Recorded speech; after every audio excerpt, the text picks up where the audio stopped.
that there's so much negativity that we just absorb it and we become negative ourselves. I know for me, like, kind of like what Kaveen said, growing up as a mixed girl, I definitely had my struggles. My entire life, I felt like I never really fit in because I I was hanging out with a group of people. I'm hanging out with a group of people, but I felt like I never truly found like my safe space.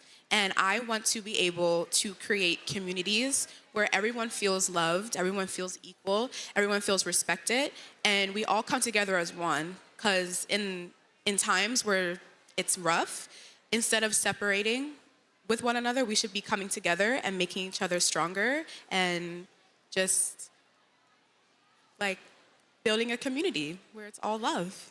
You know, Bree, I really like and admire that your dream, it positively impacts you and your community. Yes. And it was just really good to hear that it's not just a dream, but it's something that when it comes to reality, it won't only just give value to you, but also people around you.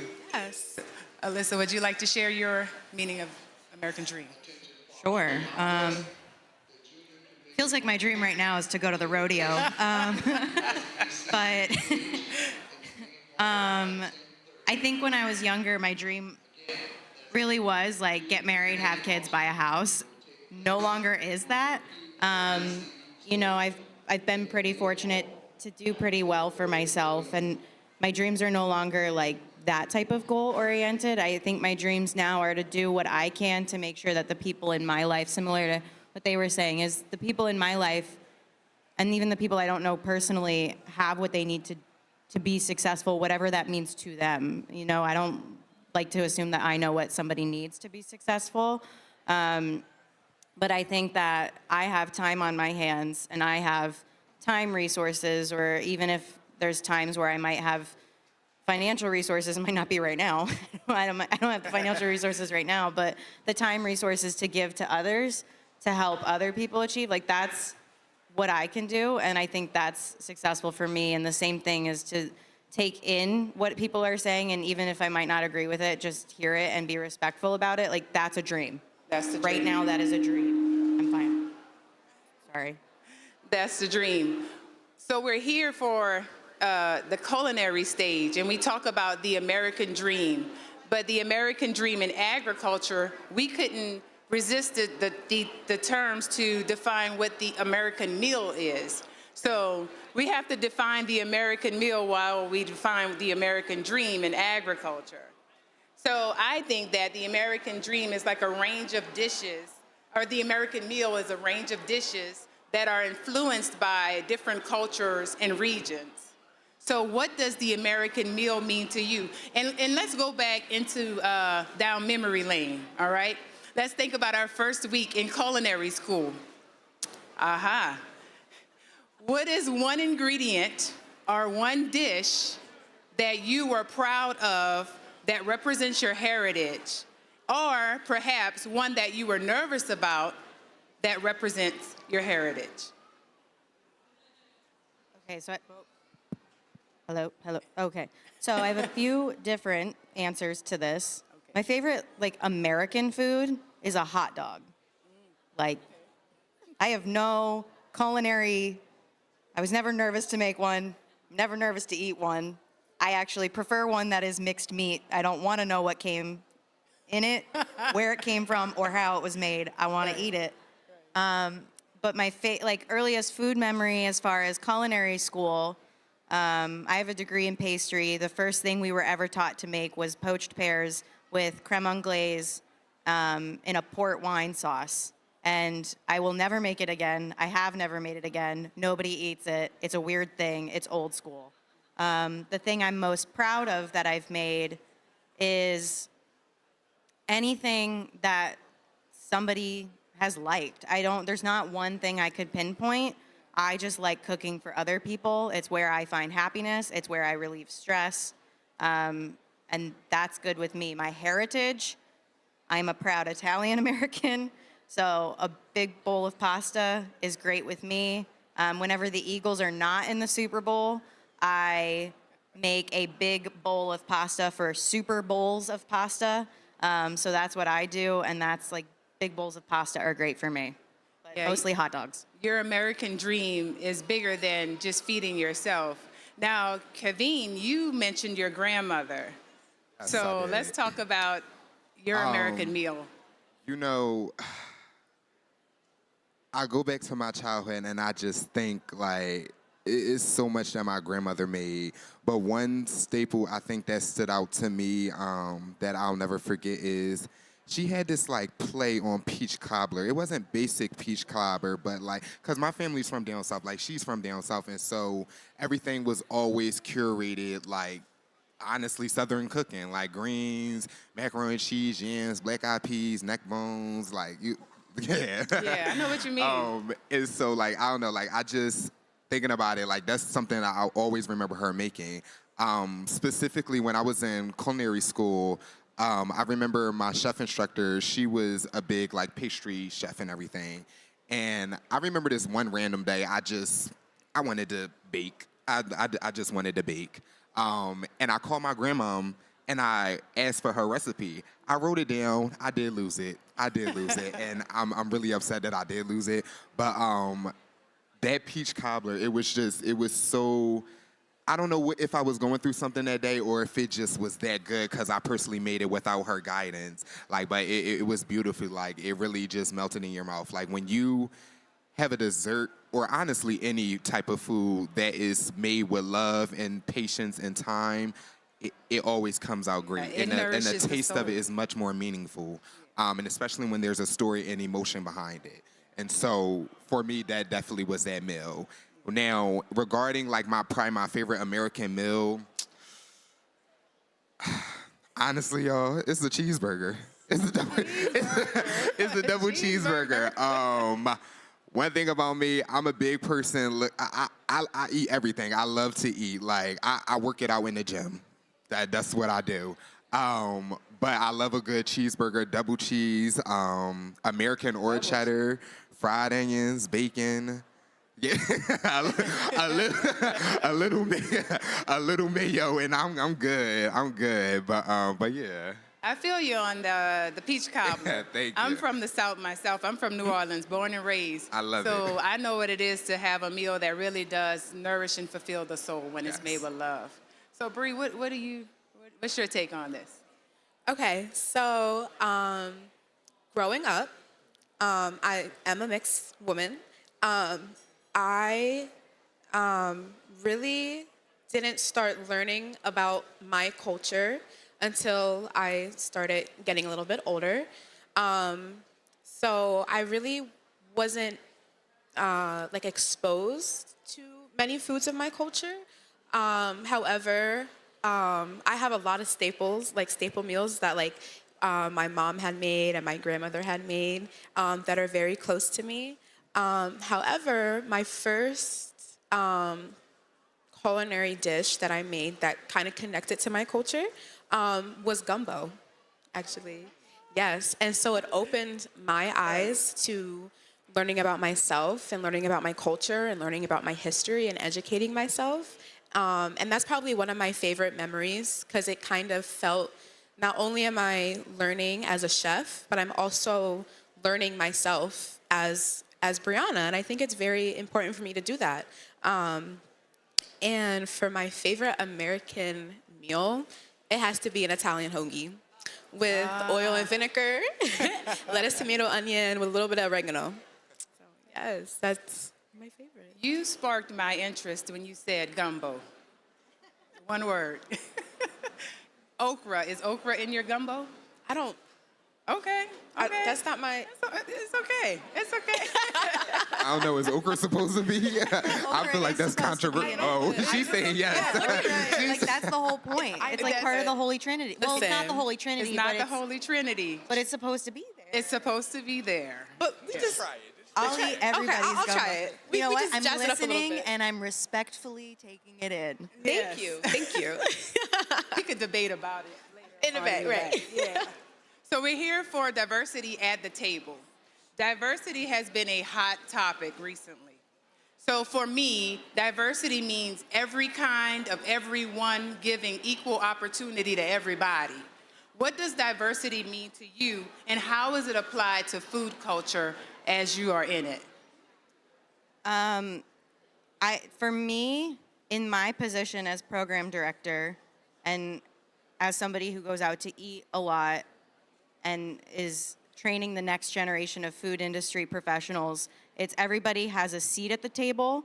Everybody can feel invited to dine there, work there, and be a customer, and it's approachable, that you don't feel like you can't work there because nobody else looks like you, that you don't feel like you can't work there because they won't take a chance on you, that you feel like you can't eat there because it's not accessible, whether that's financially or it feels pretentious in a way that isn't accessible. Like, there's gonna be places that feel pretentious because it is what it is, but that doesn't mean that you don't have an invite.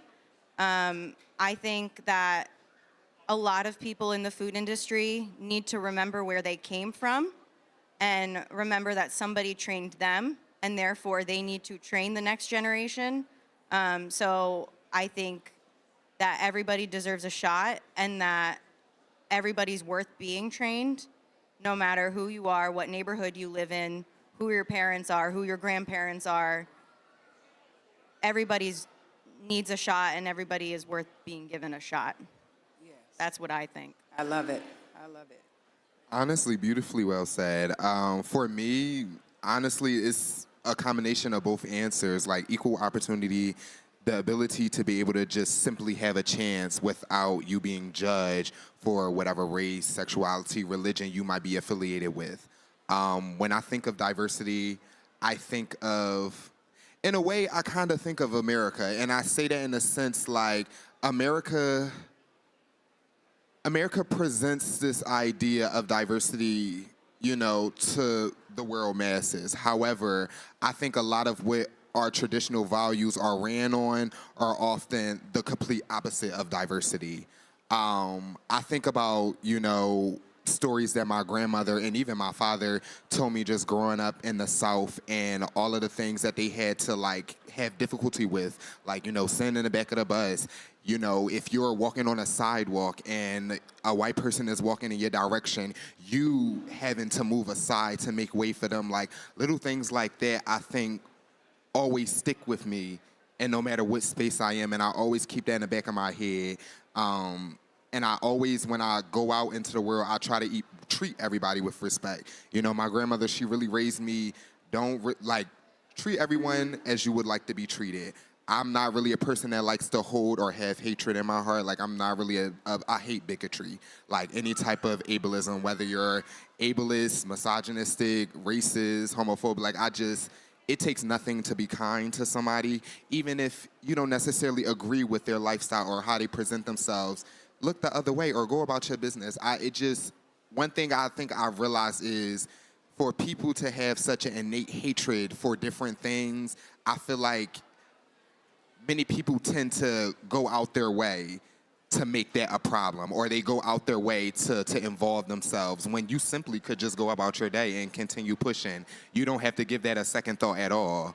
But you speak of one side of that coin. Mm-hmm. When you flip that coin over and there's a side that's opposite of what you're seeing and you're interpreting, how can you apply that to food culture? So you mentioned hate, and you mentioned exclusion, but let's flip that coin over, and on the other side of that is kindness and love. Yes. And with kindness and love, we find, like we talked about our grandmothers, and again, I'm from the South.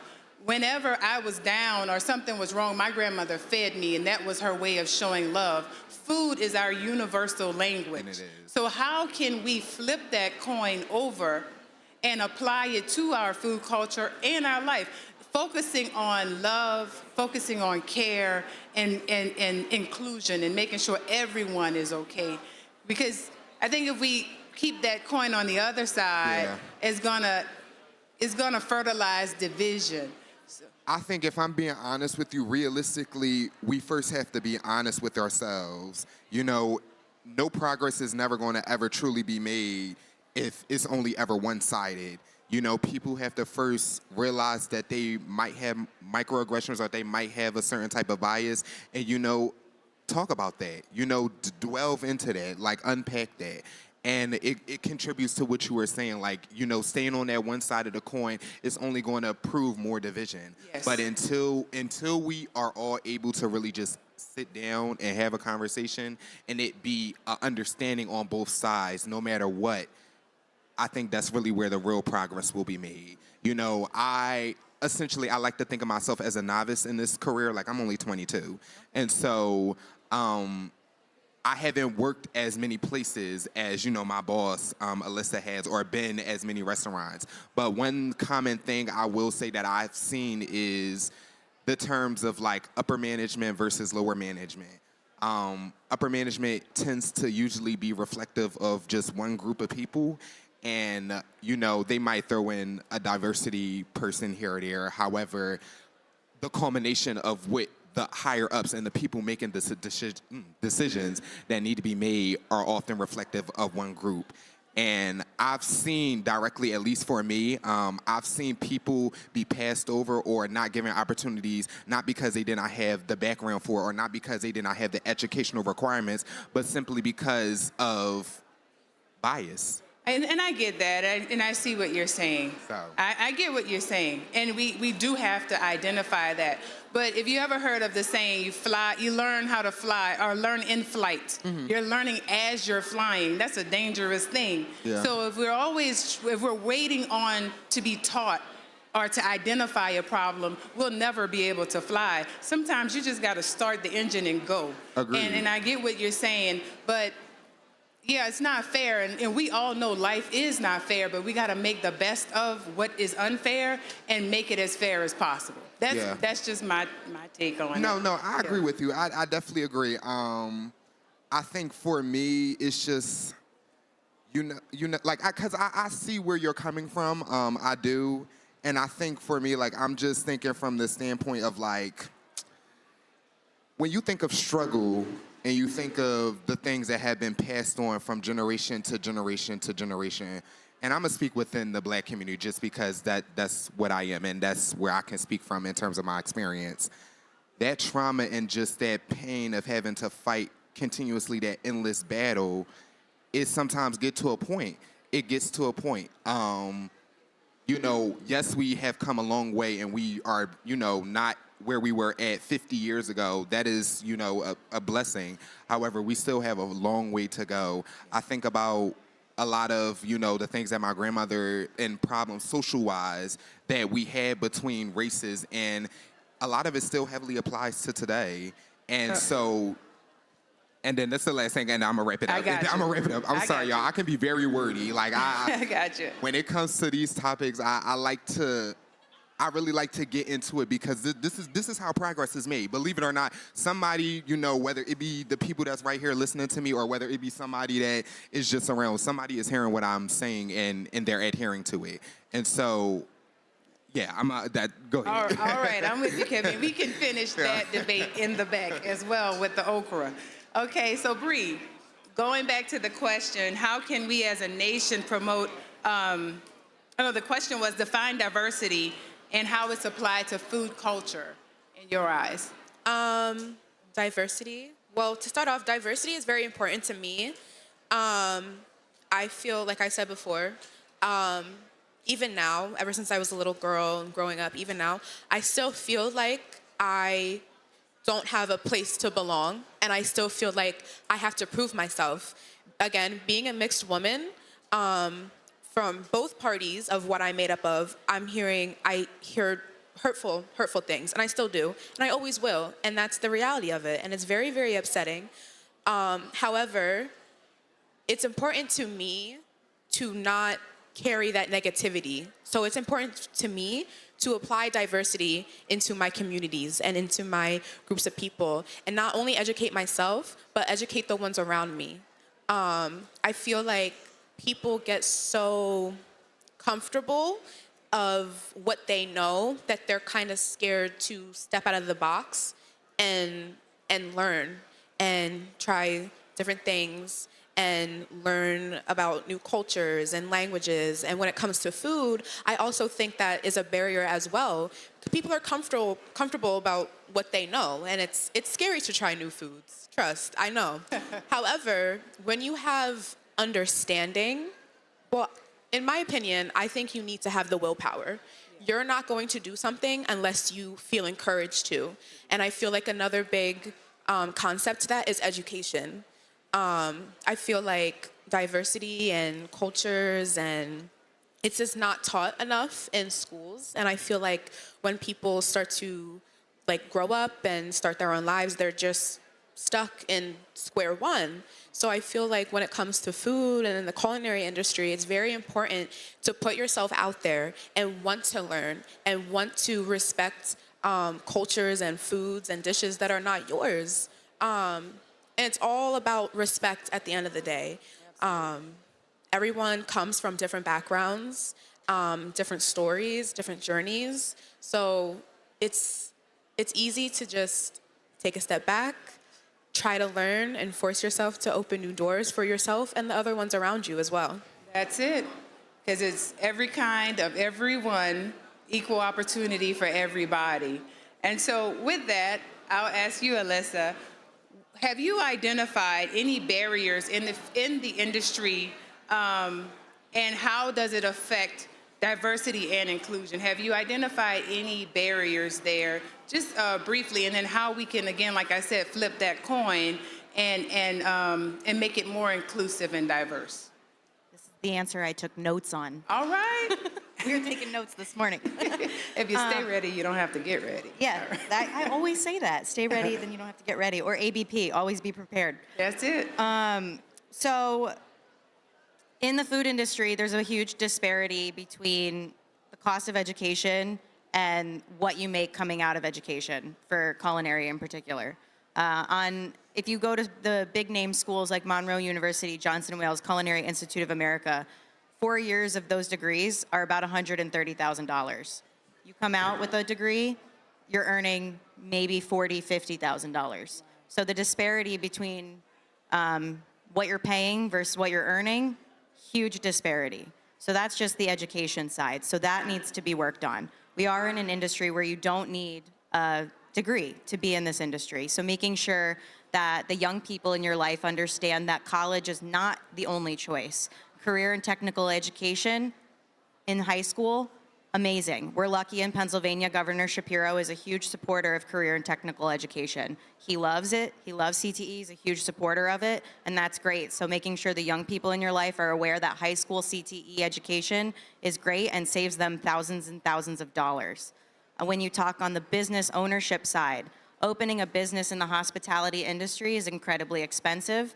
If you're in the city of Philadelphia, the cost of permits, insurance, battling the city is really difficult. Our leadership in Philadelphia makes it really difficult to open a business. It makes it really time consuming. Time is money, so that's a huge barrier. If you are a woman, an immigrant, or if you are a person of color or indigenous, you are less likely to receive loans or investor backing. So it is more difficult for you to open a business than it is for a white man. And it is just harder to open a business, and you're already starting at a deficit. So looking for organizations, like in Philly, we have the Enterprise Center, where they specifically help people of color, they specifically help women, they specifically help anybody who's at a disadvantage because of how they were born, which shouldn't be a disadvantage, but it is, to help them succeed in business. So organizations like that, selfishly, organizations like us who can help connect you to opportunities that give you the leg up when really it's leveling the playing field. So those are the barriers, I would say, in our industry. Yeah, that's very detailed. And like you said, minority-owned food businesses make up 20% of the total food industry. So Alyssa, you mentioned all those barriers. If you had to rub a lamp and get your biggest, wildest dream fulfilled, what would that be to turn some of those barriers around? And I'll ask that to each of you after Alyssa is done. I think one of my biggest dreams, which I didn't even mention it in the barriers, is the food industry is still not 100% on board with the apprenticeship model. So like welders, electricians, construction workers, they've got the journeyman model with their unions. And food industry does not have that yet. So getting on board with that to level up the wages. Pennsylvania needs to hire the minimum wage. Minimum wage has been the same since my first job. I'm still young, but my first job was over 15 years ago, and the minimum wage has not changed. So things like that. So lobbying, speaking up to your local, voting in your local elections, speaking to your local officials, whether that's literally your councilman or your state rep, your mayors, anybody that will listen to you speak about that. Helping the young people in your lives get jobs, help them keep jobs and understand the importance of that. But those are the types of things that are, those are low cost of entry. Those are no cost of entry. That costs you nothing as the people sitting in front of me to do, but has a huge impact that affects the generations coming behind us. Yeah, I'm with that. Kaveen, when you think of that, like if you could rub a genie lamp and get your biggest, wildest American dream fulfilled to increase the minority-owned food businesses from 20% higher, if you had one thing to choose or to ask for, what would it be to turn that around?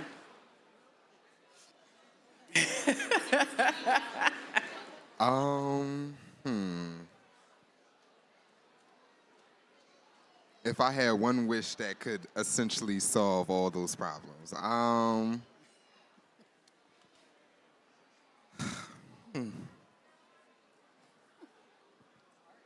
yeah, it is.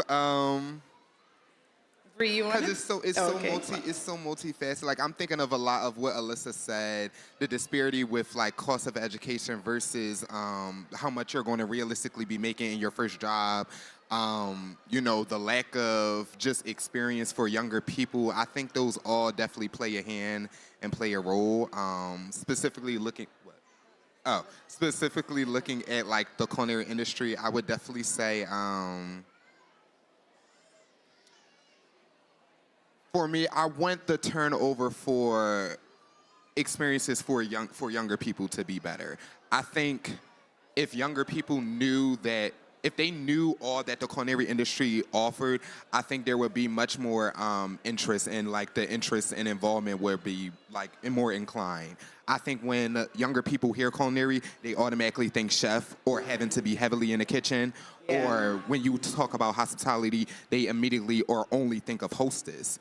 And you know, the culinary and hospitality industry, there are so many different career pathways, and I think them having an understanding and having that, being able to have the experience and see that will definitely make a big difference. So what I'm hearing is that your dream would be to have the exposure, to have them exposed to all the possibilities out there in the culinary world. Yes. And yeah, when you know something, then you can do something about it. If you have no ideas out there, then how do you even attain that, how do you accomplish it?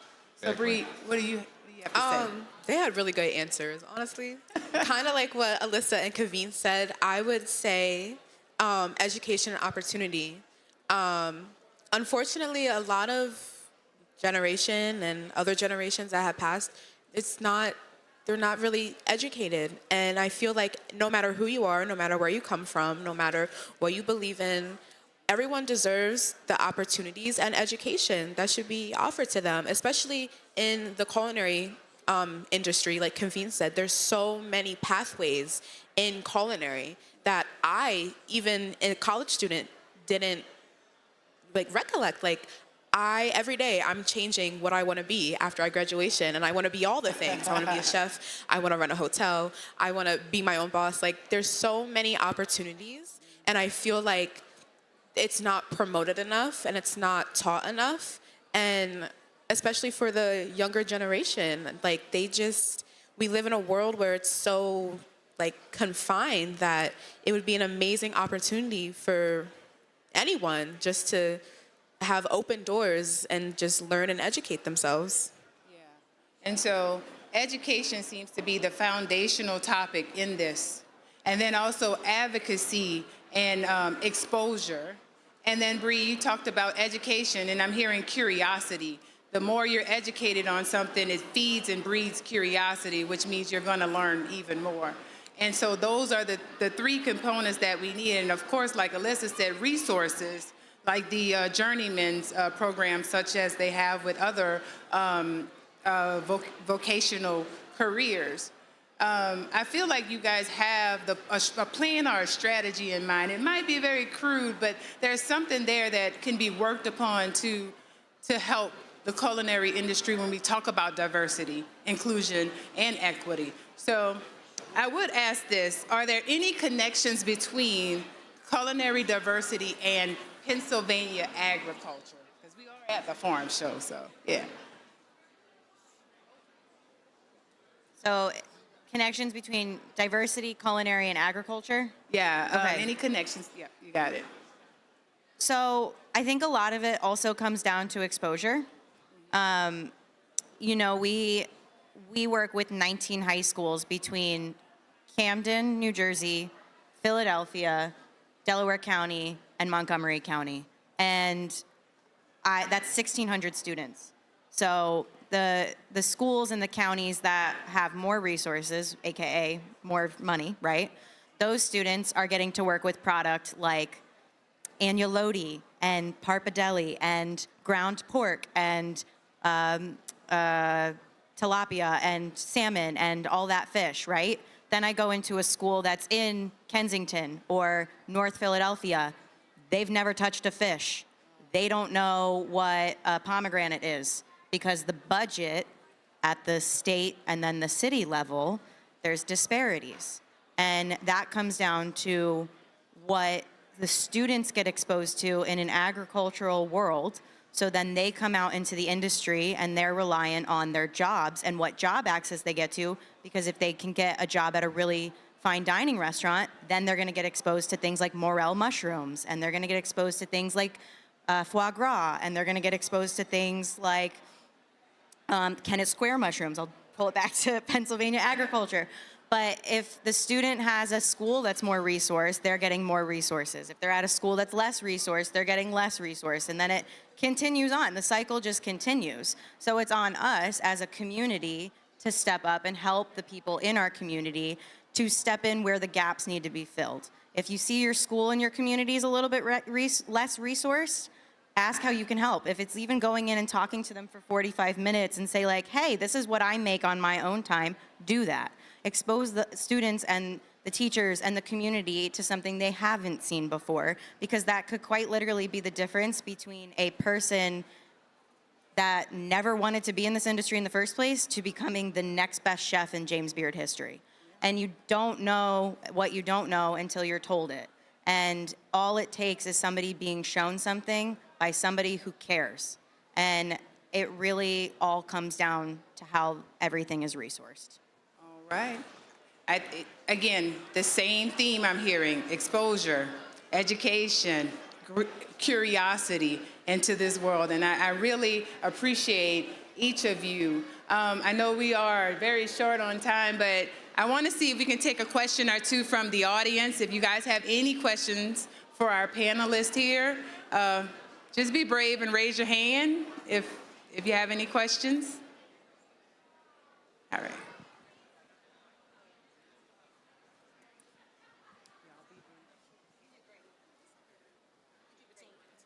So I was listening to Alyssa. I went to culinary school too when I was 28. Votech, YTI. Okay, very nice. And I started in a regular restaurant, then I went to a hotel, and now I work at a retirement home. Because work-life balance, right? Right. Exactly. You can't work when you get a certain age. You can't work past 12, 1 o'clock in the morning. Family, and you need benefits and Yep. things like that. So I understand where you guys are coming from as far as the education. Thank you. Thanks for listening. One more.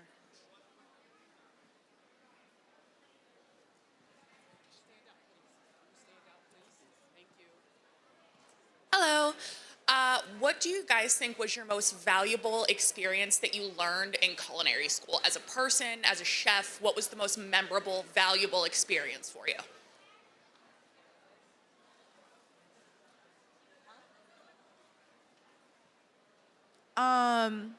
I would say humbleness.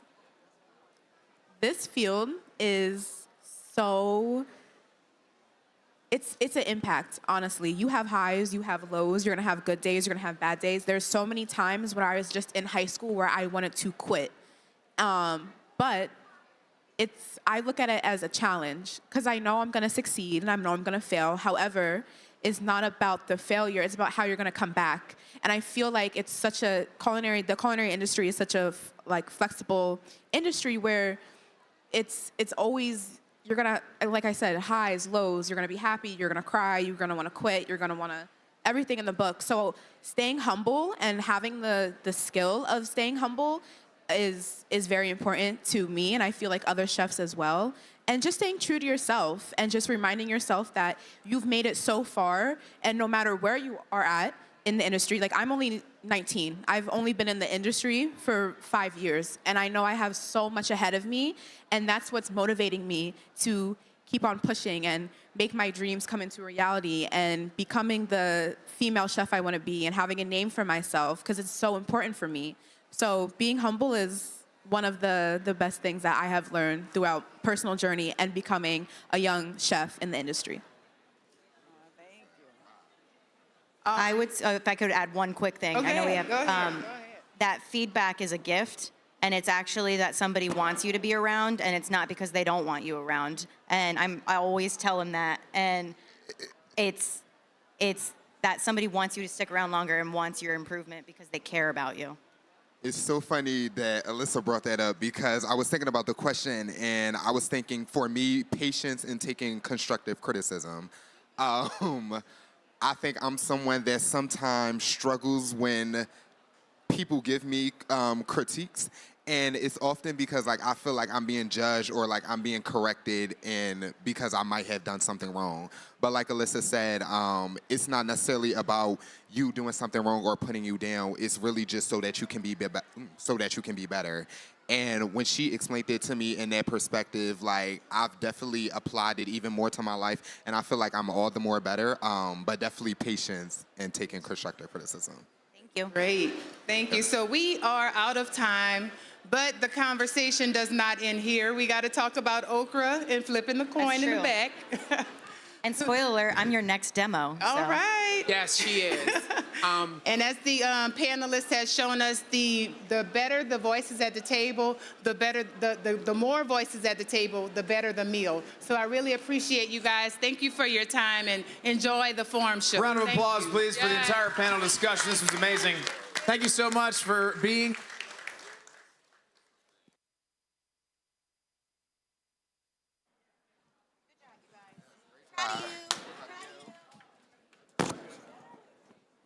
You did great. You did great.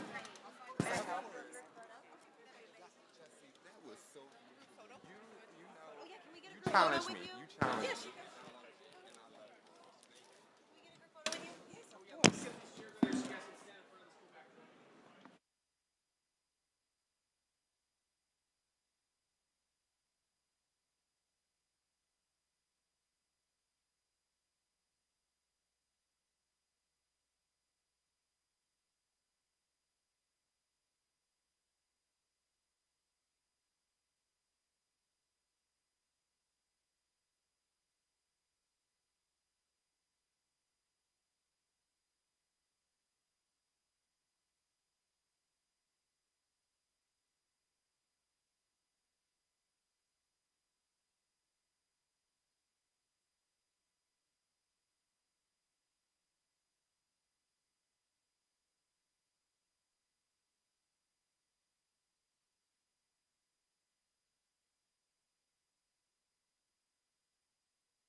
Good morning, everyone. How you doing?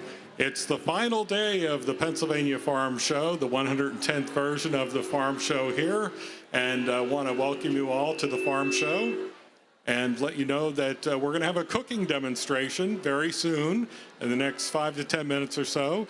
There's plenty of seats available here if you want to come on in, plenty of seats available. And of course, you get a free sample of whatever is made afterward, which is always a lot of fun. Today is Dairy Day, so Dairy Day at the Culinary Connection stage. And in honor of Dairy Day, we have a trivia question that we can answer. You get a prize if you get it correct. We'll take away your milkshake if you get it wrong, though. So you have to look out for that. Also, we have free cookbooks here. Every demonstration we've had this week, the recipes for what is in a cookbook over here, which is available for free. But I want to let you know again that 5-10 minutes or so, we're going to get together and do a demonstration. But first of all, opportunity to win a prize as well.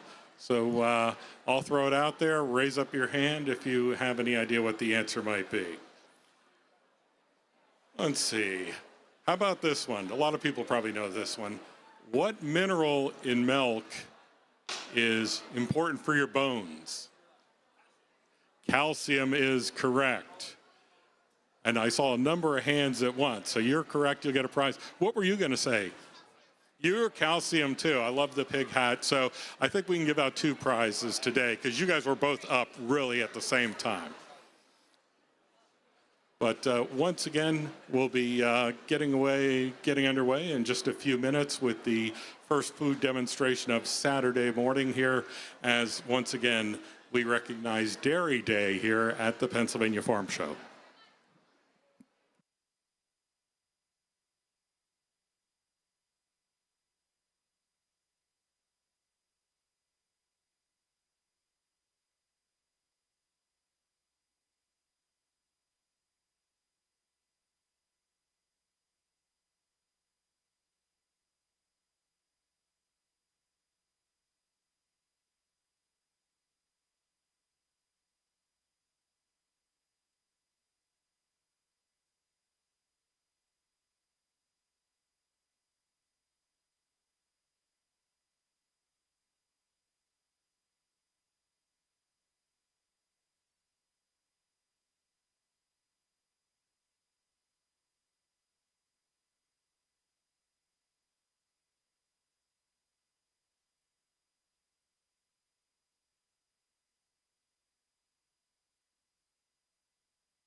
Ladies and gentlemen, welcome to the 2026 PA Preferred Culinary Connection at the 110th Farm Show.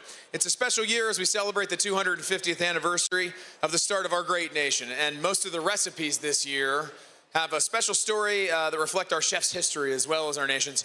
And we're going to get to a great demonstration here in just a minute with some awesome cheese sablé cookies, and there are going to be some samples of them. But we'd like to put our sponsors in the spotlight for just a couple minutes.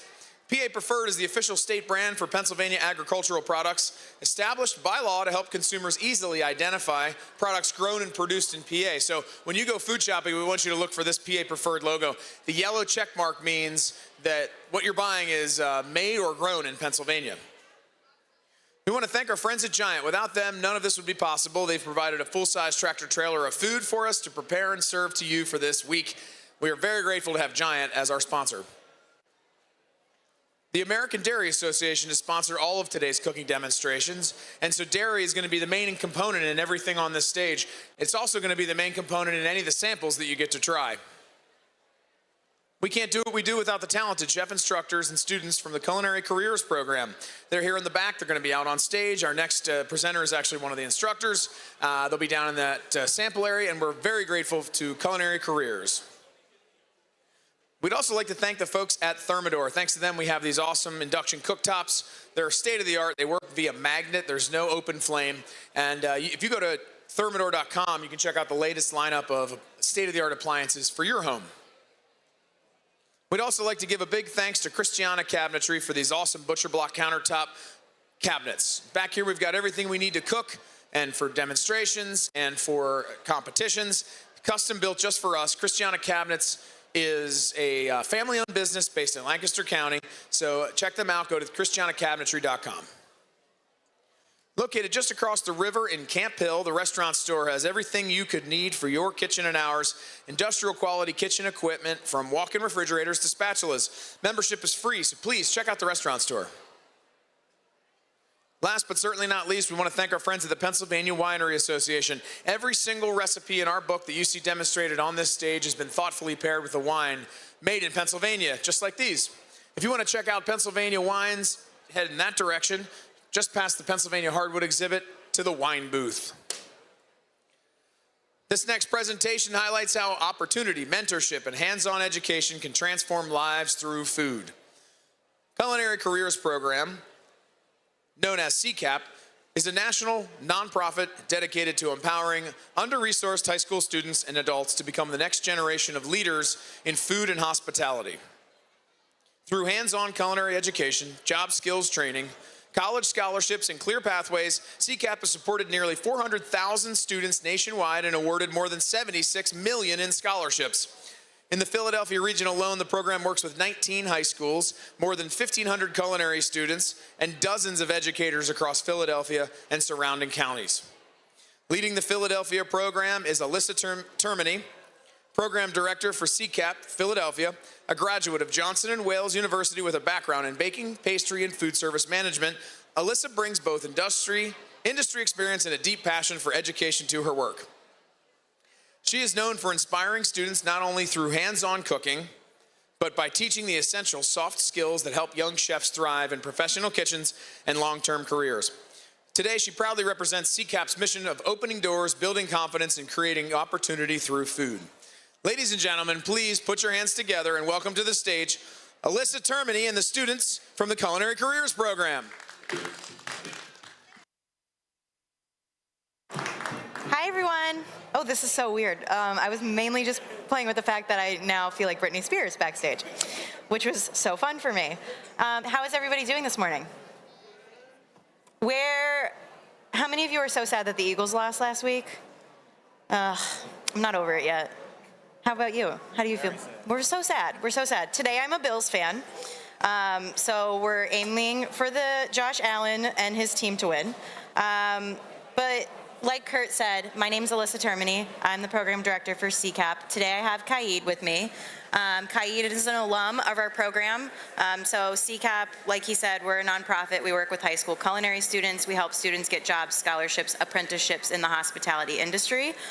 They asked me to do a demo today. I don't typically do stuff like this, so I appreciate everybody bearing with me during this process.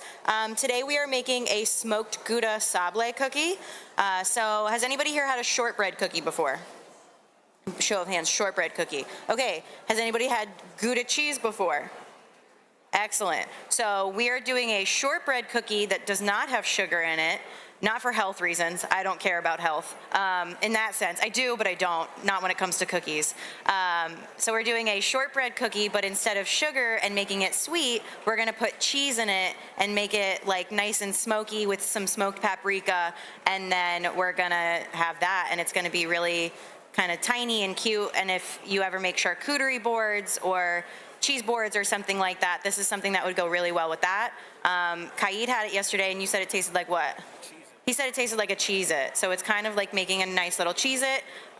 You make the dough and then you put it in the freezer, and it's something that can honestly sit in your freezer for 2 months, so you can make it ahead of time, and if you're like, oh, I need something quick for a party, slice it up, bake it, and bring it. Very quick to do, super simple ingredients, really cheap to make. You can honestly switch up the cheeses pending your budget, so it doesn't have to be Gouda, but Gouda's good. All right, so the recipe, if you get one of the recipe books, it does say to use a food processor. We couldn't get the food processor to work for us yesterday, so today we're using a stand mixer, and then that works for you at home. If you have a hand mixer, that works too. So what we're gonna do first is we're gonna take our butter, and if you could take, you can either use, this is called a bench scraper, or you can use a knife, and if you wanna just kinda put it into a few pieces, and I'm gonna have you use that because that knife is for the cookies later. So while Kaid is doing that, this recipe calls for an egg yolk, not the egg white. So what we're gonna do is up here, can you guys see okay? Okay. We're gonna separate the egg yolk from the egg white, and when I worked at a pie company after college, the easiest way to separate it was to actually put it in your hand, and then you use your fingers to go like this, and it quickly separates the yolk from the white. This is a really warm egg. When they're warm, they're easier to separate. Fun fact. And then the egg whites, we're actually gonna give to the team who's doing the next demo, because you're gonna be learning how to make French macarons next. So, which I think, context clues kind of gave me that. So, tasted it earlier, it's delicious. But I don't like to waste wherever possible, so I'm gonna give that egg white over to them later. So we've got an egg yolk. I'm gonna take this butter. I really like this recipe because it's really hard to mess up, because we thought we messed it up yesterday and we did not. So proof is in the pudding here. So we're gonna take the butter. We're gonna put it in this bowl.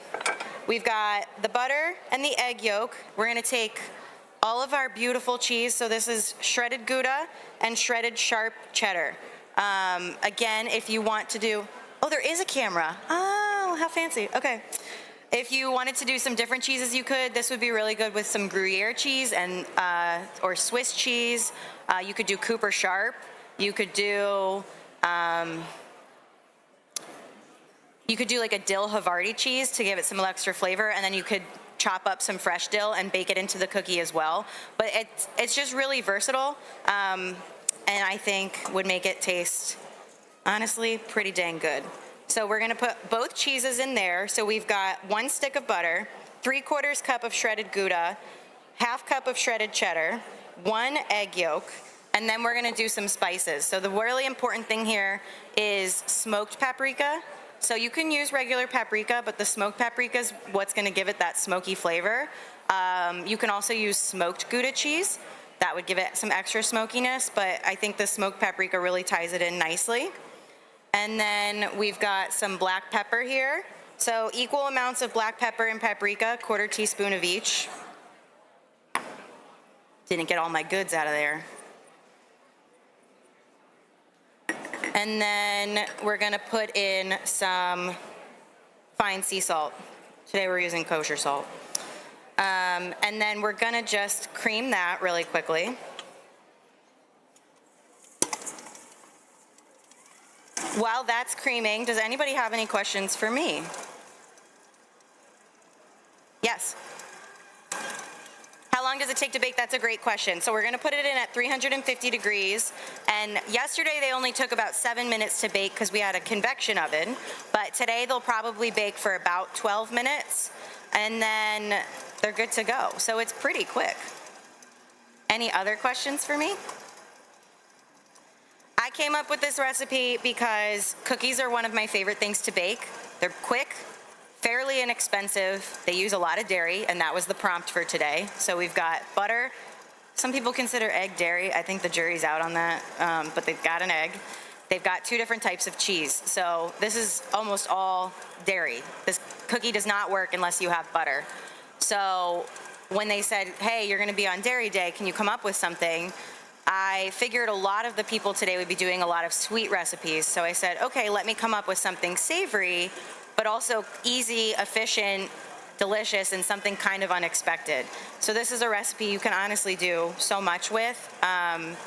It doesn't really have anything to do with my heritage. I'm Italian American, but I guess if I wanted to, I could get some mozzarella cheese out or Parmesan and basil and do a pizza cookie and do it that way to make it make more sense for my heritage. But really, I just wanted to have fun with something that makes sense for me. Like I said, I work with high school programs, so my favorite thing to go into the schools and bake with them are cookies. We do that every year for Valentine's Day, and then we distribute them to the people who support us. And I just think it's such a great way to learn the basic techniques of baking. You have to have the correct ingredients at the right temperature. You have to be able to bake them properly and mix them properly in order for it all to work. And I think it just shows skill in a really quick way. So for me, this works. I'm gonna stop it and then scrape down the sides a little bit. And then the other reason that I picked this recipe is because one of the high schools that we work with is Saul, Walter B. Saul High School. And I don't know if you've walked around the farm show at all or had a chance, but you might have seen their name come up because they're the largest agricultural high school in the United States. So they actually raise farm animals like pigs, goats, sheep, cows, and some of them are actually here to buy. They raise them for slaughter. And the students in the food science program there actually use the milk from the cows that they raise on school property in the city of Philadelphia to make cheese. So they make 3 different types of cheeses. They make cheddar, they make Gouda, and I think they make a Colby Jack cheese. So originally my plan was to use their cheese in my cookie, but when I got to the grocery store, they were sold out of the Saul cheese. So I apologize, you won't be able to taste that cheese today, but that is what kind of originally sparked my interest in making this particular cookie, because I wanted to use an ingredient that were made by students we work with. But if you live within an hour of Philly and you have a ShopRite, you can buy the cheese made by students at Saul. So if you can see, here, let me take this out so you can see it. That's the camera? Okay, so if you can see right now, it's slightly orange. There's Kat, I'll get it for Kat too. This is slightly orange, and that's from what? Who remembers what ingredient we put in here? Yes, excellent job. It's from the paprika. So that's what's gonna make it turn that color. So we're just gonna keep mixing it a little bit. We scrape down the sides so that way it doesn't get too unevenly mixed here. What's happening here? I'm at a height disadvantage for this counter.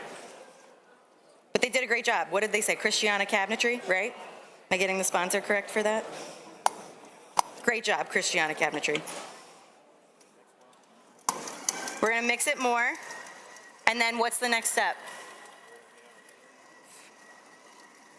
So after we cream the butter with the cheese, we're just getting the butter to mix out a little bit more. If this was in the food processor like originally intended, it would be pretty quick. But the next step will be adding in the flour. And I'm gonna have you do that, because you're my pro. So all throughout the day today, you're gonna see different alumni from our programming on stage. So this is Kaid. Kaid is a graduate from A. Philip Randolph Career and Technical High School. And I've known you for 6 years at this point, 6 or 7 years. So he competed in high school, earned a scholarship with us, comes back every year and volunteers, helps the next generation of students, which is honestly what our program is all about, making sure that everybody has somebody who believes in them so that we can keep the industry moving forward. Because if you don't have anybody believing in you, it's hard to keep going. So we're big advocates for that here. I don't know if you can tell, but I am literally standing on my tippy toes.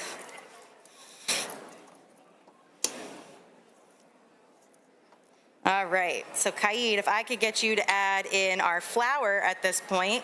So we did the 1 stick butter, 1 egg yolk, all of our spices, all of our beautiful cheeses, and now we're adding in 1 1/4 cups of, I think the recipe might say AP flour, which stands for all-purpose. All-purpose flour is what you're gonna buy in the grocery store. You can buy King Arthur brand, Pillsbury, Gold Medal, store brand, Aldi brand, Wegmans brand, Giant. We love Giant brand. Whatever you wanna buy, we support. Start it slow so that you don't get a flour puff in your face. And then once it feels a little bit mixed in, you can turn the speed up a little bit more. And we're just gonna wait for it to become a cohesive dough.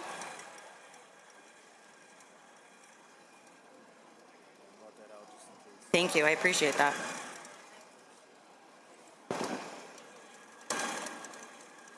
Because it looks like we might need it. So this dough is looking a little dry, which makes sense because it's winter. So in the winter, sometimes dough doesn't stay as hydrated as we need it to. So we are actually gonna add an extra egg yolk to make it moisten up a little bit. And that'll make it come together. You want your dough to look like cheese curds. You started with cheese and now you want it to look like cheese curds. Once it sounds like that, it sounds like it's knocking around a little bit, you're done. And then we're gonna pull it out. This is what you want your dough to look like. Still orange from our paprika.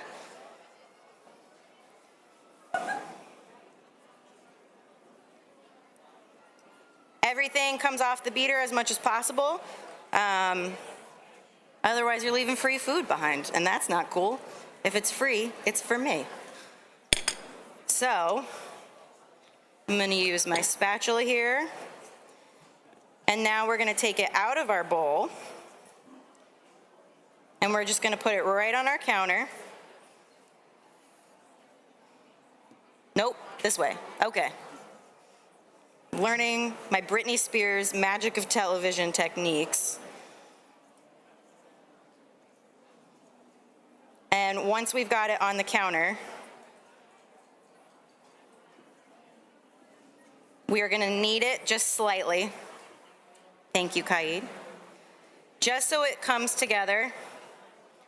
Obviously making sure your countertops are clean. I did not flour my countertop. You do not need to because it will not be on here very much. It's not like a bread dough. And then you're gonna split it in half. Work with half at a time. And while applying pressure, not a ton, you're gonna roll it into a cylinder. That's about 1.5 inches. I'm horrible at dimensions. They say, yeah, 1 inch, 1.5 inches. And you wanna make sure that when you roll it into a cylinder, that when you feel it, it's such an awkward thing to do, but it doesn't feel empty inside because this is really butter-based. So you wanna make sure that it feels like a solid entity because you don't want there to be any gaps. Otherwise, it won't bake as a solid cookie. Because what we're gonna do is Kaid is now gonna wrap this in plastic for me, and those are gonna go in the freezer. You wanna freeze them for 45 minutes to 1 hour, and then once they're frozen, you slice and we're gonna bake.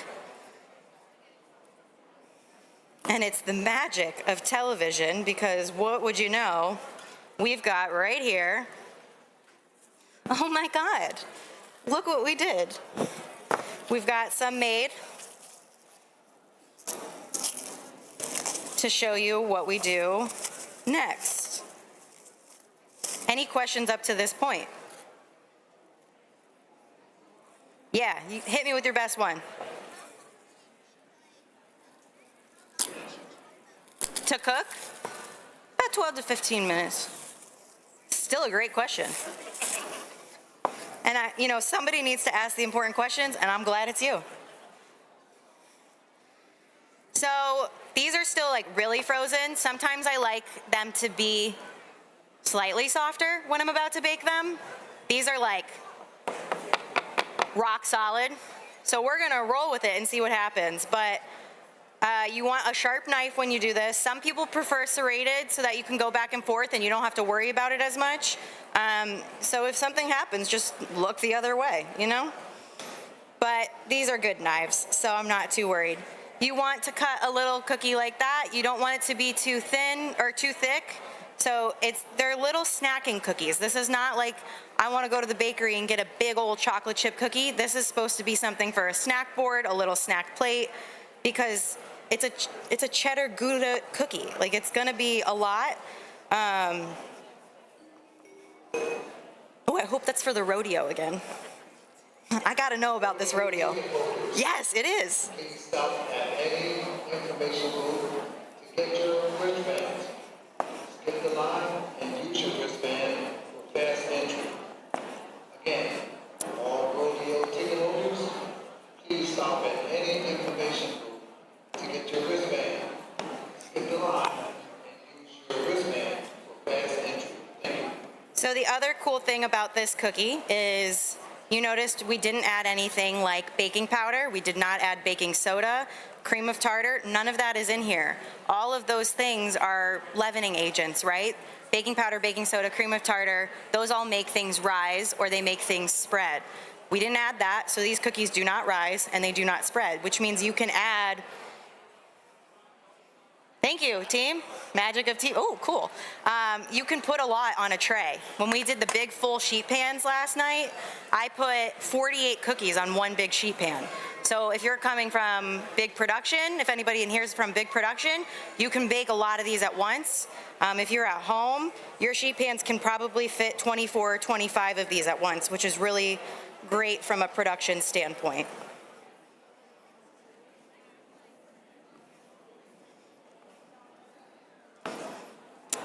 Thank you. So we're just gonna fill the tray here.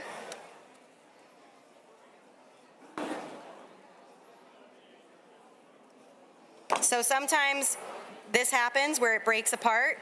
Because this is so butter heavy, you can quite literally, technical term here, smush it back together and put it back on the tray. It'll still bake fine. This is a very forgiving cookie. So you can see here we got 1, 2, 3, 4, 5. We've got 25 on one tray here. We're gonna put it back in our oven. Thank you, Kat. You're making me feel so professional. Everybody give it up for Kat. Thank you, Kat. She's been here for every day of the farm show, taking photos of everybody, making everybody look good, making us only have one chin. She's the best. So we're gonna do that, and we're gonna set a timer for how long? My friend up front. Excellent. You did so good. So we're gonna set that timer. I'm probably gonna set a timer for 8 minutes first just to check on it. I see a future food pro in the audience there. And then, I should just start messing with this, right? Okay. Okay. So this is what our finished cookie looks like here. It's, like I said, a smoked Gouda sablé cookie. So you've got your Gouda, you've got your cheddar, smoked paprika, butter, it's mostly butter, some flour. It's a very simple cookie. I'm a simple girl. I don't like to make things too complicated. The one thing I will say about this is because there's not a lot of ingredients and it is simple ingredients, high quality ingredients make all the difference here. So good cheese is great, good butter is really great. And then if you are using those spices, if you spend a little extra money on getting a really good spice, you can taste the difference in that. And then when the cookies come out, I will be sprinkling this salt on there. This is Malden sea salt, Malden flaky salt. It comes in a box. It's green, different shades of green. And then you just sprinkle these little flakes of sea salt on top. But essentially, everybody, that's my demo. So I appreciate you being here today. Thank you so much. Any questions for me? Anything at all? Nothing? Any questions? You're my favorite. Do we add? Can Can you add normal salt? I think if you don't have this flaky salt, you could do a kosher salt, but I wouldn't do the salt that you keep in a salt shaker. It's a great question, though. Valid question. Yes. Where do you get the recipe? So over on the sample table, so they will be bringing samples out of my cookie. You will all be able to try them. We made 200 of them last night. There's also cookbooks over there, and there's recipes for mine and every single recipe at the farm show. You're welcome. Yeah. Any other questions? Thank you guys so much. The next demo is coming up at noon. I have no concept of what time it is in this building. I appreciate it, guys. Thank you.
Good morning, everyone. Yes, if you check your watches, it's still morning. It's a little bit before noon. We're getting ready for our next cooking demonstration, which will be coming out in about 10 minutes or so. So we do have some people seated here, but there are plenty of seats. So anyone whose feet's getting a little tired from walking all around the farm show, please feel free to come on in, take a seat. This is the 110th Pennsylvania Farm Show, and today is our last day. We've had some great crowds throughout the week and a lot of great audiences here to watch the many fine chefs that have been cooking a lot of delicious food all week. And then with this demonstration, there'll also be a free sample afterward. So I'm Mark O'Neill. I'm with the Pennsylvania Department of Agriculture. Again, want to welcome you all to the show. We're going to have a trivia question or two to see engagement with the crowd. If you won a prize already, you can't win another one. But other than that, I want to open it up for everyone. And these are not what I would call terribly difficult questions, but you have to know a little bit about what's going on. And today is Dairy Day at the Culinary Connection stage. So the questions are going to be dairy related, if that makes sense. Let me see, what's a good one here? Okay, first, ice cream. Anybody here like ice cream? I actually met one person in my life who did not like ice cream. And I said, well, and I went through the various things of ice cream. No, don't like ice cream, hate ice cream. That's only one person I've ever met who did not like ice cream. The question is, ice cream production. Pennsylvania is one of the top ice cream producing states in the nation. I'm asking you, where do we rank in ice cream production? Anybody, raise your hand, take a guess, doesn't matter. What's your guess? Number one. That's great, but incorrect. But you were close. I see someone with 3. I assume that your answer is 3. 3 is correct. So you are a prize. We're 3rd overall in terms of ice cream production. So you have a prize coming. And then let's see, let's put one else out there. I don't have a list of the top 50. I know we're number 3.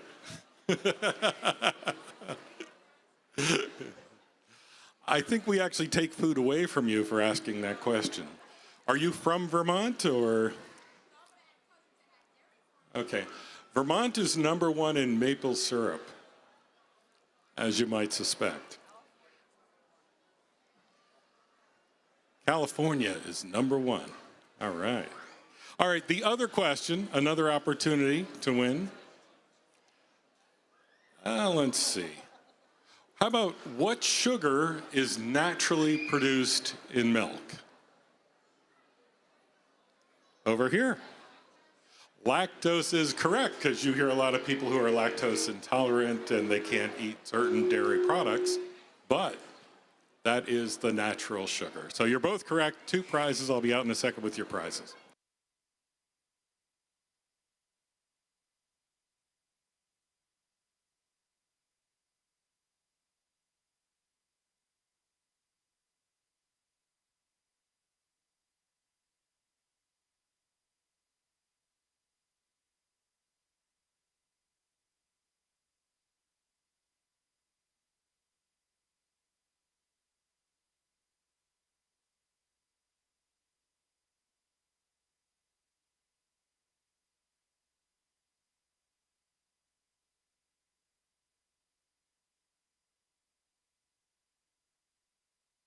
Again, our next demonstration will be getting around in, just about 5 minutes or so.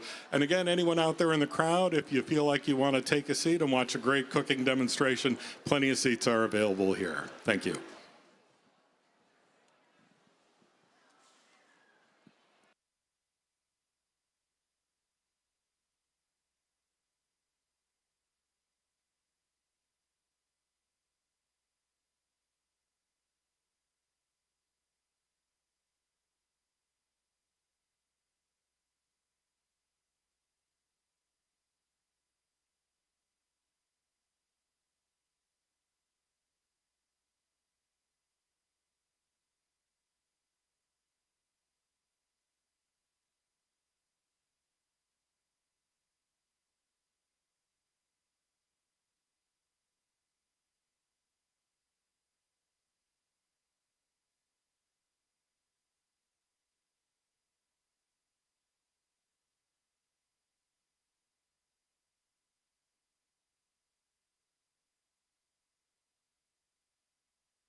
Ladies and gentlemen, welcome to the 2026 PA Preferred Culinary Connection at the 110th Farm Show.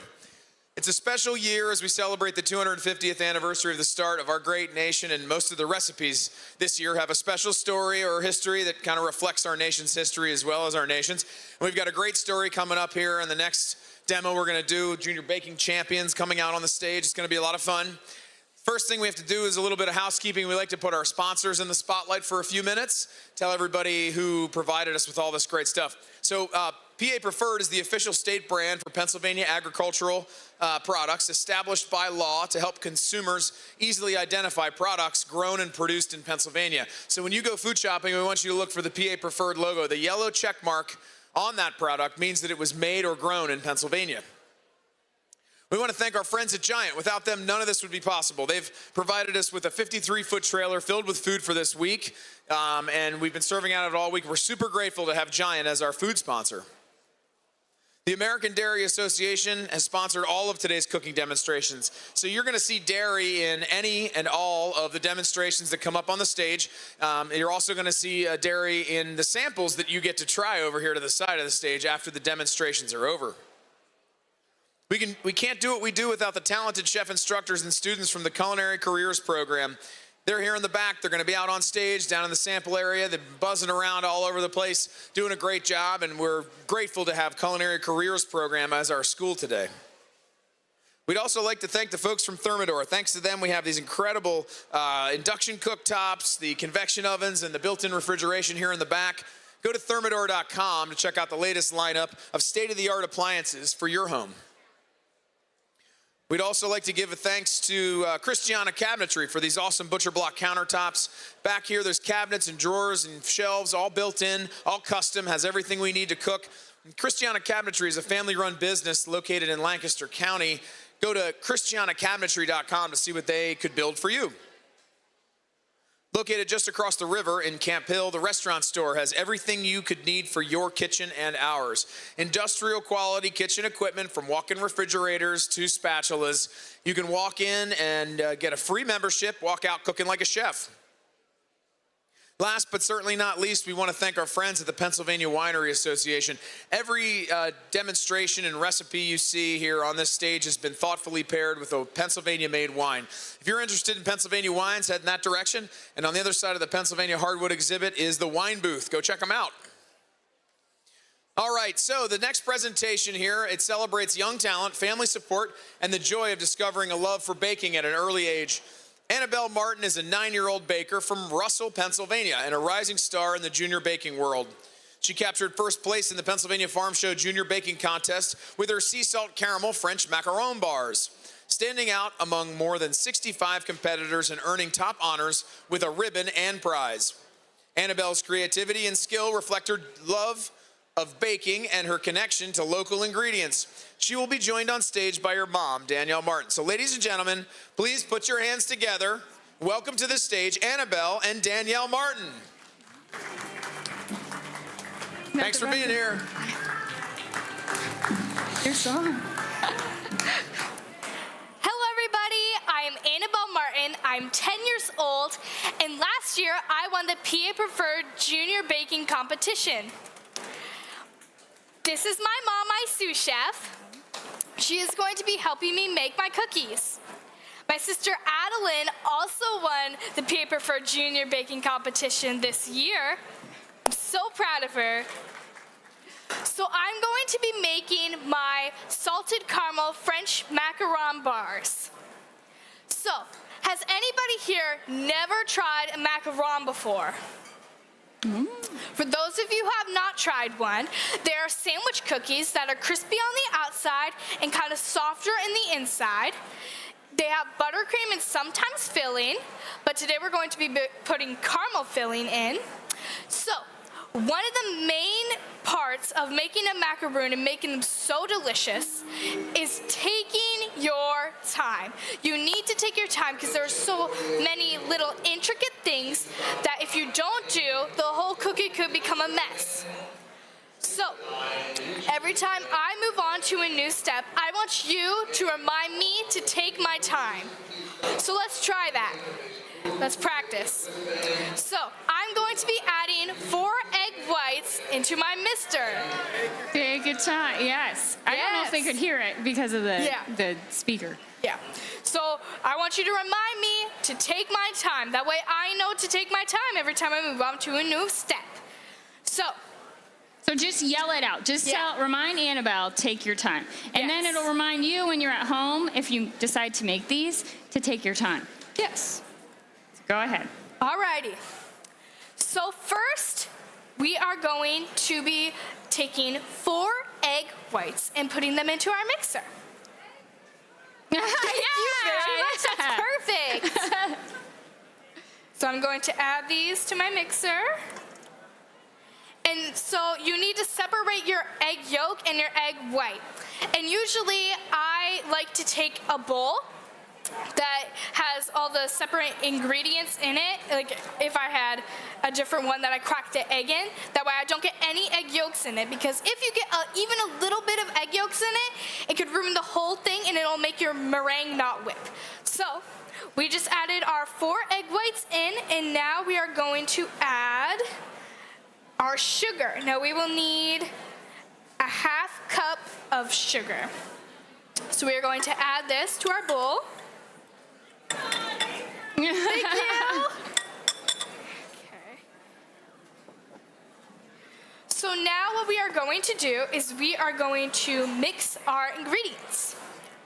So we are going, oh yes, I almost forgot. We need 1/4 teaspoon of cream of tartar. We are adding this because it will stabilize our meringue.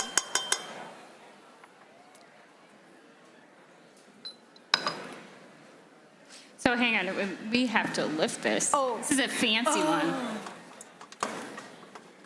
There we go. Yes.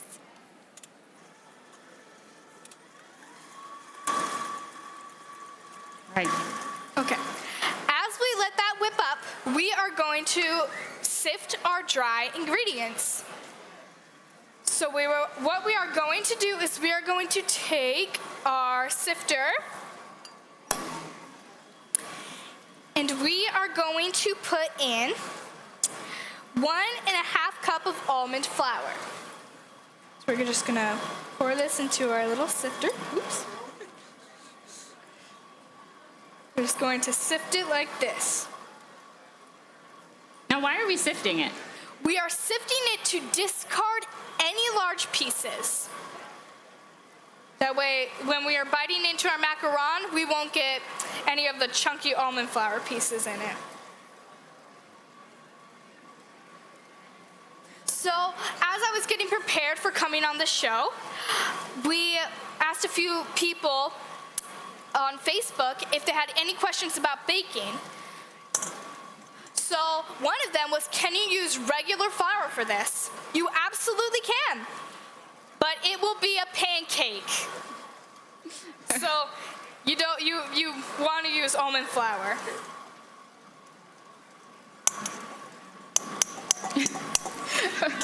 Take your time. I like that. My sous chef is going to sift our almond flour into our bowl. So the next ingredient we will be needing is 2 cups of powdered sugar. So here's our powdered sugar. And once my sous chef is done sifting, we are going to add that. So the song you guys heard when we came out is actually an original song. It is actually from Annabelle and her sister Adeline.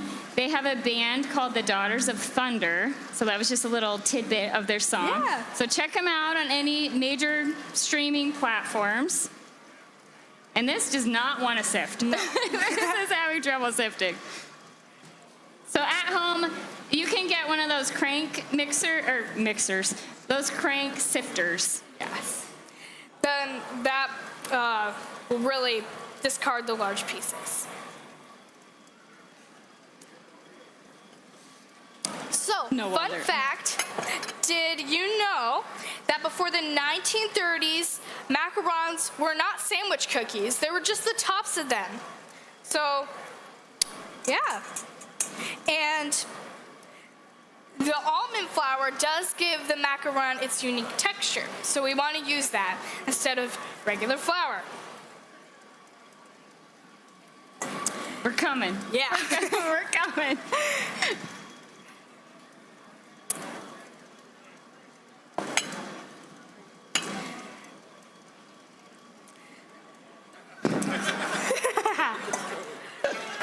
Okay, now we're going to add... At home, sift it. Yes. So now we're going to add our powdered sugar.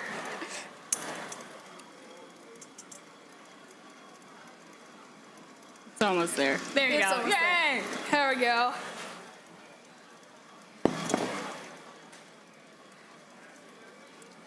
Okay. We're sifting our powdered sugar, and we needed 2 cups of it. So there we go. At home, sift it. Yes, please sift it at home. Okay, This out of here. Thank you. so we are going to check our meringue to see if it is ready. So we're gonna turn this off. We're gonna put this down. Okay. Gonna take this off, and we're gonna flip it up to see if it's like a little peak. So Now, what are you looking for exactly? we're looking for like a mountain type looking thing. We want it to stick up. But this is not sticking up, it's just kind of curling over. So I think we need to do it a little bit more. So, put this back on. And we're gonna put this back up. There we go. And we're gonna keep mixing it. There you go. Yeah, there we go. Shaking the whole table. Okay. Now, I love macarons. I love them so much that I named my dog Macaroon, the coconut type. They're 2 different things, but I just thought macaroon sounded cuter than macaron. Yes. Yes, don't confuse these with macaroon cookies because you'll probably be very disappointed if you have coconut and you want the delicate almond flour cookie. Yeah. So,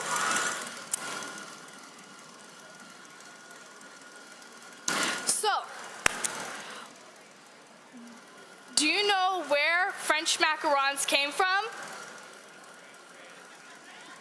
No, Germany. No, I'm just kidding. They're from France. They're from France. From France, not Germany. Not Germany. Not a German cookie.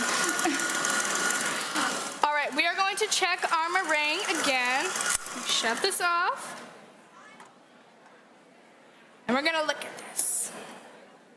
And we are looking. Oh wait, I don't hear anyone. Yeah. Take your time. Yes. Thank you. Oh, yes. Now this looks like stiff peaks. You can kind of see it going up like a little mountain. So we know this is ready. So we are going to. And this is a step at home you want to make sure you do. Don't try to rush it. You want it to stick up like that. You want it to be stiff peaks. Otherwise, it's not going to turn out. Take your time. Thank you. It's perfect. Maybe if we can get this out of here. There we go. There we go. Okay. Now what we are going to do, we're going to bang our whisk onto the bowl. And we are just going to add our dry ingredients that you are going to sift. Well, we sifted it, but we are going to add these to our meringue. So we're just going to add these. I'll do that, and you can fold it in. Okay, now what we're going to do is we are going to fold this. Now, there we go. So how you fold is you go around your meringue in batter, and you're going to fold it in the middle. So you're just going to keep doing that around in the middle. And make sure you're scraping your sides to get all of your goods in all together. So you don't want to leave any behind. My sous chef is going to make this. I can and fold it. later I will show you how you tell if this is ready. Okay. So now my sous chef is getting my batter ready. I am going to See if you guys, there we go. get our caramel ready. So we need a cup of sugar and a half cup of water. So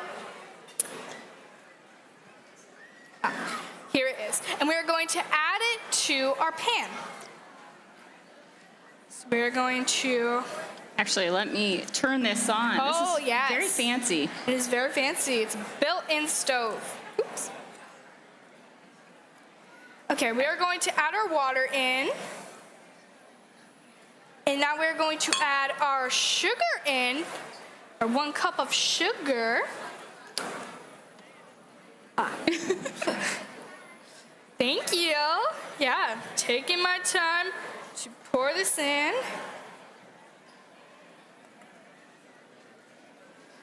Okay, now, you don't want to stir this because it will get sugar crystals, and you don't want that. And then it would be a very grainy caramel, and you do not want a very grainy caramel. So we are just going to kind of whisk this, and we're gonna kind of tilt it around. Hey, chef, I need you to take a look at this, Yes. at this batter. Okay. Take your time. Thank you so yes. much. We're taking our time to find out. And notice how I didn't rush, and you don't want to whip a whole bunch of air into this. You want to make sure you're folding it, scraping, folding, scraping, folding. So go ahead. I'll let you take a look at that. Now we're going to take a look at our batter. We're going to take it, and we're going to go like this. And we want it to kind of look like a ribbon going down. So I'm going to show you. Like this, you take it up, and you can kind of see a ribbon going down. And it's okay if it breaks up into pieces, but you just don't want globs falling down. You don't want that. So I think our batter is ready, and we are going to put it in our piping bag to pipe it. And we're doing a lot of multitasking just because we're trying to fit it into a short amount of time. At home, you don't have to be like, oh, I'm making my caramel while my batter's being whipped. You know, you don't need to do that. You can take your time. Take your time. Take your time. So go ahead. I'll let you. This is just on a medium heat for the caramel. We're just going to let it just kind of sit there for a little bit. So what I like to do at home is I like to take a cup and put your piping bag into it. That way you kind of have something to like hold on to and something to stabilize it. That way it's not like trying to get in just with the floppy bag. So we're going to put our batter into here. And take your time. We don't want to have a big mess all over here. And if you notice, the recipe says to use a piping bag. You can also use a Ziploc bag. If you don't have piping bags, it's not a big deal. You can easily just snip the tip of a plastic bag and it'll be perfect. Yes. So my sous chef is going to add this into my bowl. Why don't you come over and take a look at this? Okay. It looks like you're getting a little bit of bubbles. We are getting a little bit of bubbles. So the bubbles will look like little things popping up. It'll look really cool. We are going to watch our caramel until it is like a caramely color. Then we're going to add all the rest of our ingredients to it. Baking sheet. So as this bubbles, we are going to start working on our buttercream. Actually, I think we're going to pipe these out. She's just getting a cookie sheet with some parchment paper. So we are going to pipe these out as we have our batter in here. So let's see if you guys can see over here. So this caramel, let's see where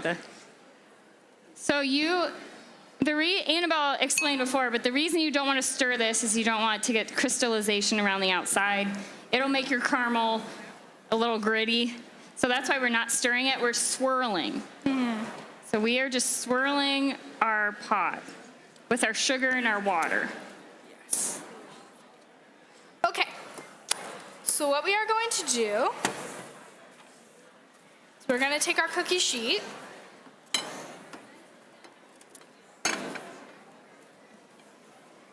Big cookie sheet. Now this part might get a little sticky, so you might want to wear your yes. gloves. Yes.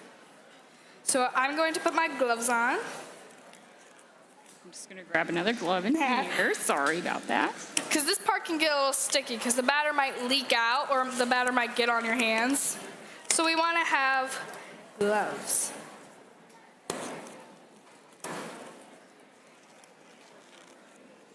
Okay.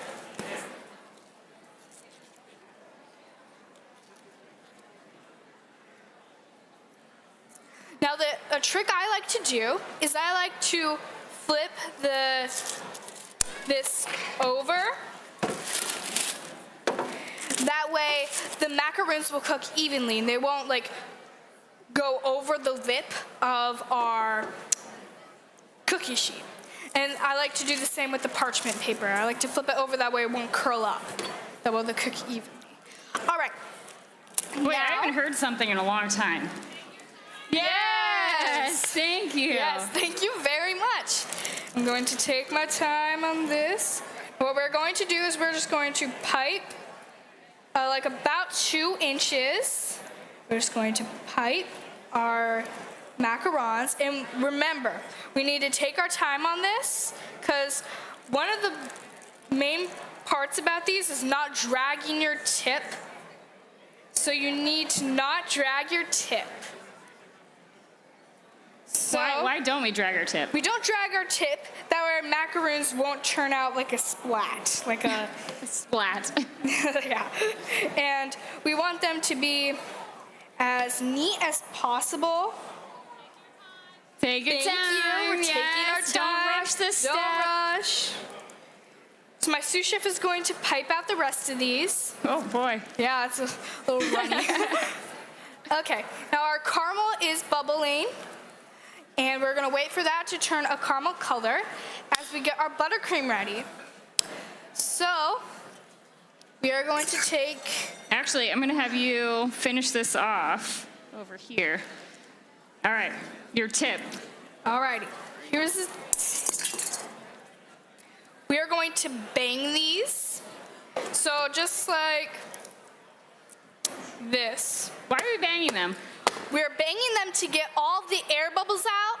That way they won't like bubble up. We wanna bang them. So you can do this. And you wanna hold the parchment and the pan. That way your macarons don't go flying everywhere. So I banged these. And now we are going and to... this, you have to do that. Make sure you do this at home. Yes. You always bang it. Otherwise, Yes. you're going to get a big bubble and it's not going to bake properly. Yeah. So we are going to let these sit for an hour. Well, I don't have an hour today, but we are at home, you can let them sit for an hour. That way the outside can get all crunchy and the inside can get all soft. So that's why we let them sit for an hour. So we are going to put our mixer in. That way we can work on the buttercream. And you can customize this as much as you would like. You can change out flavors. If you don't like caramel, you could do a chocolate. You know, if you could do a strawberry filling, cheesecake. We've seen that before. Sure. Annabelle's struggling with the mixer a little bit. Yeah.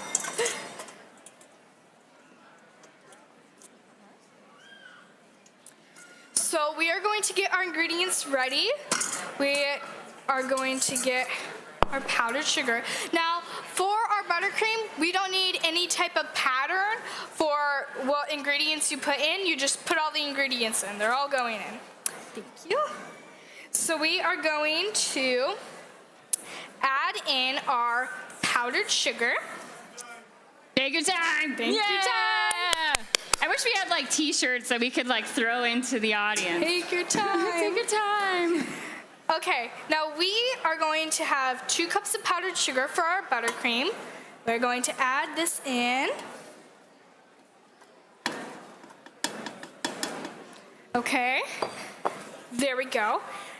And now we are going to add a half cup of butter. Now a half cup of butter is just a stick of butter. You don't need to put it in the measuring cup or anything. Just add the whole stick of butter in. There we go. There's our stick of butter. Now what we are going to need is 2 tablespoons of milk. Now you could use flavored coffee creamer. That's what I do at home to give it a little bit of flavor. But since today is Dairy Day, happy Dairy Day, everybody! We are going to do milk. So we're going to do. Here's our first tablespoon. And here is our second tablespoon. Alrighty. Now we are going to add a pinch of sea salt. Now, there we go. You can add more pinches because it's salted caramel, and you want salted caramel if it's salted caramel. So then we are going to add some caramel, which is Well, actually, do you want to wait on that? Because we probably want to show them how this is coming. All right, we're going to wait on that. We're going to wait on our buttercream. Now our caramel, Check that out. Yeah. Very good. It's kind of starting to be a little caramely color. It's kind of like a, it's very pretty. It's very pretty. It's clear. It's clear, it's clear. It's a very Let's see if you can see that. So it's boiling. So we want to keep reducing this down a little bit. Yeah. Swirling the pot. Swirling it, because we don't want to stir it. And doing what? Taking our time. Taking our time. You don't want to rush this. Nope. You don't want to crank it all the way up and just see how fast you can get it done. Slow it down. Take your time. Take your time. Take your time. Okay. Oh, thank you. We're just going to clean up our mess up here a little bit. Yeah. So when our caramel is ready, we are going to add a few more ingredients. Caramel's looking very good. So make sure to swirl it and take your time. It's for no sugar crystals, because we don't want that. It would be very grainy caramel. We don't want that. All right, swirling. We're swirling. Okay. It's coming. Yep, it's coming. It's coming. Doing it. Does anyone have a favorite macaron flavor that you've had? You? Did you have one, sir? Chocolate. Chocolate. Chocolate. Anybody else? You can make a pistachio. Pistachio. Key lime. Oh, Ooh, that sounds yeah. amazing. Pistachio. Yes. You have to get pistachio. Yeah. I feel like that's a classic. Pistachio. Pistachio. Obviously, if you have a nut allergy, you don't want to eat these. Nope. That would not the be almond good. flour. If you have a nut allergy, don't use flour, because it'll be a The pancake. almond So flour. it's almond flour. All right, we're coming. I can smell it. Smell the sugar. Smell the sugar. It smells really good up here. Yes.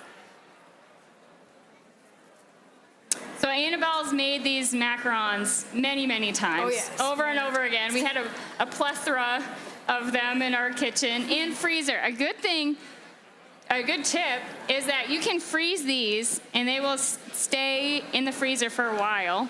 All you do is just thaw them out and they taste fresh. So if you make too many, you can always freeze them. Still swirling. Still swirling. Still swirling. Or you do like a dance move or something. Yeah. Let's see. Okay. We're coming. Essentially, we want it to look like this color here. That is the color. It's a caramely color. And we Yes. want our sugar water to look like caramel. Caramel. It's coming. It's coming along. It's very bubbly. We want it to look like a caramel color. Take your time. See, Yes. that's a big thing. Take your time. You don't want to be like have it clear and be, oh, it's caramel now. Nope, it's not caramel. It needs to be the caramel color. Yes. Yes. Caramel is taking its time. taking its time. It is taking its time. So once this gets to be a caramel color, what are you going to add to this? We are going to add our butter, and we are going to be adding our heavy cream. Heavy cream and butter. Heavy cream and butter. Sounds amazing. It does. Yeah. The caramel is very good. Make sure you guys stick around because there's a lot more presentations after this. All day, I think. I think it's Yeah. every day. All day. Okay.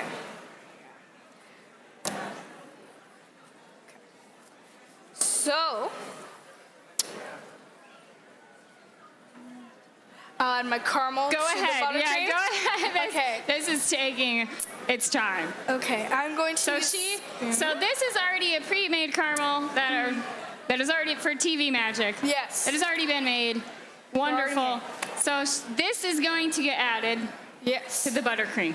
I'm going to grab my spoon. I'm still going to work on this, but she's going to just go ahead and get going on that. Okay. I'm going to add the caramel.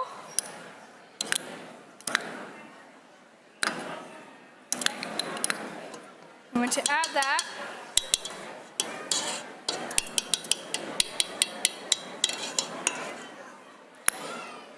Okay. And make music. Yeah. I'll take that. It's very sticky. All right. Alrighty.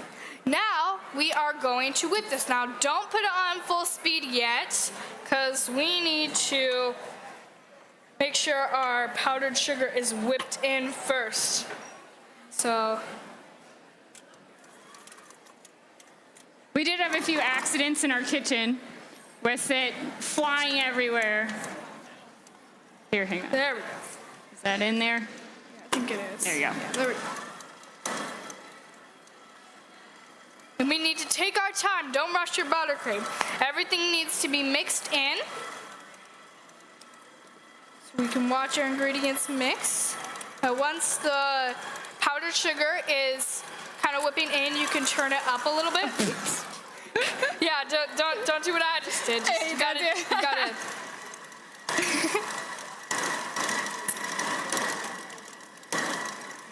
Sticks to the sides, you can stop it and scrape it.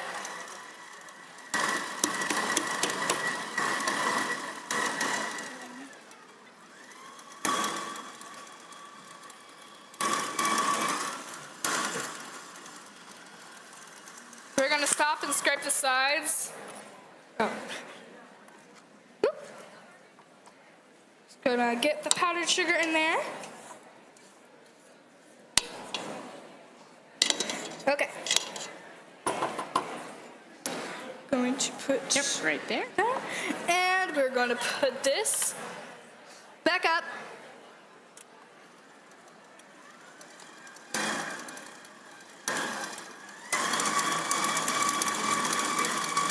It's looking good.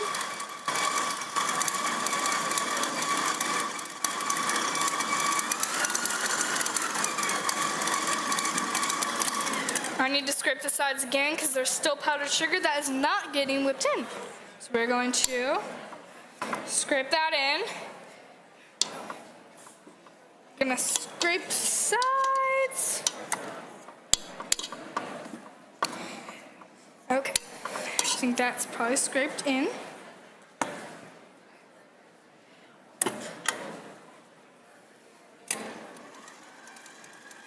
So what if my buttercream is like too runny? Too runny? Yeah. Then you probably should add more powdered sugar or more butter. So What if it's too dry?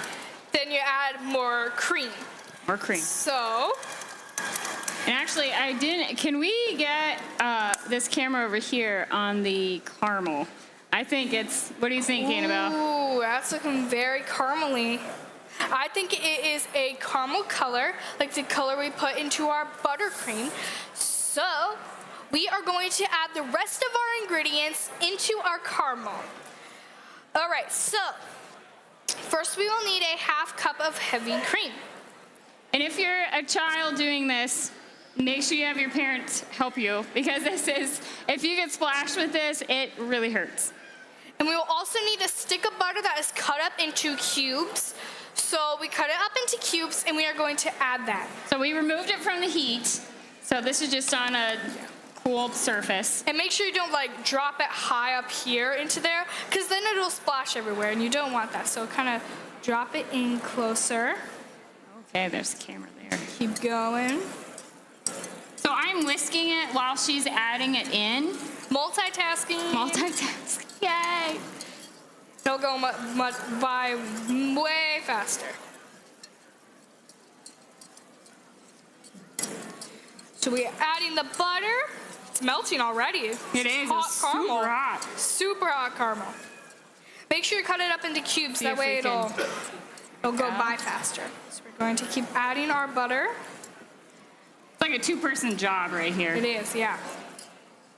We are done with our butter, and now we are going to add our heavy cream. Now we are going to add this in.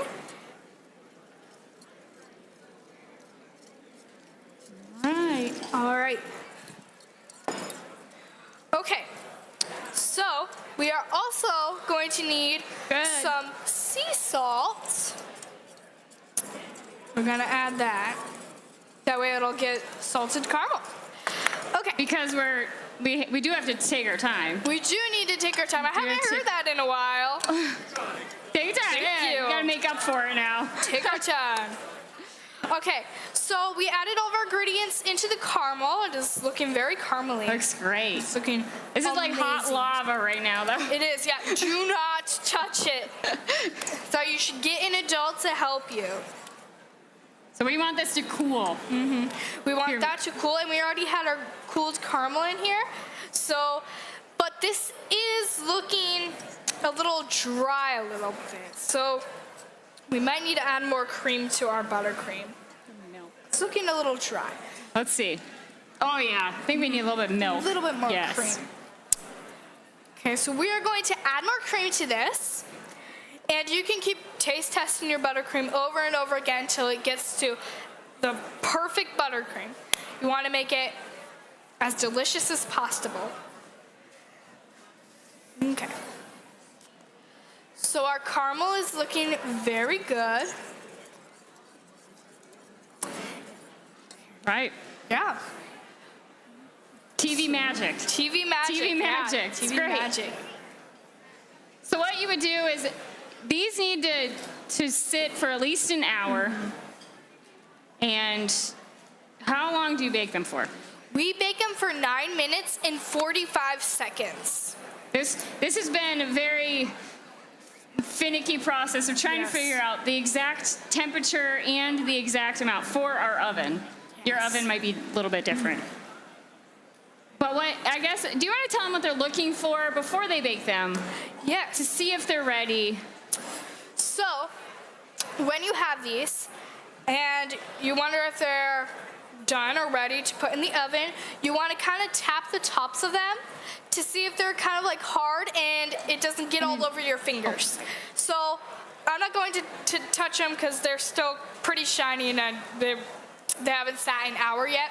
So, that's what you should do. You should kind of feel it with your hand at the top. Don't press down because it'll get on your finger, but just kind of lightly tap. That way you can know it's ready. And in the summer, they take a lot longer because of the humidity. It really affects them just sitting there.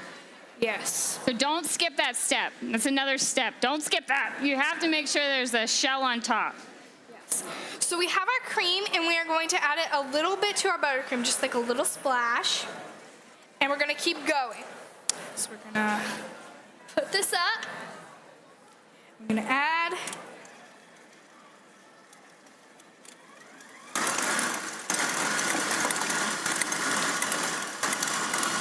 Okay, as that whips, we have our already baked buttercream. And we are going to put it into our cup. Take your time. Yes, I'm gonna take my time. We're just gonna do the cup trick again.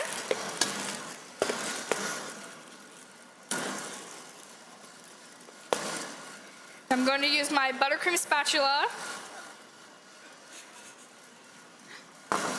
And we're gonna take our buttercream and we're gonna put it in here.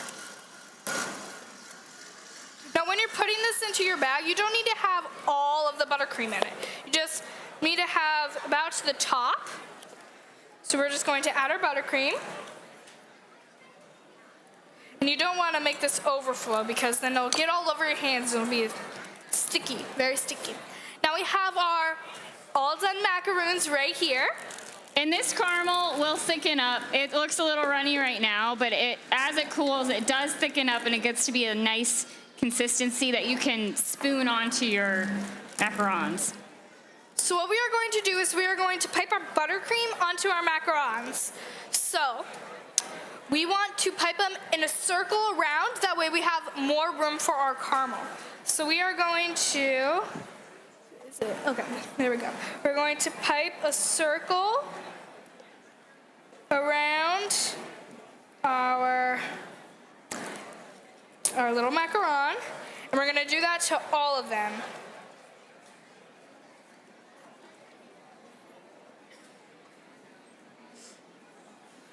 So keep doing that. Keep going around in a circle. And then we want to get the little circle in there because we're going to add our caramel. Alrighty. We are done with our buttercream. And we now are going to add our caramel. So we are going to take a little spoonful of it. I'm going to put it into a macaron. Ooh, that looks good. Going off the edge. I think so. It's okay if Actually, it does that because there is a top on it. So Yes, if it does thank you. go on the buttercream a little bit, it's okay. So then we're gonna add a little bit more to this one. We didn't add any to this one. I should have said we were going to add it to this one. So we're gonna just scoop that in there. We're gonna do it to our last one too. Okay. We are going to put the tops on these. So I guess, I don't know, did you say to match the top? I did not. I forgot all about that. TV magic, it was already ready for us. it was already here. So you need to match the tops of your macarons with the other tops. So you need to have two because this is a sandwich, and you need to match those. It's okay if they're not exactly alike, but they need to be somewhat alike. Those look So- do you want to decorate the top? Yes, you can decorate the top. We're gonna add The finishing touch. buttercream. Yeah, it's the finishing touch. You can do whatever you want, like any decorating. If you wanted sprinkles, you could do sprinkles. You could do anything. But I'm going to add a little bit of caramel on top, just a little bit. If you want to impress the judges at the PA Preferred Junior Baking Competition, you really got to decorate them. So we're just going to add this to the top. You only need a little bit. And then for the final touch, we're going to take a tiny bit of sea salt and put it at the top, just for the finishing touch. Ooh. And there we have our macarons. Well, you might want to plate them because you got to Yes, make we're going them. to You got plate to them. put them on a presentation.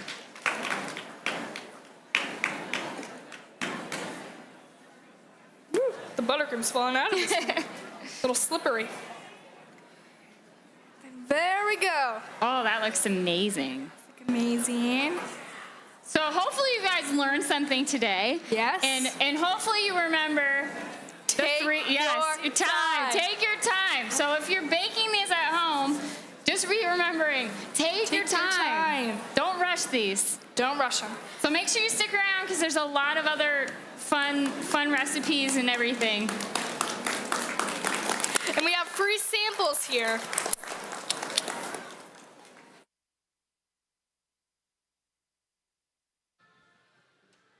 Ladies and gentlemen, another round of applause, please, for Annabelle and Danielle. Thanks so much for being here. We're about to get into the milkshake competition in a little bit, so please stick around.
Okay, is everyone ready?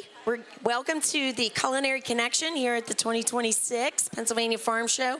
We're wrapping up things here at the end of the week with the best day, in my opinion, Dairy Day, right? Okay, so my name is Jean Coomer, and I am the Industry Communications Specialist for American Dairy Association Northeast, and we help sponsor this contest. And I also live on a dairy farm in Western Pennsylvania, so I have a special love for the dairy industry. And so, let's see, what else are we doing? On behalf of American Dairy Association Northeast and Pennsylvania Dairy Promotion Program, we represent the 4,800 dairy farmers here in Pennsylvania, so that's pretty cool too. And to get us started, we have our Deputy Secretary from the Department of Agriculture, Ms. Lisa Graybeal. Lisa? Hi, good afternoon, everyone. Thank you, Jean, and thank you, contestants. On behalf of the nearly 5,000 dairy farmers, I want to welcome everyone to the 110th Farm Show, our last day, Dairy Day, how appropriate. And I am also a third-generation dairy farmer with my family in southern Lancaster County, so this is a great event for me. So just want to highlight that dairy is really getting a lot of attention now. We have our inverted nutritional pyramid that's showing dairy and more protein at the top of the pyramid. We have whole milk for healthy kids going in our schools, so we hope that helps the dairy industry as well. So we're going to celebrate dairy products today, milk, cheese, yogurt, but also one of the most popular here today, ice cream, and also one of my favorites. So Jean will introduce you to our competitors in just a few minutes, but on behalf of the Department of Agriculture, I'd also like to thank the Harrisburg media teams for their continued support for the Farm Show and your enthusiasm and participation in the Culinary Connection throughout the week and the milkshake contest every year. Competitors, we need to get our blenders ready. You're making shakes for the heart of the dairy industry. And it's really going to be tough this year because your judges are 2 dairy farmers and an alternate dairy princess. So it's going to be tough competition. Our audience will also get a sample of the milkshakes when this is done, so sit tight and watch the fun unfold. So now I'll turn the mic back over to Jean and enjoy the rest of the day. Thank you. Thank you, Deputy Secretary. Let's have another round of applause for our fellow dairy farmer. All right. Okay, so this is, as you know, this whole week we're celebrating America, and it's the 250th anniversary. So what we've done is we've asked our 4 teams to whip up their own recipes with the theme of stars, stripes, and shakes. Fun, huh? Okay, so first I'll introduce our teams. To my left is ABC 27. 2-time champions, reigning champions. We have Valerie Pritchett and Ali Barubi. I got it right, okay. And theirs shake is called Big Berry Blast 250. Let's have it for ABC 27. All right, next we have Fox 43 to my right. And let's see, we have Sydney Nauman. Got it right, Sydney? Sydney Nauman and, Milena, right? Milena Brown, okay. And they are making American Hometown Harvest. That sounds delicious. Let's have a round of applause for Fox. All right, CBS 21 here to my left. We have Austin Winkler and CJ Christie, and they are making batter, get it? Batter of the Bulge. In honor of another important date in American history. So let's hear it for CBS 21. And last but definitely not least, these little cowboys down here. This is WGAL, and we have weekend anchor McKenna Alexander and our weather guy. Thanks for being here despite the weather. We have Ryan Argenti. We weren't really calling for the snow this morning, were we? Yeah, we were. Oh, he was. He had a plan. All right, so they are making American apple pie milkshake. So let's have a big round of applause for our competitors. And so what happens now is our teams get ready. They have 15 minutes to make their shakes, and then they will take them over to our 3 judges, who I'll introduce in a few minutes. And then we'll let all of you know when time's up, and then we'll let you know when you can get your display shakes ready to go over to be delivered to the judges. All right, so who wants to help start this countdown? Ready? 10, 9, 8, 7, 6, 5, 4, 3, 2, 1, shake. All right, they're going. Okay, timer's on. So while these folks are making their shakes, you in the audience, our lovely audience out there, will get a chance to sample a delicious milkshake. This is a blueberry shake made by our folks and our friends here at the Culinary Connection. So if you love it, and I think you will, you can find this recipe on our website, American Dairy Association, savorrecipes.com. So thank you again to our Culinary Connection team for allowing us to be here and making these samples. Okay, so they'll be distributing those at some point. All right, now you may wonder what our shakes will be judged on. Is anybody curious? You want to know what they're judged on? Okay. Judges, you might want to pay attention to, so you know what you're judging on. Originality, creativity of name, we've heard some cute ones, variety of ingredients, consistency, appearance, and flavor. So not only does it need to taste good, but it sure needs to look good too. Sometimes it's better to look good than feel good, right, Claire? Yes. Okay, so they have 15 minutes to make the shakes, and the biggest rule we have is we just want to have fun. So let's hear it. Another round of applause for our teams and all the fun and the shakes they're making here. And for the record, they created these recipes themselves. We didn't say, oh, you have to make it this way. We just gave them a theme. And so all of our contestants created their own recipes using their own kind of ingredients that they wanted to use. And so, and you can tell our Valerie Pritchett takes this game very, very seriously. So Allie has her work. She's working with the best over there, the pro. Oh, the samples have hit the scene, so it looks like samples are coming out. So you can sample the blueberry milkshakes that the Culinary Connection has made on our behalf. And let's introduce our judges over here. First we have, oh, they can watch up here too. That's pretty cool. Yeah, then you can see, you can monitor their work. So our first judge is Miss Claire Burdett. She is a dairy farmer in Mercersburg, Pennsylvania, where she farms with her husband, Justin, and his family, and their 2 daughters. And they milk 100 and some cows. And so she had to milk cows this morning before she could ride on up the road to get here. In the snow, Ryan, in the snow. Next is Amy Brickner. Amy is also a Franklin County native. Oh, Cumberland County, sorry. But now she lives in Carlisle with Destiny Dairy Farm, where they also milk cows and process their own products. How many cows are you milking? 65 cows. So you can always go to their little farm store and purchase some of their products that they make on the farm. And next, and last but not least, is our alternate dairy princess, Rebecca Aldrich, also from Franklin County. Still has a dairy farm where they milk cows there every day. So you've had a busy week here. Yeah. Day 10 for the Dairy Princesses. They've been here a long time. There's the other 2 gals down there. Let's have a big round of applause for our judges. They are experts in dairy, so they know what they're doing.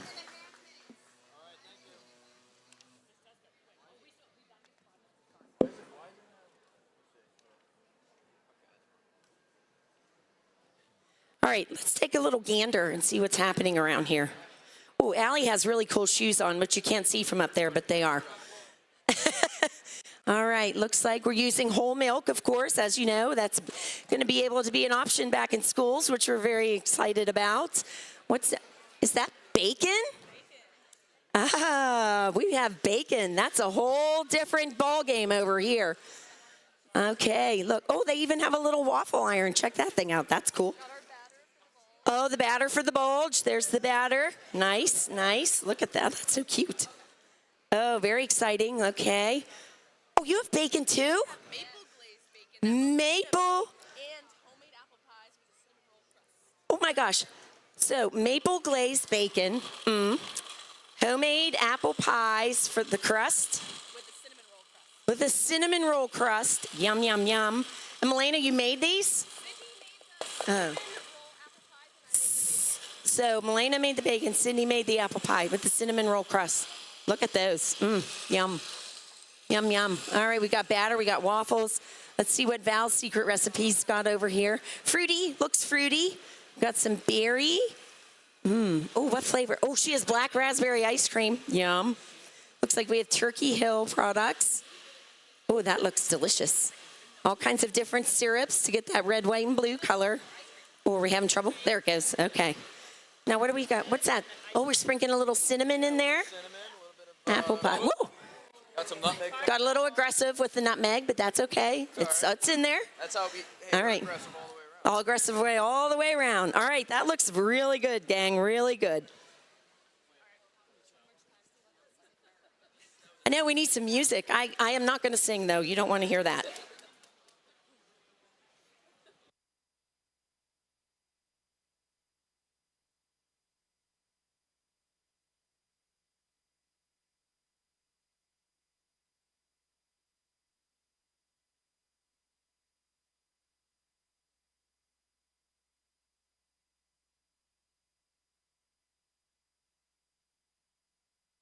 All right, it says, Janine says we have 9 minutes left. So they have quite a bit of time left. Who wants to hear some jokes? I do love a good joke. So I used to, here at the farm show, I used to MC the rabbit hopping contest, which we haven't done in a long time. But my favorite rabbit joke, which has nothing to do with dairy, but is my favorite. What kind of music do rabbits listen to? Hip hop. Yeah, right? Okay. I know that's not a dairy joke, but I still love it. Okay. What do you call cheese that isn't yours? Nacho cheese. Okay. Hey, he liked it. Ryan liked it. All right. What is a dairy farmer's favorite movie? There's my friend Kelly. Anybody know? Moana. Instead of Moana? No, that one tanked. Sorry. What do you get from a miniature cow? Condensed milk. No, thank you for laughing at my jokes. I appreciate that. Speaking of cows, I don't know if you've been over to the calving corner, just over in the next North Hall, but that is an amazing program that we do over there. And there have been 16 live cattle births here during Farm Show Week. And all the cows are done having calves, but there's still 4 little calves over there, and the mother cows are over there. So it's pretty neat. So you should go check that out too, since, you know, it's Dairy Day. Got to keep with the theme today.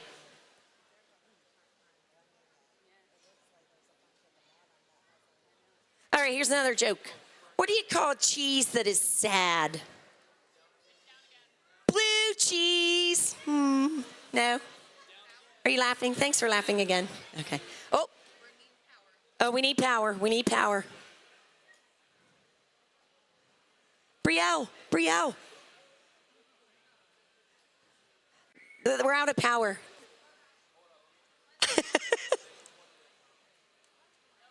Nope, no power. We're coming. We're going to get it.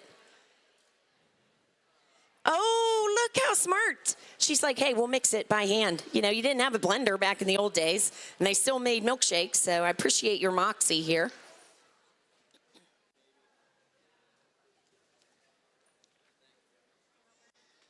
It's pretty cool to be able to watch up there. All right, Brielle works for American Dairy Association as well, and she's like our master behind the scenes gal. She's probably mad that I even mentioned her name, but we can't do these things without her and Janine, who've helped coordinate the whole deal. I wonder how much time we have left. Is that the answer, guys? Is it working? Let's see, Ryan. Oh, yeah, we got action. We've got action. Okay.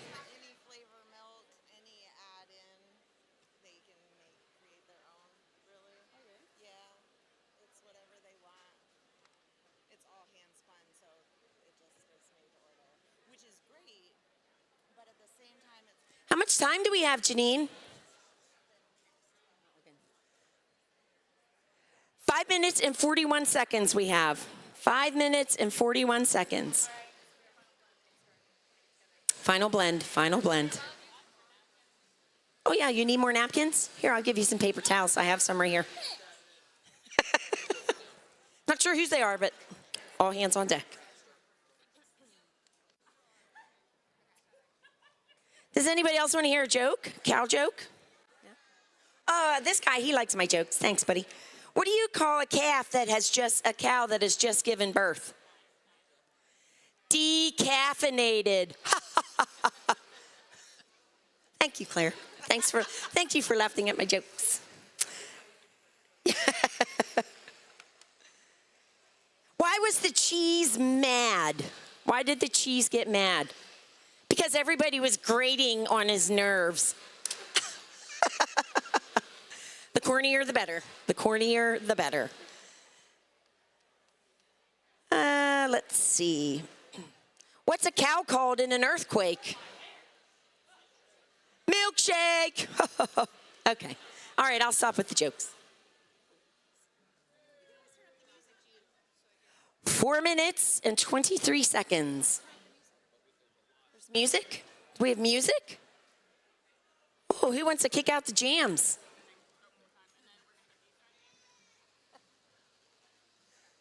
Oh yeah, I hear the music now. Just a little background music. All right, and you'll see that each of our contestants gets 3 cups with our Undeniably Dairy logo on them. I'm wearing that as well. Oh, cinnamon sticks. That looks fun. Okay. And so what they'll do is as they finish their recipes, they'll pour them into 3 different cups, and then they'll bring them over here to our 3 judges, and then they will make their decisions. And then we have a little, some prize giveaways while the judges are deliberating. 3 minutes and 33 seconds. Oh, I see some whipped cream going on over there, which is, of course, is real dairy whipped cream. Oh, Val has her own cups. Oh, those are pretty. Oh, with the 250th anniversary. All right, 3 minutes. Let me take a walk down here.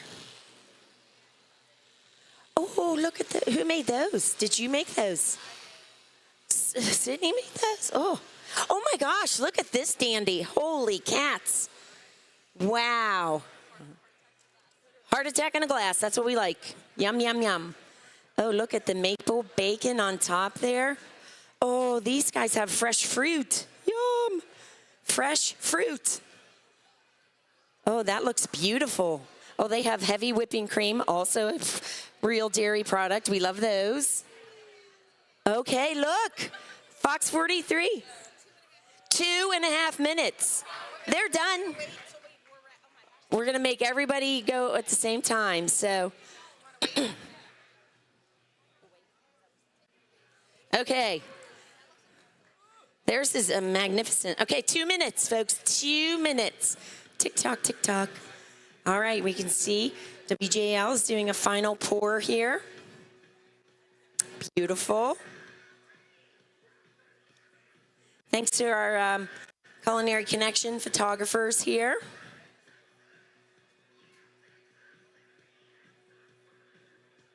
This is some banging music, man. Ooh, look how pretty that is. Dow's is blue, and oh, they have 2 colors. They have blue and red. Oh, 1:45. So when we get to 10 seconds, we'll do a group countdown together.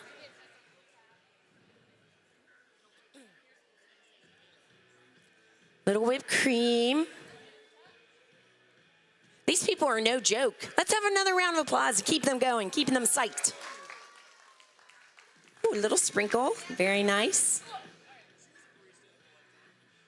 Oh, and some sprinkles on top, beautiful.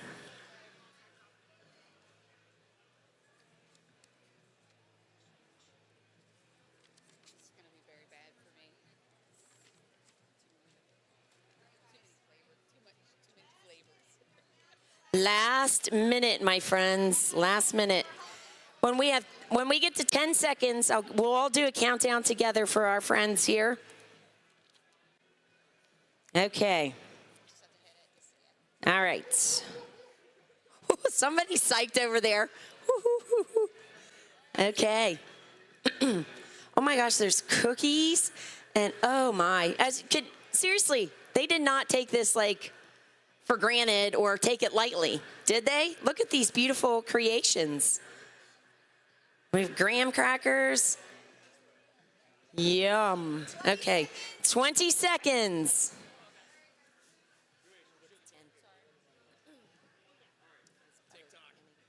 All right, gang, we're at 10 seconds. You ready to count down?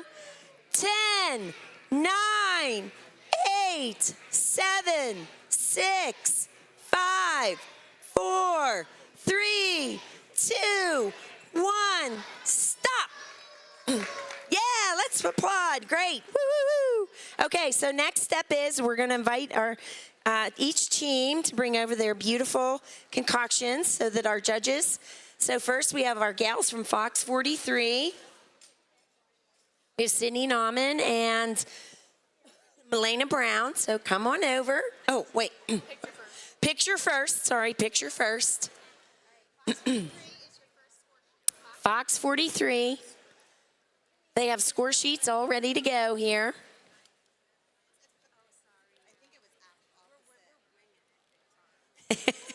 All right, we're getting some pro photos. Very good. All right, so, okay, Melena and, excuse me, Sydney, come on over. Look at those beauties. Hot dog. Yeah, so what Sydney and I created today, the milkshake is cinnamon apple, very delicious, and then we topped it with homemade maple bacon as well as a homemade apple pie, but rather than the traditional apple pie crust, Sydney made it with cinnamon rolls to match the cinnamon flavor inside. So hopefully it gives you that salty, sweet, treat that lots of people like. Okay, all right. Let's have a round of applause for our Fox 43 ladies. Look at that beautiful piece of art. That is art. You can step back and then we'll shuffle everybody around a little bit. All right, next we'll invite Val and Allie from ABC 27. Oh my heavens. USA. Do you want to tell a little bit about what you've come up with here? I don't know, Val or Allie?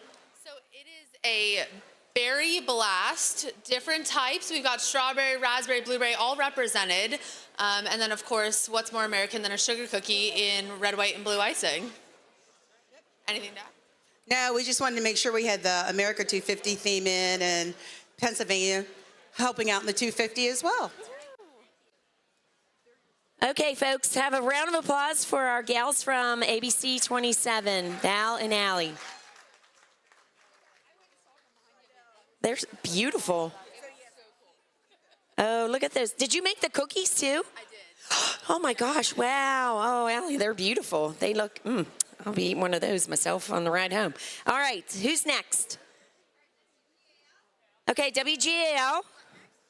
All right, Ryan and, excuse me, McKenna. Oh, look at that. It's gorgeous as well. Very nice. We'll get a few photos. All right. Okay, you want to bring them on over?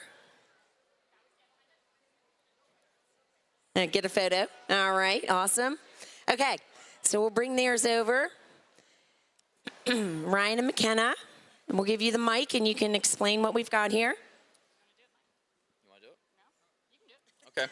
All right. So what we got here, it's also an apple pie milkshake is what we have going on. So we have some vanilla ice cream. We have apple pie. We have the crust of the apple pie in here. You can also see like some graham crackers just kind of drizzled right over top of the, you can see, look at this whipped cream is incredible here. And the apple filling here right on the side there and the cinnamon stick to top it all off.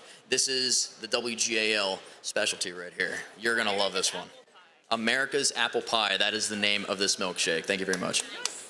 Round of applause for our friends at WGAL. Thank you, Ryan and McKenna. All right, last but not least, our friends down there from CBS 21. Come on down and bring your shakes down here for your photo opportunity. And those aprons are super cute, too. I don't know if you noticed, but they have the Undeniably Dairy logo on them. Very sporty. All right, so they're coming over. All right, Austin or CJ, who's going to give? You're going to go? Okay. All right, so we did our take on a farm fresh breakfast for you. So we've got a maple bacon milkshake with some fresh strawberries, fresh made waffles, and candied bacon on top. And, we had batter of the bulge because we had that fresh batter going into those waffles. And we just kind of wanted to give a nod to the farmers and all that stuff that comes out of a farm every single day. Right. Very nice. Thanks, TJ and Austin. Let's have another big round of applause for our friends here from CBS 21. Thank you, thank you, thank you.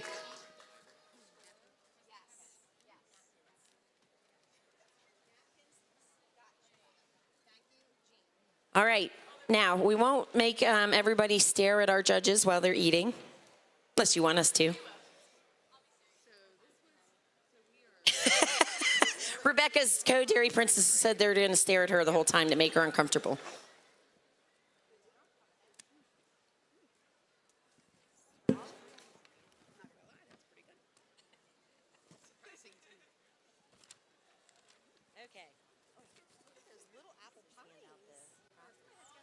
Okay.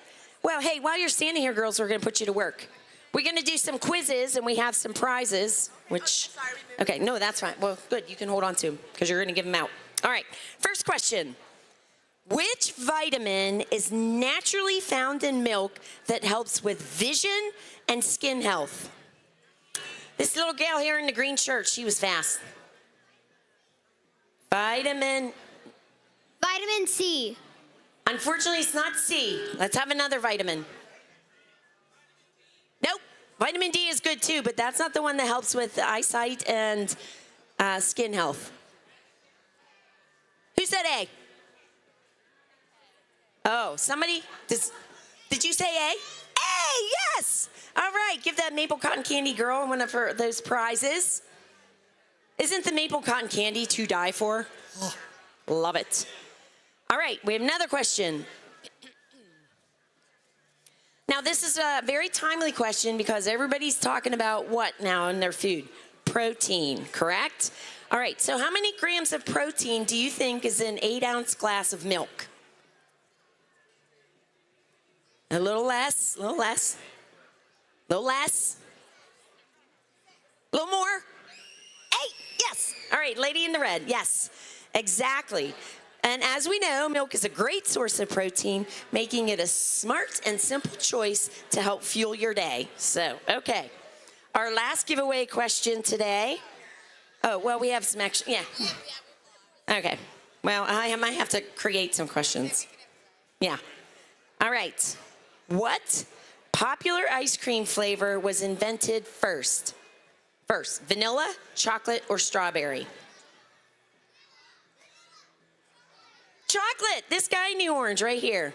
There he is. Chocolate. Yep.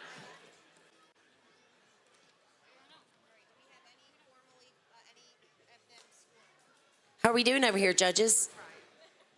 Do you want to add or share any thoughts on things? Who's our spokesperson? Amy's going to be? When you're ready. They have nice water here to cleanse their palates.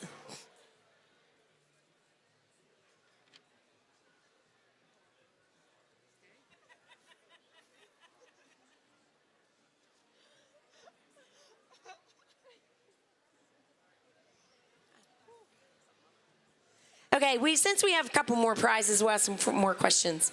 All right, so there's 7 breeds of dairy cows. 7. They're all represented here. You can go over to the barns and see them all. What do you think is the most popular breed of dairy cows? Holstein, you got it. Now give that girl a prize. Very good, very good. Oh, hey, that's cheating, but that's okay. That's all right. You knew it and you were confident, so we like that.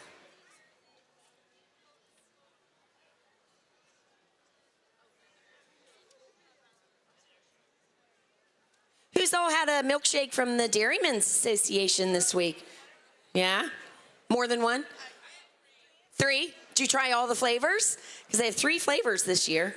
I haven't tried any of them yet, but I did try, just fun facts, we support all of our ag friends here, industries. The maple lemonade, has anybody tried that? I highly recommend. It's very refreshing. Very refreshing. Oh, all right, let's talk to our pros over here. Val, how's it feel? Do you feel the pressure? Oh, yeah, a little bit of pressure because they had some great milkshakes. Didn't everybody have great milkshakes? Really great. We really did. Really great. I feel bad for the judges. Well, they said they'd take bribes, but I don't know. It might be too late now. You probably should have started that a little earlier. Oh, yeah, sorry, CJ. So what, is this your first time? Have you done this before? First timers. What'd you think? You know, it was a little bit stressful. The time went by pretty quick, but we're pretty proud of what we put together. I think you should be. They're first timers. And they even made the waffles here. So that's a little extra step there. Fox 43 gals, how do you feel about it? Is this your first time? Not mine. No. Okay, what'd you think? It was very fun. Sydney made me seem like I was gonna be more stressed, but it was very calm. I was doing a little dance, having a good time. She didn't know. She didn't know what to anticipate, right, Sydney? So she was like, whatever. Cool. Well, I'm glad you came back. That's good. Hopefully you two will come back next year as well. All right. All right, folks, first time? First timers? First time for the milkshake competition. Okay. Have you done lots of other things this week here? Yes. So are you talking about like doing other activities? Oh yeah. I've actually been coming to the farm show for years. Actually, any of you in Lancaster County natives on the southern end of Lancaster is where I went to school and grew up. So it was always tradition every single year when the farm show would be happening, we'd come up this way and yeah, enjoy all the vendors, the attractions here. Did they rope you into any other contests this week? I think it was just this one. Yeah. How about you? Oh well. First time at the farm show ever? I know AJ. He was milking cows, so I know he was doing. Yeah. Second behind the. Nice. I think the Dairy Princess. Oh well, they might be able to tell us the Dairy Princesses. Yeah. First timer. Where are you from? Dallas, Texas. Oh, well, no wonder. Oh. I just bought this. Oh, did you buy it here? That'd be even better. You know, Allmeyer's right down the road. They're from Butler, Pennsylvania, where I'm from. They have yours from Allmeyer's? Yeah, I got it. Good work, good work. Yep. Oh, the whole getup? I got the whole. New boots? Yeah, We just got these shine. Oh, nice. They got their boots and they got them shine down here at Allmeyer's. A big. Yeah. They even got bell buckles, man. Oh, the works. Well, did you just move to the area? No, I moved here about 2 years ago from Wisconsin, so I'm very familiar with dairy. Yeah. That's awesome. Wasn't that cool, guys? We're bringing them in here. So let's have another round of applause for our contestants.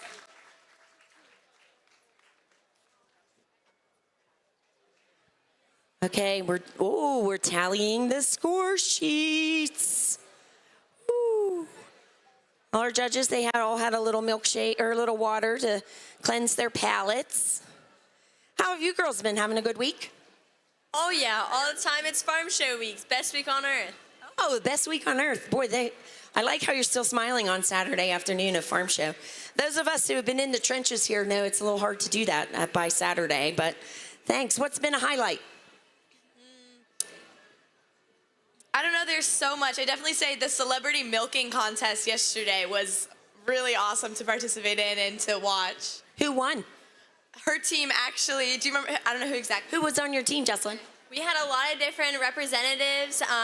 We had another fellow man from Lebanon County who was doing a great job and really helped us succeed. Oh, yeah? Were you the anchor? Were you the last one? I was the first one, actually.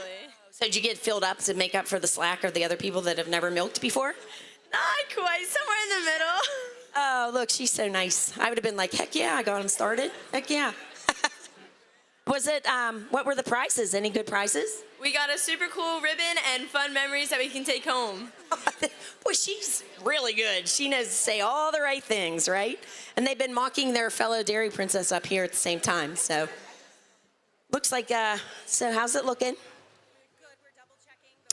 Oh, we think we have a winner. We're tallying the scores. Look at these cookies, too. They're so cute. Who made these? Allie made the cookies, right? Oh, look how cute. She could do side business with those cookies. Yeah. All right, Brielle and Lisa's gonna give out our. Oh, okay. Deputy Gray Beal's gonna give out our trophy to the winner. Who's excited? Anybody excited? All right, gonna get ready to have a drum roll here in a minute.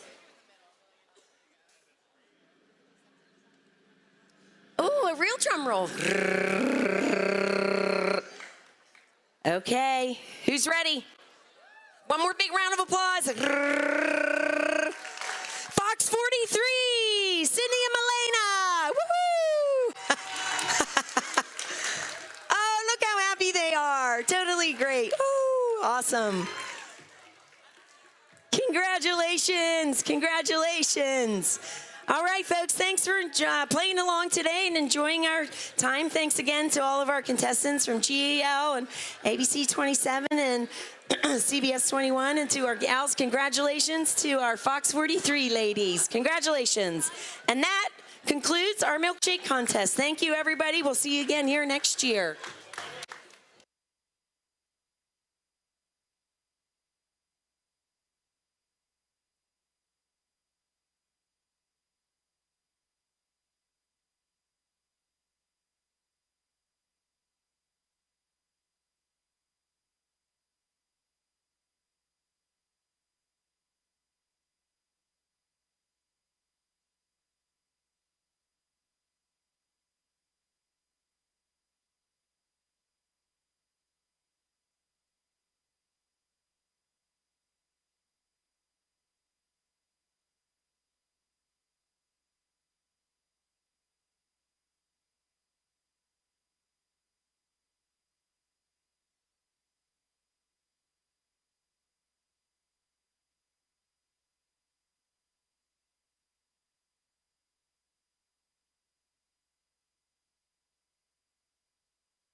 Good afternoon, everyone, and welcome to the Pennsylvania Farm Show, the 110th version of the Farm Show, as we're in our last day, believe it or not.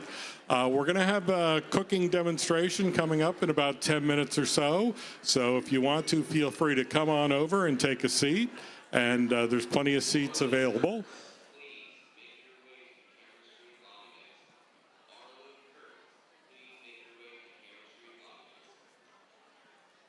Always want to pause for that announcement because sometimes it's important. But again, anyone out there, if you're looking to take a seat for a few minutes, we've got a demonstration coming up.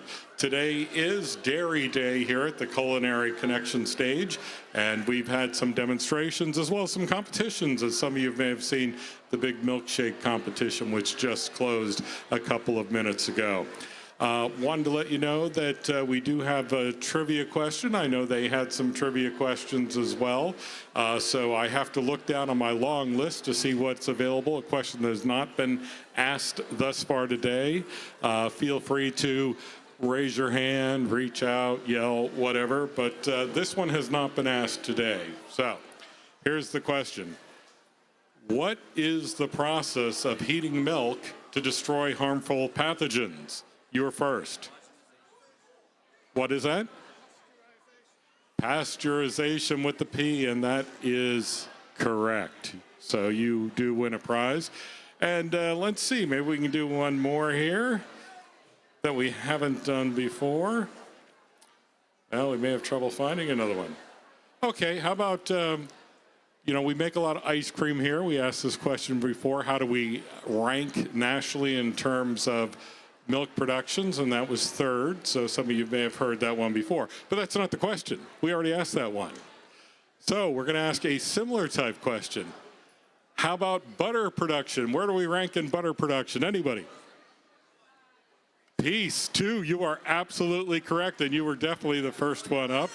So you are a winner. So we'll bring out a couple of prizes for you. And just remember, in about 5 minutes or so, we'll be up with the next cooking demonstration.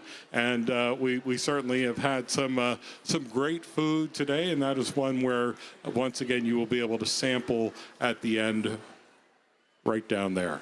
Thank you very much.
Chef Tina, are you from Lebanon?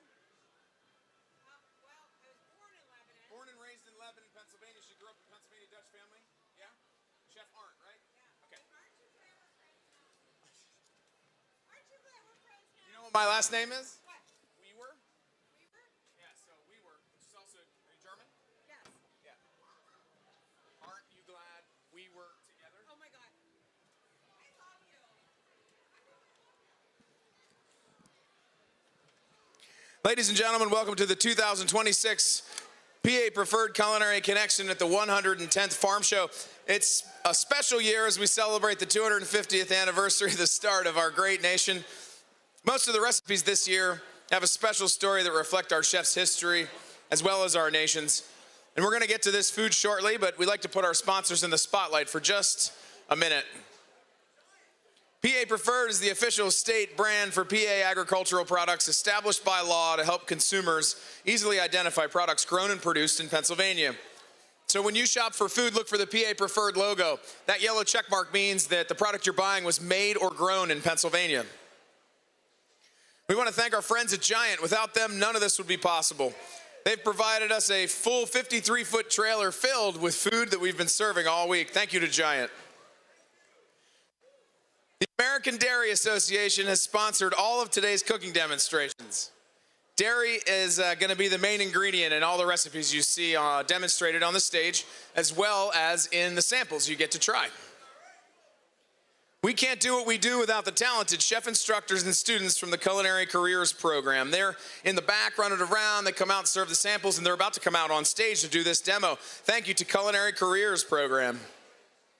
We'd also like to thank the folks from Thermador. So Thermador supplied us with these induction cooktops, the refrigeration in these ovens, and a lot of other things. They're amazing. Go to thermador.com to check out the latest lineup of state-of-the-art appliances for your home. We'd also like to give a big thanks to Christiana Cabinetry for these awesome butcher block countertop custom cabinets. They're all made just for us, custom with everything we need for our demonstrations and for our competitions. And they are a Lancaster-based family-owned business. So check out ChristianaCabinetry.com. Located just across the river in Camp Hill, the restaurant store has everything you could need for your kitchen and ours. And you can get industrial quality kitchen equipment from walk-in refrigerators to spatulas. Membership is free, so go check out the restaurant store in Camp Hill. Last but certainly not least, we want to thank our friends at the Pennsylvania Winery Association. Every recipe in our book that you will see demonstrated today has a wine pairing that was thoughtfully provided by Pennsylvania Winery Association. If you like PA wines, you want to try PA wines, head in that direction. On the other side of that Pennsylvania hardwood exhibit, you'll find the wine booth. All right, so this next chef brings decades of experience, deep Pennsylvania roots, and passion for teaching to the Culinary Connection stage. Tina Arndt is a chef instructor at the Western Montgomery Career and Technology Center with more than 35 years of experience in the restaurant and hospitality industry. A graduate of Johnson & Wales University and a certified vocational educator through Penn State, Chef Arndt has spent the past 17 years mentoring high school students and inspiring the next generation of culinary professionals. Born and raised in Lebanon, Pennsylvania, she grew up in a Pennsylvania Dutch family where cooking was scratch. Growing food and preserving the harvest were simply part of everyday life. For today's PA Farm Show demonstration, Chef Arndt is preparing a classic quiche, a dish that reflects those roots by turning simple, seasonal ingredients into something nourishing and elegant. To her, quiche represents resourcefulness, tradition, and the Pennsylvania value of making the most of what you have, all while bringing people together around the table. Ladies and gentlemen, please put your hands together and get a warm Pennsylvania welcome for Chef Tina Arndt. All right, thanks, Chef.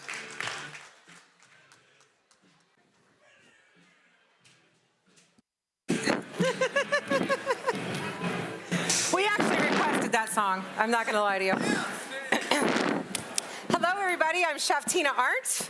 Welcome, Pennsylvania family. This is Amira Urquia Vargas. Pleasure to meet you. I'm an instructor at a technical center, Western Montgomery Career and Technology Center, where Amira was my student for 4 years. She earned a full tuition scholarship through culinary careers programs who we're here to represent today, and she is on a full tuition scholarship at the Culinary Institute of America right now. And she skipped class to be here today. Thank you. All right, so before we get started, a couple things. Number one, we have not had time to practice. So you know what we're gonna do? We're gonna act like we're in class and we're just gonna have some fun. Is that okay with everybody? Yes, all right. Second thing is, when we were told it was Dairy Day, we looked and we saw that everybody was doing something sweet. And we needed to be just a little salty, right? A little savory in there. And we thought quiche. Everybody go, oh, quiche, right? Oh my God, what is quiche? Quiche, Chef? Well, you know, quiche is really not as crazy as people think. Woody Allen even did a movie called Real Men Don't Eat Quiche, and that is just a lie. So what do farmers have in their larders? You have flour, you have butter, you have cheese, Very bacon, true, yes. onions, maybe some herbs and spices, anything that's left over in there, and you can make a quiche. We're gonna take the mystery out of making a pie crust. We're gonna play with some bacon today, and then 200 portions are gonna come out. We're gonna feed everybody. What do you think about that? Sounds great. Yeah, oh, excitement. Oh, free food, right? Free food. Okay. So to get started, I'm gonna turn it over to my friend Amira, and she's gonna get the bacon and the onions started. I'm gonna let you know that if you make quiche at home, I'm gonna just start out with, you can make your own crust or you can buy already frozen crust. Quiche can be made ahead of time. It can be microwaved. It can be frozen. It can be stuffed in the oven. You can mise en place, which means prep everything the day before, and then make it for Sunday brunch just by popping it in the oven. It makes a great tradition for Christmas breakfast, if you want something fast, easy, and delish. And through the magic of television, we already have everything prepped. So for us, it's gonna be much easier than for you, but trust me, it's really not that hard, and we're gonna take the mystique out of pie crust and quiche. But I'm gonna turn it over to my friend Amira for onions and bacon. All right, so some of the inclusions that our quiche Lorraine includes is bacon, and this is pre-diced already, so we're just gonna add this to the pan. Bacon makes everything taste better. I'm actually convinced. So yesterday was pork day, and we had some of the best pork ever, and we thought, let's just put some pork in there. So pork rules. What's great about this is we all know that when we cook down sausage or bacon, it makes a little bit of fat. So we're gonna cook down this bacon until it's nice and crunchy, just like we all do, and we're gonna pull it out and we're gonna saute our onions in there, because why not? The greatest thing about quiche is we're gonna teach you how to make a quiche Lorraine today, but say you go out to eat and you have a leftover crab cake, well, you don't need the bacon, just throw your crab cake in there. If you don't have the same cheese as we have, throw whatever cheese you want. If you're a vegetarian, maybe you can just do broccoli. It really doesn't matter. We're gonna just give you quiche Lorraine because that's the most popular quiche, but the inclusions, I think it's kind of like up to them. Don't you think so? Yeah, you can add anything into quiche. Anything to quiche. So you're gonna cook the bacon and the onions. Yes. I'm gonna get started with pie crust. All right. All right. So it's really, hi Kat. How you doing? Thank you. This is my new friend. All right, so I have to tell you that I grew up in a very Dutch household, and everything from my house was scratch. We were pig farmers, we grew all of our own things, and I was always told by other people, oh, pie crust, that's really intimidating, it's really hard. So I'm gonna tell you, if you get the Pennsylvania cookbook, my recipe is in there. It is not that hard, and you can use it for sweet or savory. It rolls out very nicely. You can freeze it ahead of time. So I encourage you to try your own pie crust, but I will say that Giant does have a really good, I'm gonna promote Giant a lot today because they are my friends. So Giant does have a really good frozen and even a rollout pie crust that stays in your freezer very nicely. So in my bowl, I have my AP flour. We're gonna all use just regular flour today, okay? We're not getting into all the crazy flours. So I got some AP flour in here, and you always mix your dry ingredients. So most people think that pie crust is just a little bit of salt, a little bit of butter. I like to add some sugar to mine. I am not kidding. And again, magic of television, all my stuff is already measured. And I'm gonna mix that together. Chef, why are you wearing a glove? Because, you know, I've been cooking for 2 days, and about 5 minutes ago, I cut myself an aluminum pie pan, right? Of course. All right, so I have that in there. Now, the thing about pie crust, and this is something you have to remember, if you're making biscuits or you're making pie crust, everything needs to be cold. I'm talking about your butter and your water. So pea size makes it flaky. And the reason why is there is water inside your butter. And when you have pea-sized pieces, when the butter evaporates, it leaves a shelf, right? My secret trick, so I don't have to work so hard, you know that knuckle buster, your grater? This little guy right here, freeze your butter. Hi, Kat. And you're gonna grate your butter. Throw it right back in the refrigerator. Once your flour and all your dry ingredients are mixed, we're just gonna pop that in there and pull it apart. Much less work, right? Instead of sitting there cutting. Back in the day, I didn't have a pastry blender. I would use 2 knives. Did you ever do that? So I'm just gonna pull that apart, and I'm gonna make that pea size. Chef, do you have the pastry blender? Oh, thank you, right here in front of me. Pastry cutter or pastry blender, if you don't have one of these, all right, 2 knives works very well. You're just gonna get in there and make sure it's just pea-sized pieces. That smells delicious. I agree. We decided yesterday with all the pork going on in here, we tried everything. We had blueberry sausage. We had some good roasted Brussels sprouts yesterday, didn't we? Oh, they were delish. All right, so now inside here, pea size, mealy pie crust, cornmeal. If you want a flaky pie crust, pea-sized butter, nice and cold. Keeping with that, ice cold. I fill ice in here. I only need 1/4 cup. I'm gonna pour it off, add it to that, and my secret ingredient, tablespoon of apple cider vinegar. If anybody else is a Dutchie like me, use a lot of apple cider vinegar, right? This comes together so easily. I'm just gonna rub it until it forms a paste. Get my hands in there.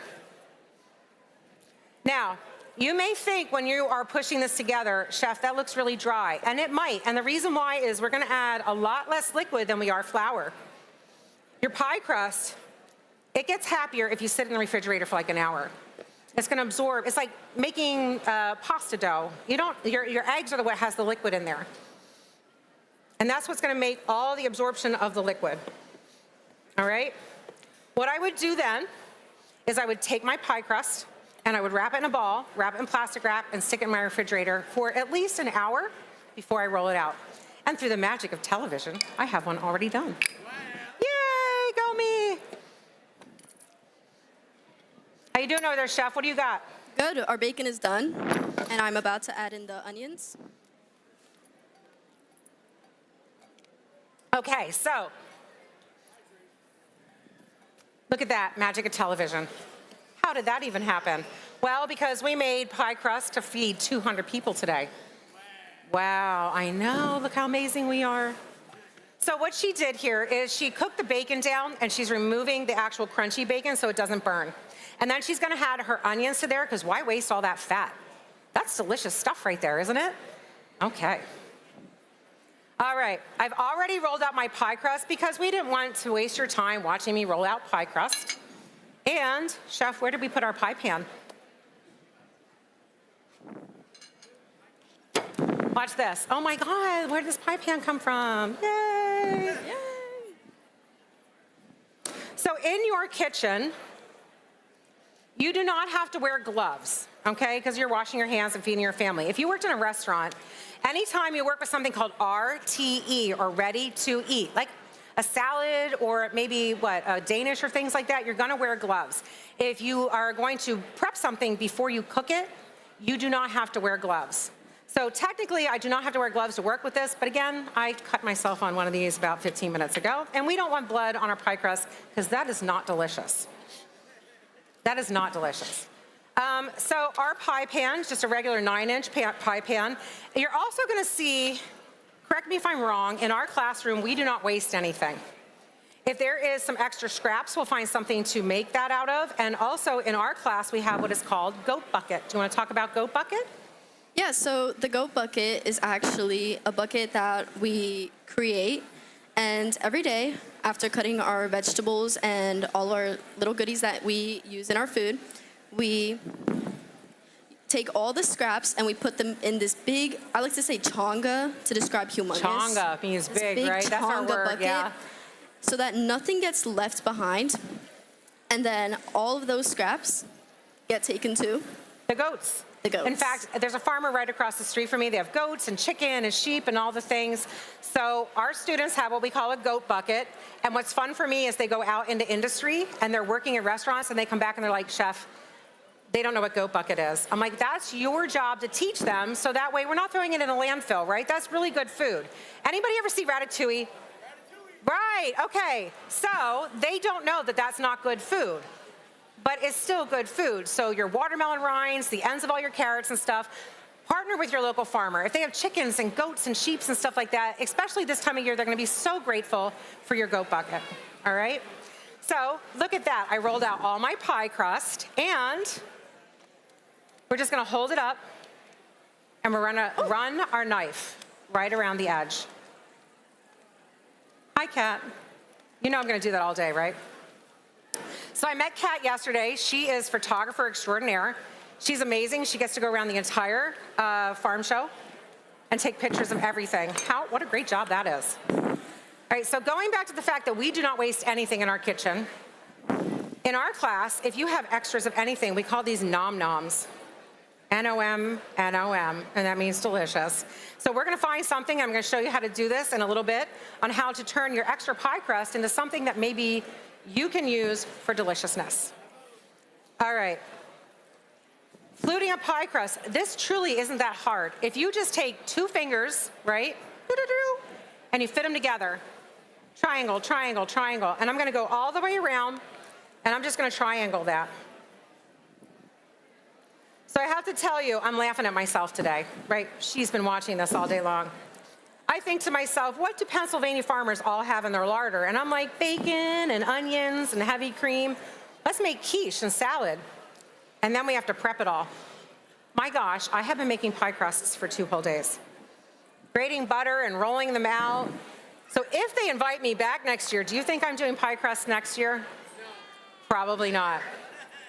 All right, again, my pie crust, just like this. The recipe that's in the Pennsylvania cookbook literally makes 1 pie. You're gonna mix together all your different stuff. Now, the base of every quiche is called your royale. It's a fancy name for custard. In your house, if you have milk, use milk up your eggs. If you prefer half and half because there's less calories, do that. Heavy cream, that's where my heart sings. It makes a nice, thick, viscous quiche. Chef, I don't like bacon. All right, throw crab cake in there. Chef, I don't like onions. Throw asparagus in there.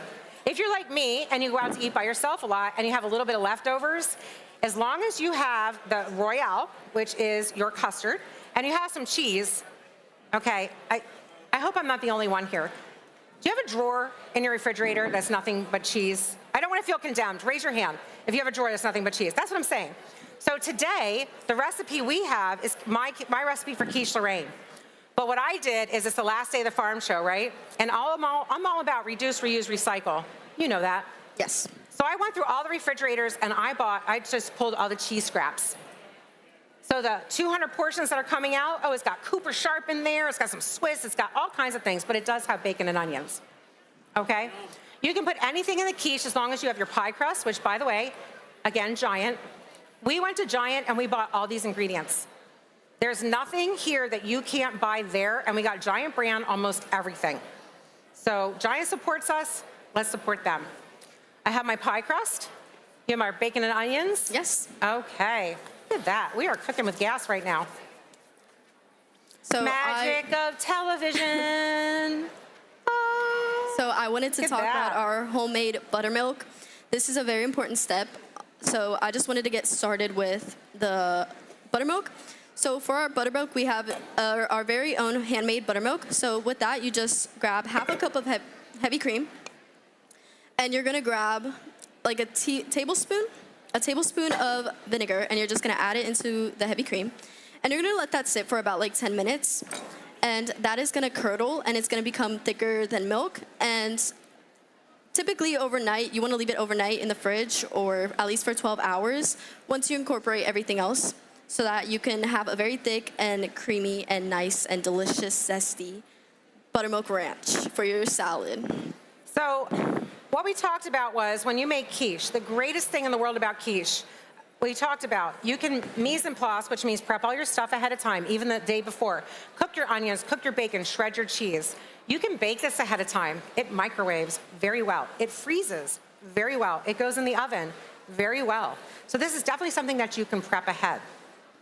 what we thought about was cross-utilization. When I make my quiche, I like a nice, thick, unctuous, love that word, unctuous. Like that word? Unctuous quiche. So I'm gonna use heavy cream for ours. The buttermilk ranch dressing is just a cross-utilization of ingredients. We are making our buttermilk with heavy cream. We found it's thicker and it gets whiter and it stands up better on your lettuce. We also put apple cider vinegar in our crust. We made our buttermilk with apple cider vinegar because, oh, hi, Alec. How you doing? All right. So we made our buttermilk with apple cider vinegar as well because it gives a little bit of zip to your ranch dressing. All right. So I'm going to mix together the Royale real quick. That's just a fancy name for custard, eggs, Pennsylvania grown. Again, the farmers across the street from me, they keep me supplied in eggs. We're gonna do 2 eggs, our heavy cream, salt and pepper. Now, what's really fantastic is the recipe that I have in this cookbook literally makes one quiche. And when you pour it into the quiche shell, it's gonna look very full. Make sure you bake it on a sheet tray in case it decides to, bubble over into your oven, which is no bueno. We do not like that. But each one will make one full, very full quiche. What do we have here? Oh, some inclusions. That smells delicious. Did you smell the bacon and onions cooking? See, we did that on purpose. We wanted you to all go, bacon. Yeah? All right. You don't smell it? My goodness. All right. Quiche Royale.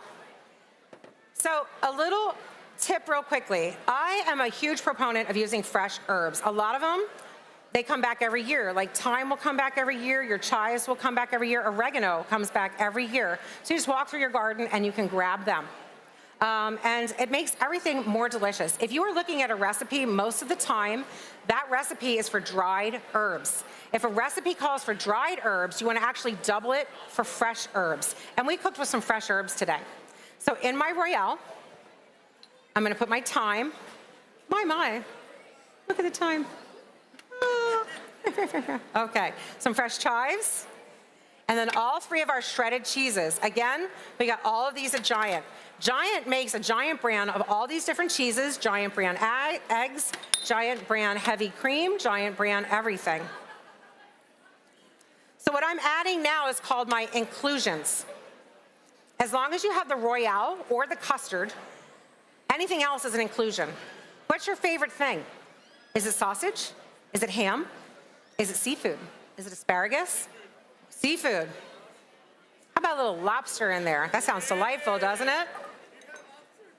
Not up here, sweetheart. It's dairy day. I'm sorry. And actually, lobsters don't grow in Pennsylvania. I know. Okay. So in here, and it's gonna look really, really thick. See that? It barely looks like there's any cream in there. Do we see that? Oh yes. My gosh, it's so delicious. It smells so good. It does smell so good. All right, so I have my quiche and I have my Royale. What do you got working over there? So I'm gonna get started on the actual buttermilk now that we've let it sit for a couple of minutes. So for your buttermilk, you wanna start with a cup of sour cream.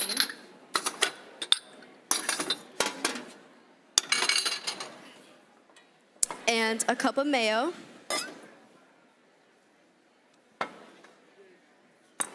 So I am huge about making your own salad dressings, whether they are vinaigrettes or whatever. You have everything in your refrigerator right now to make a delicious homemade dressing. A lot of people like ranch, right? This ranch dressing, so are you using fresh herbs or dried herbs today? I'm using fresh herbs today. How long does that last in your refrigerator if you use fresh? So if you use fresh herbs, the dressing lasts around 1 week. 1 week? Correction, 1 week in your fridge. And what if I use dry herbs? And if you use dry herbs in your dressing, it lasts around 2 weeks. So a rule of thumb, the recipe that I have in the cookbook calls for dried herbs. If you're using fresh herbs, you will double them. So anytime it calls for like a teaspoon of dried chives, you're gonna use 2 teaspoons of fresh chives. But if it calls for a teaspoon of fresh chives, we're gonna cut that in half. And that's in any recipe that you usually use. Rule of thumb, all right? So if it calls for dry, we double it for fresh. If it calls for fresh, we take it in half for dry. And you're using fresh today? Yes. That's my favorite. Yeah, what else you got there? All right, and then once the sour cream and mayo is well mixed together, we're gonna add in our buttermilk mixture.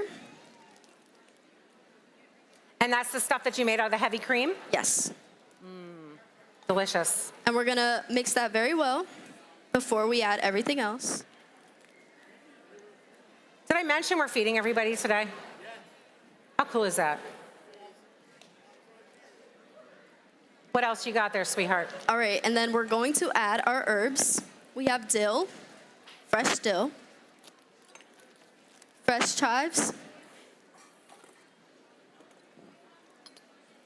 and then fresh dried parsley.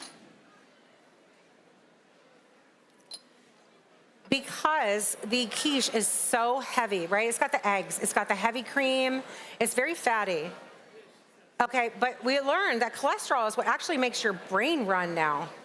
Did you all see the new parameters for the food guidelines? They want us to eat beef tallow, they want us to eat butter. Yeah, because your brain actually runs on cholesterol. That's why we're using a little bit of heavy cream, a little eggs. They told us it was dairy day and we're hitting dairy 4 different ways. How cool is that? What else do you have in there? And then we're gonna add our lemon juice. Oh, that adds a little more zip? Yes, it does. And then we're going to add our onion and garlic powder, as well as our seasonings, salt and pepper.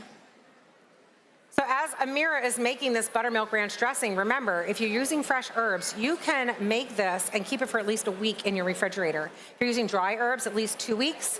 But the best thing about this, if you make it the day before and all those flavors get to marry together, it gets better and better as it sits, Yes, doesn't it? the longer you let it sit, the better it tastes. Yes. And the thicker it gets. So what I'm going to do is while she's mixing together that buttermilk ranch dressing, I'm going to take all my Royale and all my inclusions, and you're not going to believe it, but it literally is going to fit inside this pie.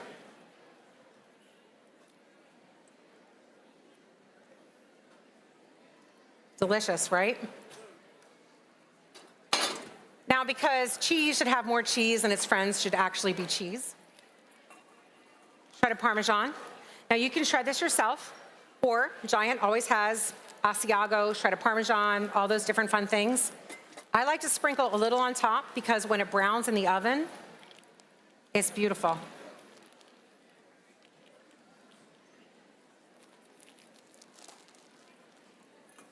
Right, and we're just gonna pop this in the oven, 350 degrees. Look, I'm gonna say about 45 minutes. Some people's ovens, like they cook just a little bit more. I'm gonna say check it after 30. When you shake it and it jiggles, it should be like set, right? When you shake it and it jiggles, it should be like set gelatin, and that should be a nice quiche. I'm gonna throw this in the oven. What do you got, chef? All right, so now we're going to prepare our salad. And through the magic of television, we have our already prepared buttermilk that was left for a couple of hours, so it has already set. So we have our spring mix right here. You can use any type of greens that you'd like. It's up to you. And then we are going to add, so since this is ready to eat food, we are going to wear gloves. Ready to eat. Wear gloves. I love that.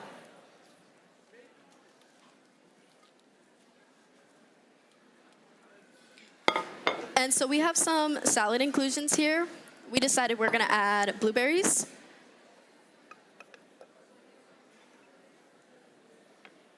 dried cranberries, or craisins. Or craisins. Craisins. And we have some walnuts here as well. We're just gonna mix this and incorporate it all together. And then we are What are you putting in your salad today besides the dressing? The walnuts, the craisins, and the blueberries. So these are actually hazelnuts, and I found out recently, do you know that hazelnuts grow in Pennsylvania?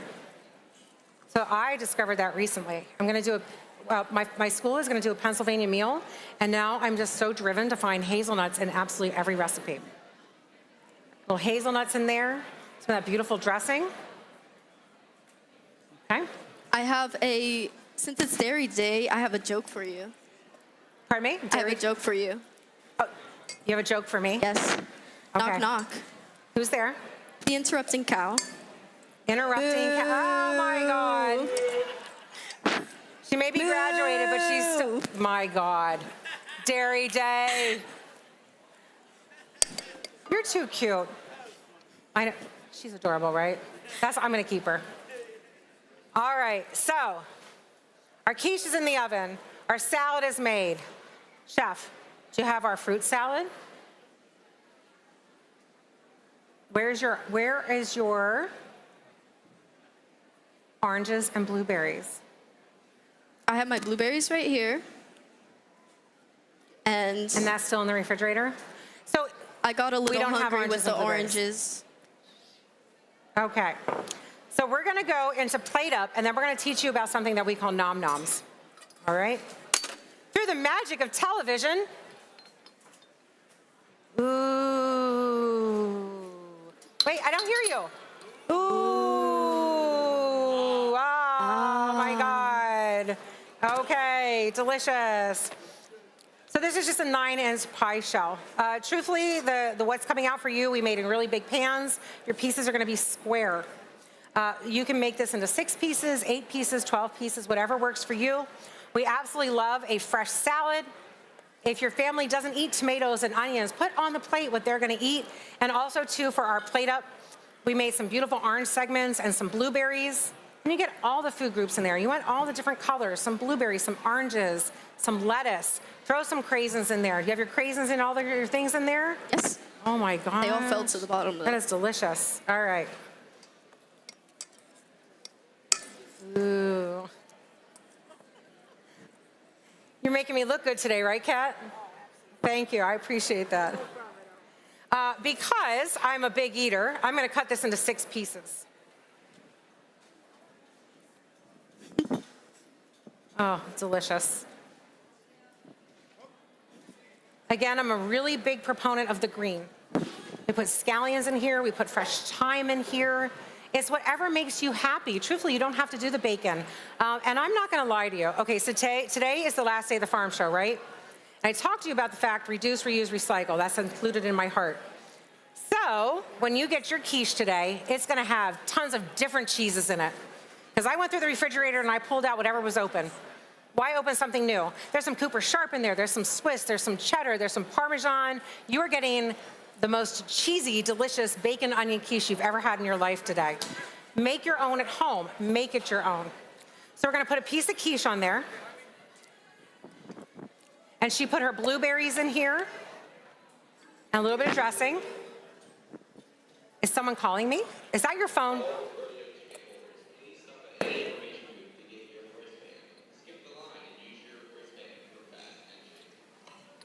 Some fresh blueberries, some hazelnuts, and then typically I like to put some grapes on here, if you have grapes, or maybe some orange segments, whatever fruit you have in your house.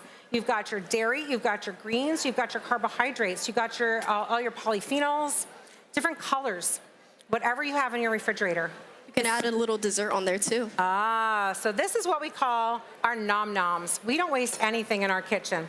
In fact, at Western Montgomery, we debone all of our own chickens. We take down all our own meat. We make our own sausage. We grind everything there. And we use every part from bone broth down. So what we did was, remember when I cut the crust and we had all this left over? We're not going to waste that. So we're going to take our knife and we're just going to cut it into strips. And then this is completely up to you. If you put cocoa powder in your house, brown sugar, whatever makes you happy. And if we had a baking sheet, wait, watch this. Oh my gosh, magic of television. Yay.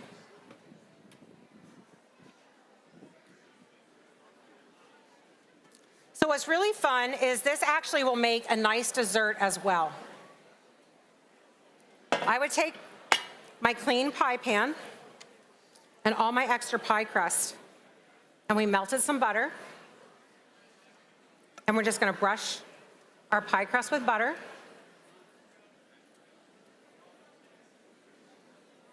Super delicious. Sprinkle with our cinnamon and sugar, Maybe some cocoa powder. If you like brown sugar, better. If you don't like cinnamon, find something that makes you happy. You can also make these savory. What about little Parmesan cheese on these? Little onion powder, little garlic powder, some Italian seasoning, right? Bake these in the oven, same thing, 350 degrees, and when they come out, you want one? Oh, I would love one. Oh, there you go. Delicious. Oh, the whole one? There you No, go. no, no. That's all yours. You take that, girl. Oh, thank you. Delicious, sweet, and we don't throw anything away. So the next time you decide you want to make a really good Sunday breakfast and you think you don't have time, you can make this ahead of time, freeze the whole quiche.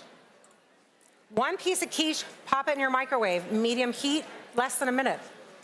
What you can also do is the crust. If you roll the crust out, like I did, you just see me roll it out earlier?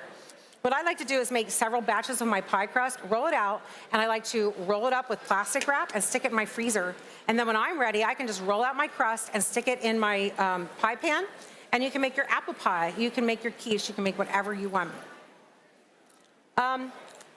Where'd she go? Hey, friend. Any Hi, more Chef. jokes for me? Not that I can muster up right now. Did you have fun today? I did have fun. Did you? I had a really good time. Did you guys have a good time? Did we learn anything today? Yeah? Pat yourself on the back, right? Yeah, absolutely. Very grateful that you all turned out. We wanted to tell you that we are both Pennsylvania born and bred. We love every one of you. We're so grateful that you showed up today. Make sure you experience the rest of the farm show. And don't forget, right over there, you can try the quiche. Try it. Enjoy. Thank you. Thank you. Hugs.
Good afternoon, everyone, and welcome to the 110th Pennsylvania Farm Show.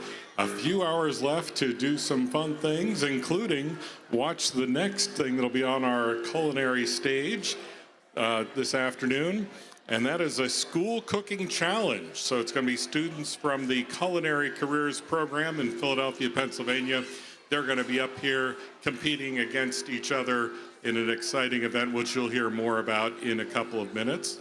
I'm Mark O'Neill. I'm with the Pennsylvania Department of Agriculture. Again, pleased to have you here on Dairy Day at the Culinary Connection stage. And we've had a lot of activities going on. You may have just witnessed the making of the quiche earlier here, and I see some of you are sampling it.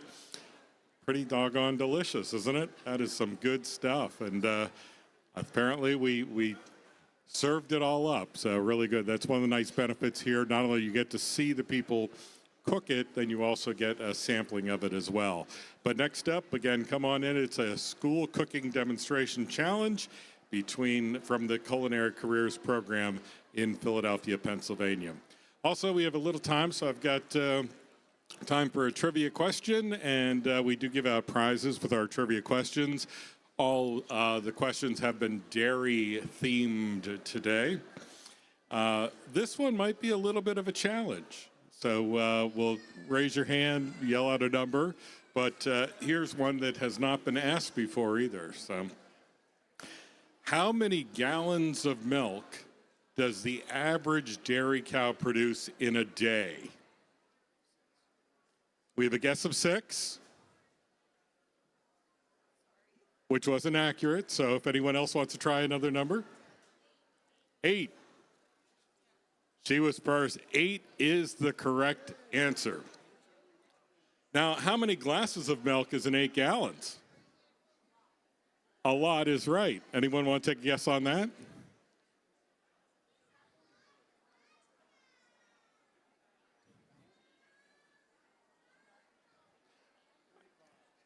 How many glasses of milk would be in 8 gallons of milk? You've already won the prize, by the way. You get the one prize, but this is threw it out there. Pick a big, even number that comes to the top of your head.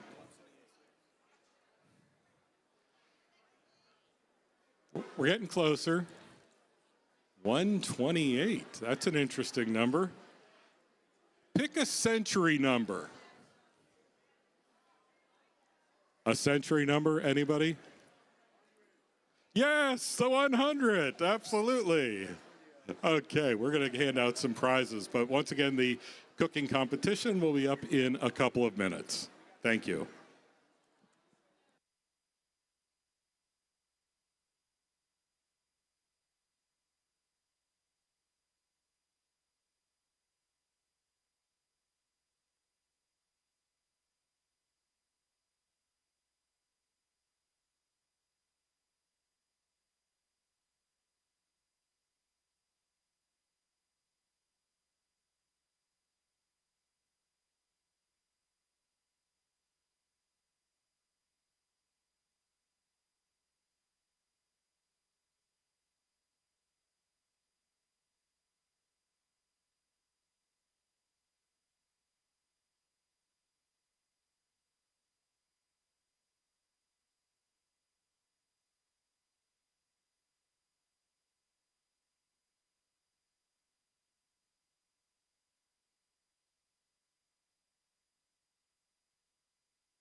Ladies and gentlemen, welcome to the 2026 PA Preferred Culinary Connection at the 110th Farm Show. It's a special year as we celebrate the 250th anniversary of the start of our great nation, and most of the recipes this year have a special story that reflects our chef's history as well as our nation's.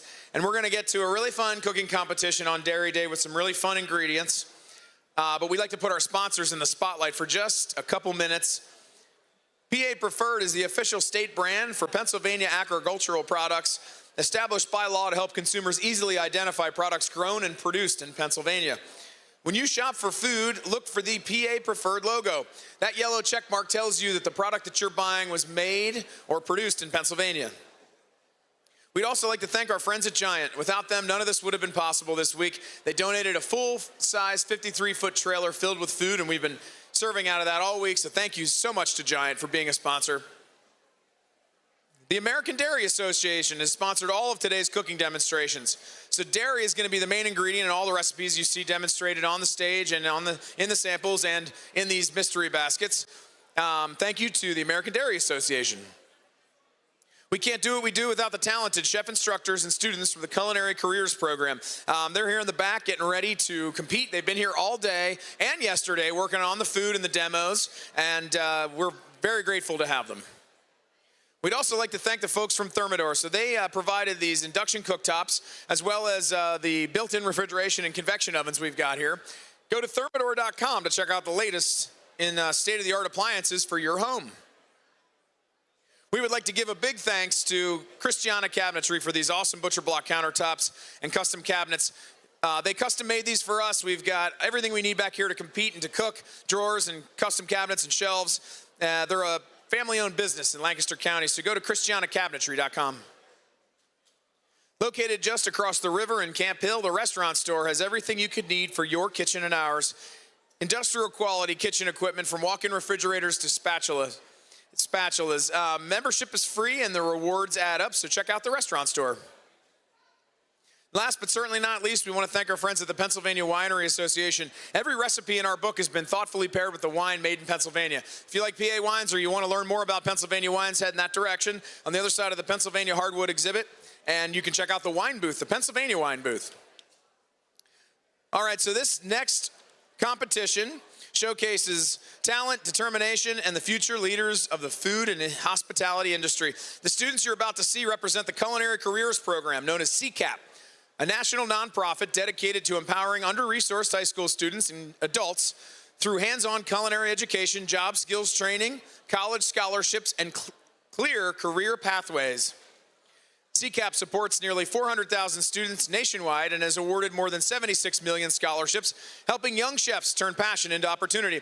And today, these students bring their training, creativity, and teamwork to stage as they compete in this school cooking challenge, demonstrating skill, confidence, and the drive to succeed in professional kitchens. So we've got two teams today for this competition. The Dairy Queens are going to be Bree, Amira, and Alyssa. Ladies and gentlemen, put your hands together, please, for the Dairy Queens.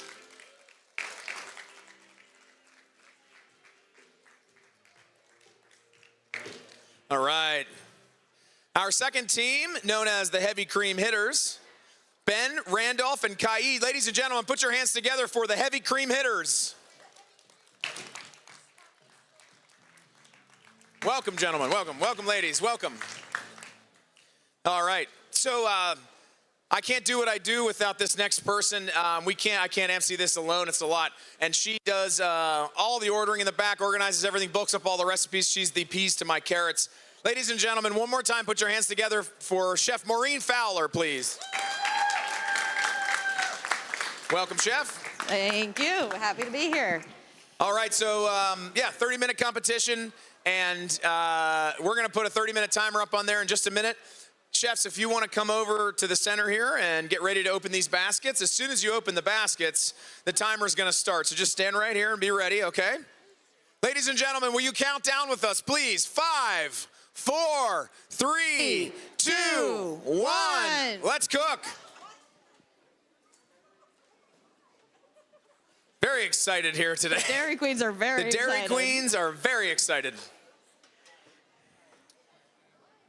So all of the ingredients, obviously, this is the PA Preferred Culinary Connection, and All of the ingredients that are in the basket are Pennsylvania made, Pennsylvania produced, or Pennsylvania grown. And I know you're probably thinking, didn't they pull limes out of that basket? How could they be growing limes in Pennsylvania, right? Well, our friends, very good friends at Threefold Farms in Mechanicsburg have a climate battery greenhouse. A climate battery greenhouse is just like one of those greenhouses, but if you're aware, just like when your car is in the sun, you have to open the door, it's really hot in there. Normal greenhouses have to gas off a lot of that heat throughout the day, even when it's 20 degrees outside. And what the climate battery greenhouse does is it stores all that heat. They use fans, and they send all that excess heat down into these giant tubes underneath the greenhouse. They hold that heat in those tubes until it gets cold enough at night, and it sends it back up into the greenhouse. So it's tropical in their climate battery greenhouse all year long. So those limes started as flowers in their climate battery greenhouse 8 months ago. And then they just picked them at the beginning of this week and brought them here for us to use. So Pennsylvania grown limes. And then they also have it's dairy day, so we did cheddar bratwurst. So B&C Wurst, Mechanicsburg, Pennsylvania. Everything in those bratwursts is from Pennsylvania. Everything. The casings, the pork, the beef, and the cheddar, and all those spices, all from Pennsylvania. They're an amazing, homegrown by heroes, veteran-owned business. And they're also, of course, PA preferred. In addition to those two ingredients, we also have the Icelandic yogurt from the Painterland sisters, who we happen to have somebody on the judges panel from Painterland. And if you want to check out, heck yeah. We love them. They power us all week thanks to their awesome yogurt. Their booth is right there in the corner. Hey, there's one. Hey, how we doing? And right after this, we are going to have the Painterland sisters on this stage, so don't go anywhere after this competition, to make, I believe, a coffee cake, right, with their yogurt? Coffee cake, yep. I love that yogurt. I feed my family with it. I use it for all kinds of stuff. The plain yogurt's great for savory applications. Sweet yogurt's good for everything else. The final secret ingredient in the baskets was, I believe it's Schatzer Country Farm Fruit Market, apple butter. So they've got apple butter, they've got limes, they've got yogurt, Icelandic style, Delicious. And they've got bratwurst. So they can make anything they want. They can do an appetizer, they can do an entree, they could do a sandwich, I think, since we put some buns out. They could do a dessert if they want to. They could, yes. Yeah, we'll get you.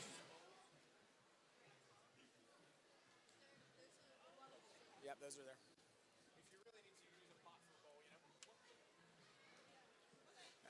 And so what you guys can't see out there, we have, in addition to the secret ingredients, there's a refrigeration unit down here with milk, eggs, cream, butter, cheeses, fresh herbs, all kinds of stuff.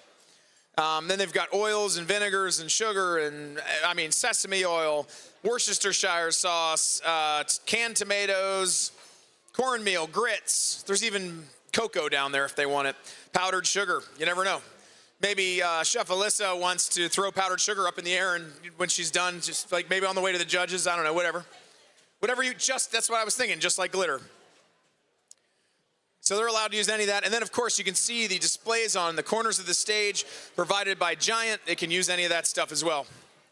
And that's where we cleverly stashed these rolls that might work for their bratwurst. What's the plan down here, Chef?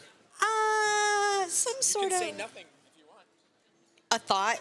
Yes. We've got, our plan is a thought. So they've got the beginning of an idea that may become a dish at this point. What did Chef Travis call it? I don't know. A pot of I don't know? He was like, I don't know. He said, I have a full pan of I don't know right now. Ooh, similar ideas, I think. We're slicing some buns over here. We did suggest it by putting them in the display, but you can do, there's a lot of ways you could do it if you want. Absolutely. In fact, we had a team the other day on Pork Day. Yeah, didn't do any sandwiches at all. They cooked the bratwurst in the pan with some bacon and some maple sugar and served it on the plate. It was great. They did a fantastic job. Little time check for you. 25 minutes remaining. 25. Stay alive. 25. Stay alive.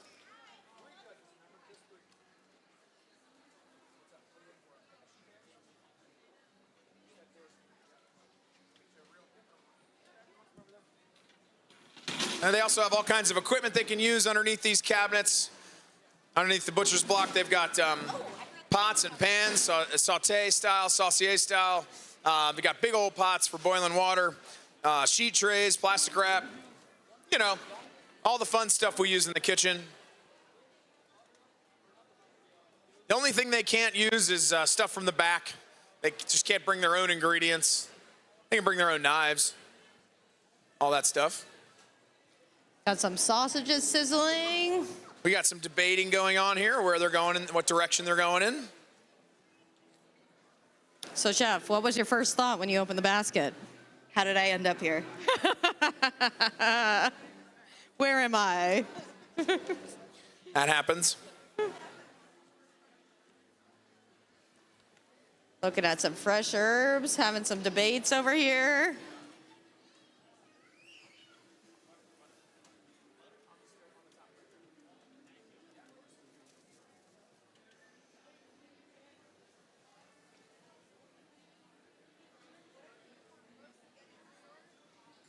Lots of debate going on. They're still working on their plans. Lots of ideas being thrown around. So while they're still figuring that out, folks, I'll tell you about the rules and criteria. It's, you know, you got to kind of go through it, make sure everybody understands, just to kind of be transparent about it. Each team could win a total of 100 points. So each team per judge, so 100 points. And 50 of those points are just for flavor and texture. Another 20 of those points are for presentation and general impression. So, you know, what it looks like, proportional sauce, that kind of stuff, garnish, balanced dish, that kind of thing. Usage and harmony of ingredients, so best use of secret ingredients, you know, and how they made it work together, along with the pantry items. That's another 15 points. And then the final 15 points is for originality and creativity, so how creative they were with the dishes. And like use of color, spices, things like that. Now, they can lose points. They can lose half a point for every minute they're late. And they're only allowed to go three minutes over. That's the most they're allowed to go over. Once the 3-minute overage mark hits, they have to put their hands up, and that's it. They're done. So they could lose a total of 1.5 points. And then they could also lose a half point for any missed ingredients. So as long as they use a little bit of that apple butter down there, or maybe just even the zest of the lime, they're good. They don't have to use it all, but they got to get some of it on the plate. And the overage is, sometimes it's better to just take the points off if you don't get the sauce on the plate and just finish the dish. You know, you get that extra minute or two. Sometimes you get a bunch of points back in creativity or flavor or taste, any of those. Cohesiveness, yeah, absolutely. So sometimes that makes it worth it. Mm-hmm.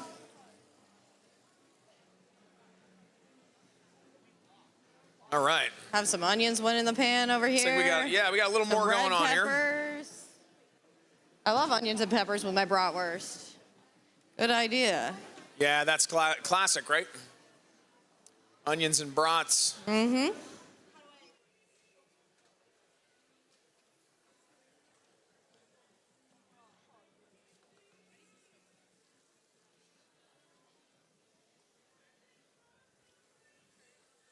Yep, they also have towels and gloves and everything like that as well. Sometimes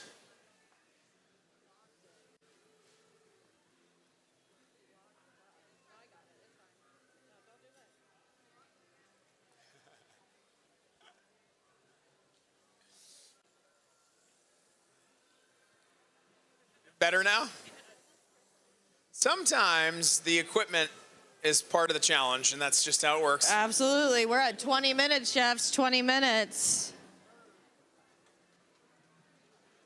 I think we're mixing some apple butter with some yogurt over here. Delicious. I'd like to have that for breakfast.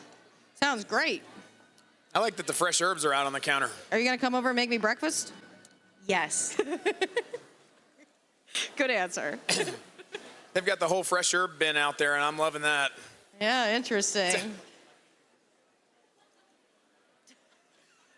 on. Oh, Lord. Just use the scallions. It'll be fine. Let's give a big round of applause for our chefs. They're working so hard right now. Give them some energy. I know. We got zucchini going on here. I like that. Yep. I like that a lot. See where we're going with that. I mean, I see the rolls out, so I'm thinking it's going to be a sandwich. But zucchini on a sandwich, all right. I think that's a nice idea. Maybe give a little texture to it. Yep. Oh, yeah, maybe pickle them or? Oh, I love a pickle. Gotta have a pickle with a sandwich, right? Absolutely. We don't give them any prepared pickles, so. No, so you could make a quick pickle. Definitely. Mm-hmm. Could make a quick pickle. I don't know. May have to cut them a little thinner than that You never know. to get that done. Push. Yeah, just make sure. Yeah, sometimes for some reason it sticks. I just don't want you guys to get on. All right, so you got your rolls in there. You got your bratwurst in there. You guys have a plan for a sauce or something? So what are you thinking about doing?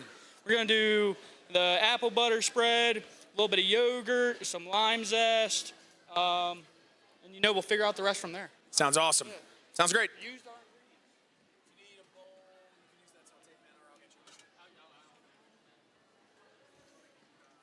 Need another.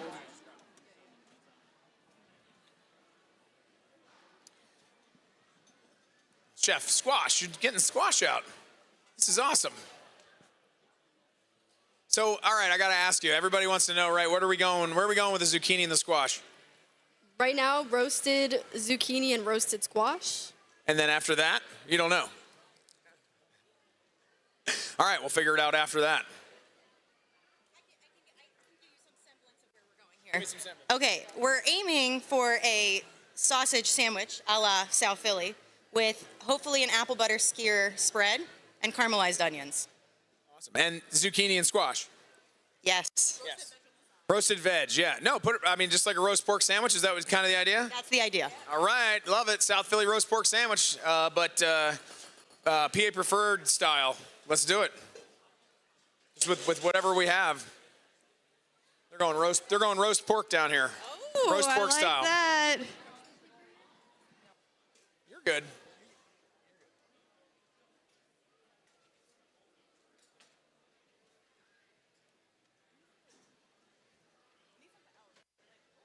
Uh-oh, she's seeing stuff in the fridge she might want to use. That mascarpone looks pretty good, doesn't it? Apple cider looks good. I don't think anybody used that apple cider. Oh, no, they did. We made them use it, but it was in the basket, but nobody used it yet. What's that? Oh, yeah. Hit the power button. Push hard. There you go. And then hit the lines where your pot is. So that's kind of in the middle, so hit these two in the middle. Right, and then hit the number you want it to be on. There you go. That's it. You're at 8. Don't touch that side. I ran in the oven. We don't have one. I'm sorry. No, we don't have them. Nope. You got to do it without it. No sabotage. We don't use them on the stage. You got to bring your own.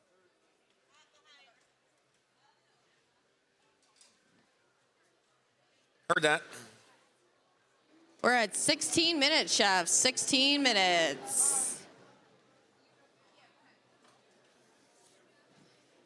Down here raiding the pantry. Somebody snuck hand sanitizer in there. Wouldn't that be a travesty? Jeez. Definitely don't want that in our bratwurst sandwich. The cleanest bratwurst you've ever had, I guess. They're tasting, they're liking it. Ooh, that's good. That's what I heard.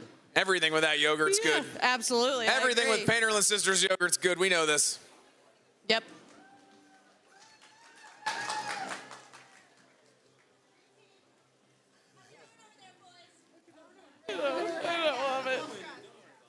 I love that.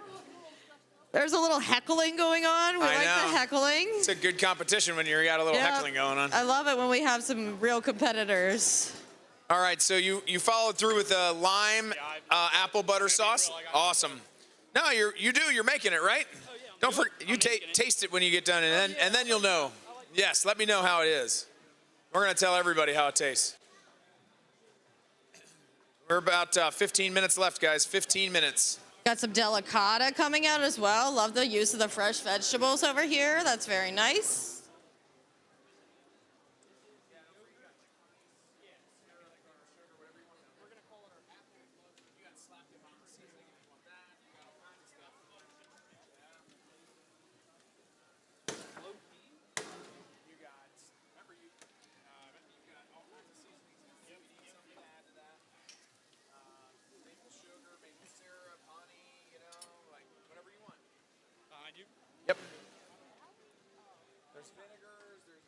You could go with a vinegar. You could go with a honey. All kinds of fun stuff.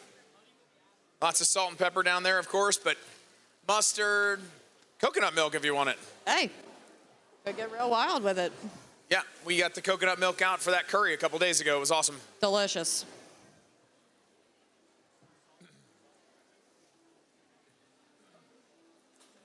A lot of secret discussion going on behind stage here. I know, they're really, a lot of debate going on about the sauce. Oh, looks like our... Apple butter and yogurt, I don't know that they were... Expecting that? I don't think they, well, they definitely weren't expecting it. I just don't know that they were ready for it, you know? It's Oh, one of look those at ones. this move. We've got the delicata seeds on with the zucchini. What a good idea. Very crunchy. I love that. Such a good idea.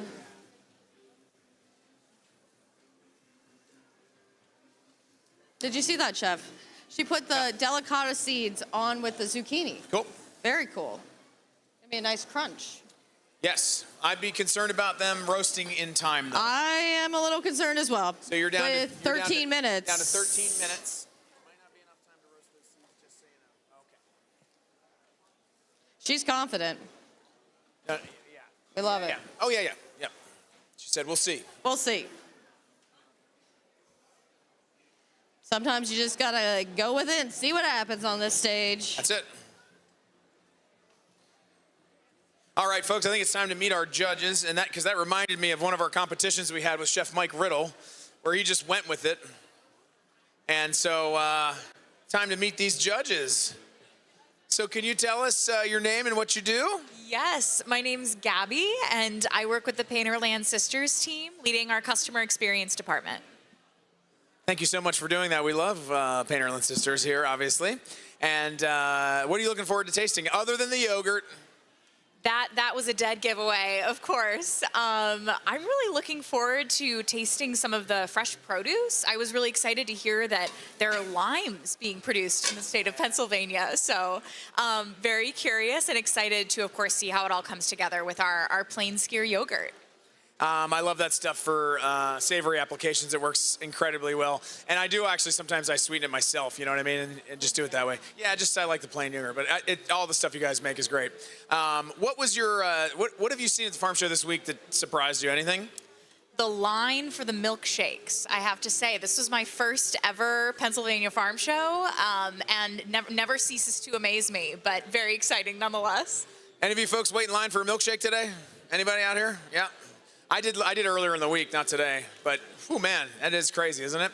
Well, thank you for being here. I really appreciate you coming over. Can we have a round of applause for this judge, please? Thank you so much. All right, and please tell them your name and what you do.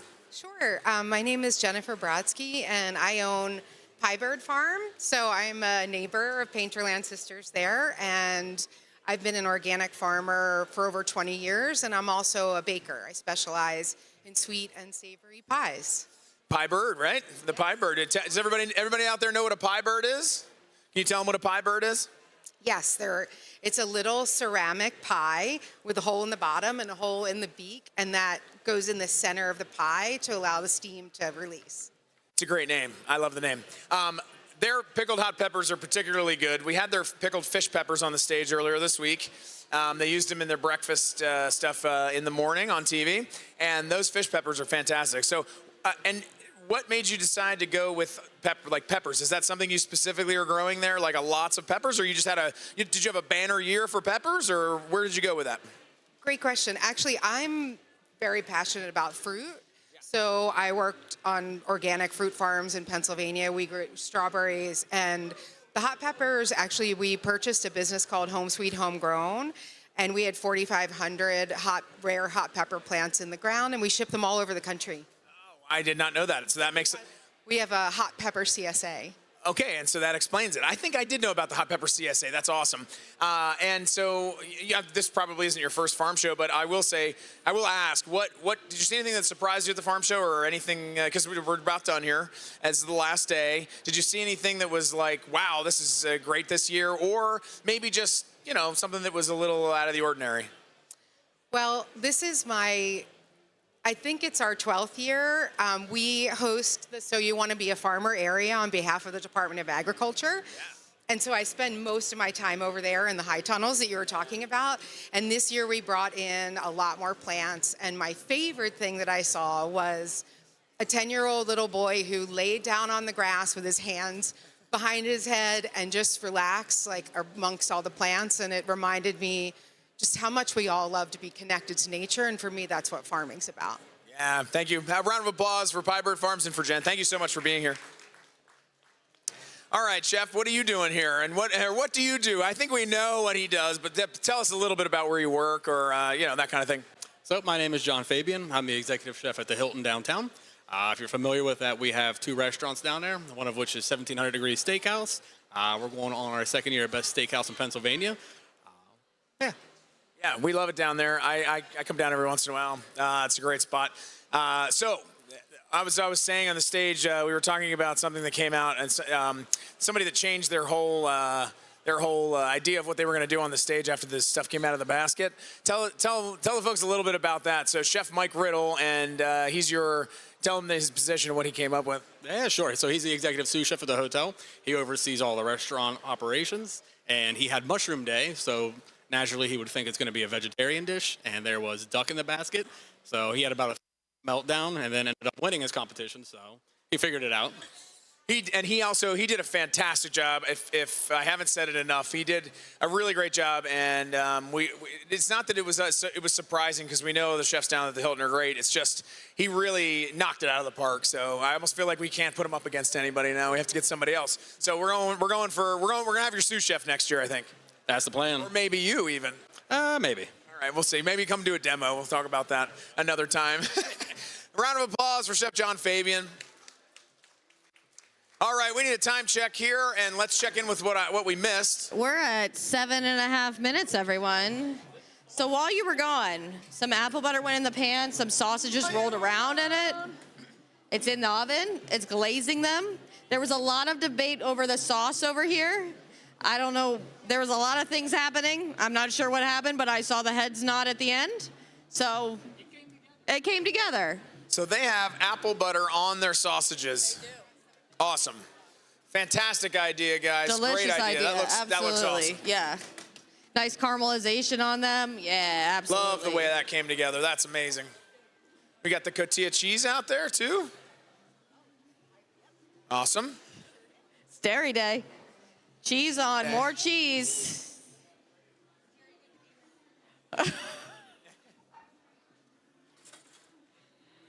Oh, the dairy puns are flying around. Dairy queens and their puns.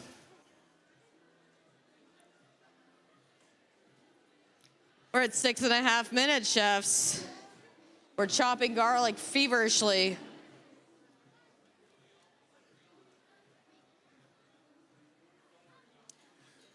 Looks like we might be starting to plate over there. Some sauce is going on that bun. They're saucing up that bun. They'll use that apple butter twice in their dish. I love that. You got it on the sauce and on the... Right? That's it. We got some smack talk going on up here, if you can hear it in the front row. Speaking of the front row, you guys are in the splash zone. I want to let everybody know. Our photographer's also in the splash. She knows, though.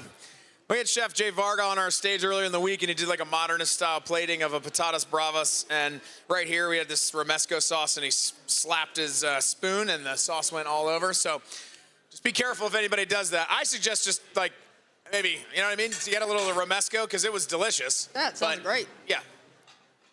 We need Gallagher and a watermelon out here one day. So we are almost to the final countdown. We are at almost 5 minutes, All chefs.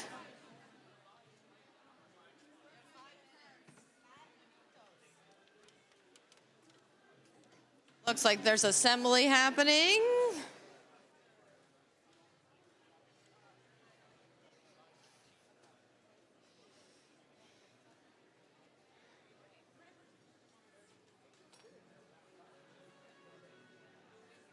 There it is. It's the final countdown. We're under 5 minutes left.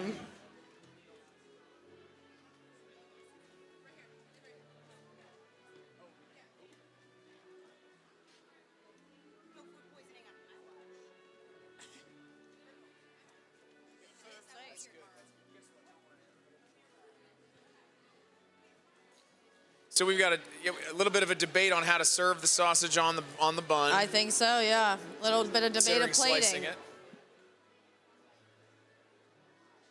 Just doing a little test, I think.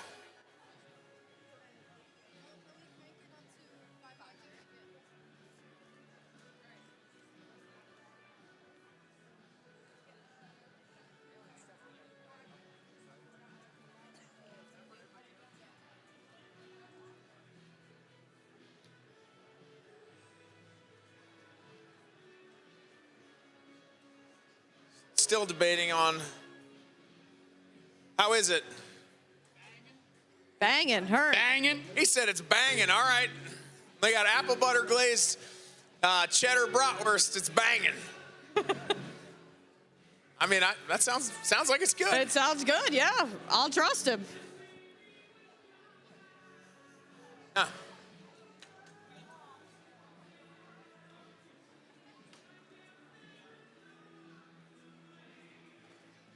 Ooh, onions and peppers going on top. Delicious.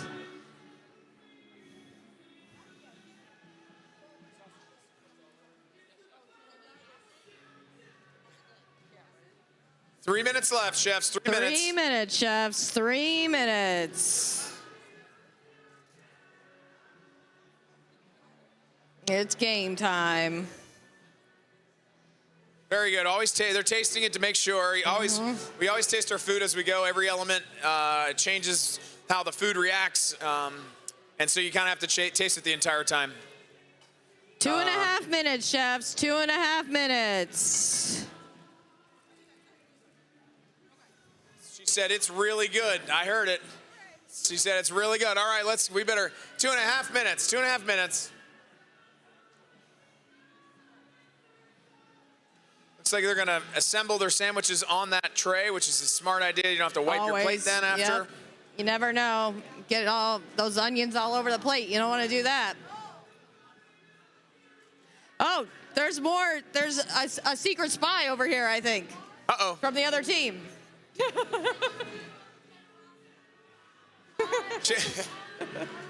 She said, judges, please note the generosity of the Dairy Queens, giving one of their limes to the other team.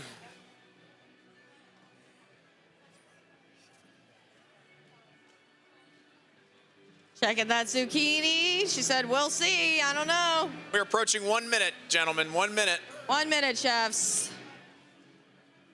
Ladies, approaching 1 minute. 60 short seconds. 60 short seconds. Goes by a lot quicker when you're up here cooking, I gotta tell you. Oh, that's cute.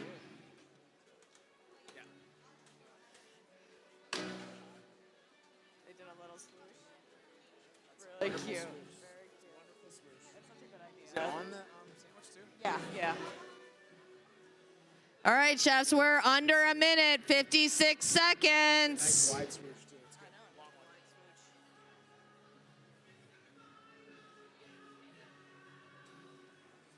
This team went with some sides.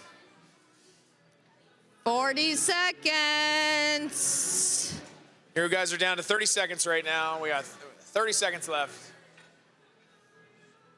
Folks, we're gonna ask you to count down with us when we hit to 10, okay? We want you to count down with us.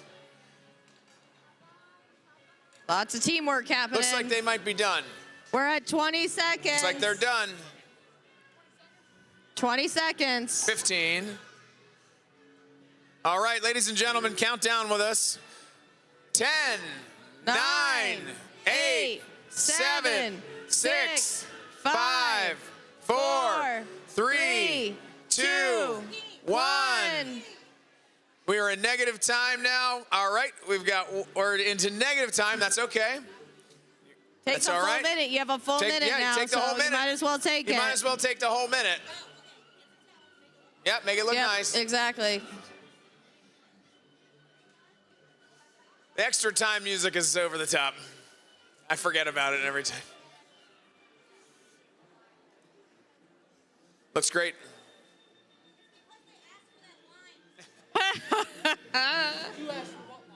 It says the donated lime caused the extra minute to happen. All right, we are almost at 10 seconds. All right, you guys want to? Yep. All right. You count down with us? We're going to count it down again. 10, 9, 8, 7, 6, 5, 4, 3, 2, 1. All right, there we go. Round of applause for both teams, please. All right, you guys can present first. Bring your dishes over. The heavy cream hitters are going to present first as they happened to finish first, so we're going to allow them to present first. We got a little sauce swoosh on the plate with their sandwich. Who would like to tell the audience and the judges what you guys have made?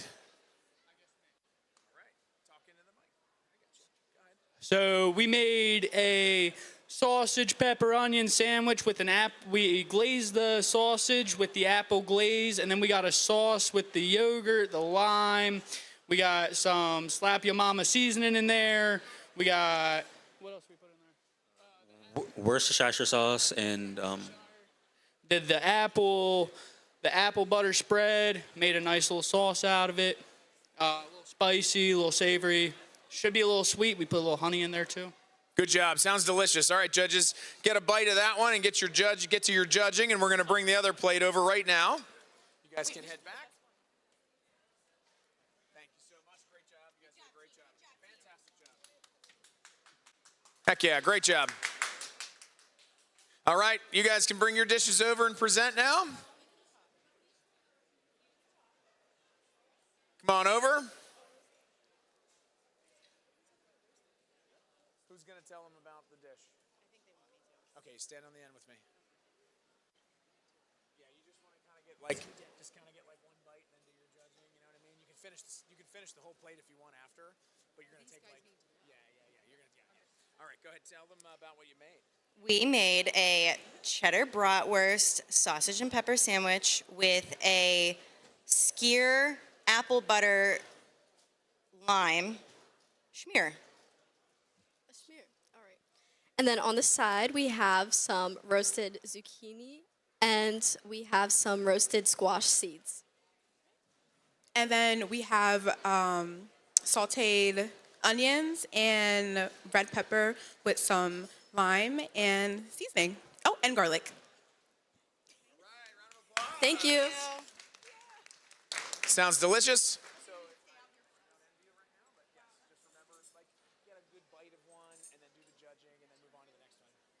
Yeah, your first one was the dairy, the heavy cream hitters. That's the boys. Your second page was the Dairy Queens. You don't have to write the Dairy Queens on your second page if you write heavy cream hitters on the first one, okay? If you just write heavy cream hitter, you already got it, Chef, right? Heavy cream hitters on there somewhere? Yeah, okay. All right, cool. So we're just going to get a bite of each one, just enough to kind of get the flavors and kind of what, yep. And then you're going to do the judging and then move on from there.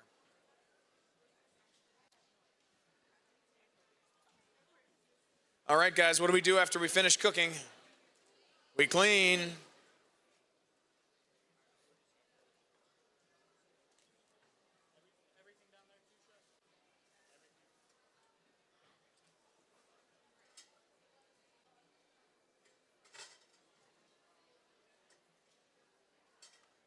Did anybody out there try the blue raspberry milkshake? Anybody tried? How was it? Was it good? I didn't try it, and I know it's the last day. I might go after this. We'll see. It's not a ton of raspberry. Oh, okay. That's all right. Was it like, wasn't like sour blue raspberry, was it? Because that'd be kind of cool. No? Okay. All right. I like the idea of the new flavors. You know, I just keep going. I think with the flavors of the milkshakes. I'd like to see like a caramel pecan or something, or salted caramel pecan, or I don't know. Yeah, something like that. Or maybe it would be really fun if they could do an apple one, but I haven't seen that yet. So I've only seen the strawberry, you know, and the chocolate, and that's always nice. But yeah, they're good. They're always delicious. This is nice. We got to cut these custom cabinets here. Anybody try the apple cotton candy, I think? Was there apple cotton candy? Did anybody get that? No? It was at the Apple stand, which is over there somewhere. Yeah, maple's always good. The maple cotton candy's good. But right next to that, there's the apple stand, and they always do a great job with their stuff. So I'm thinking it might be like sour apple cotton candy, that kind of thing.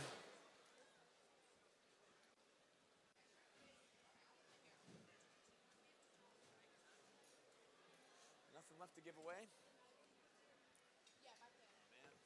Nothing to give away.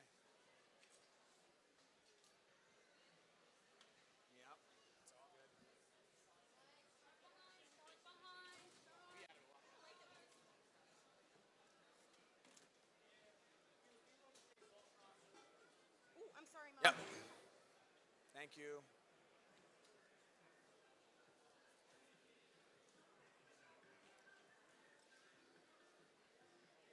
Have y'all had a chance to try the Painterell and Sisters yogurt? You guys, everybody, yeah? If you haven't, you should. You might want to stick around for this next demonstration. We're gonna have them here on the stage. Maybe they'll bring some yogurt with them. I don't know, or at least you go check it out when you leave. It's right there. They do a great job.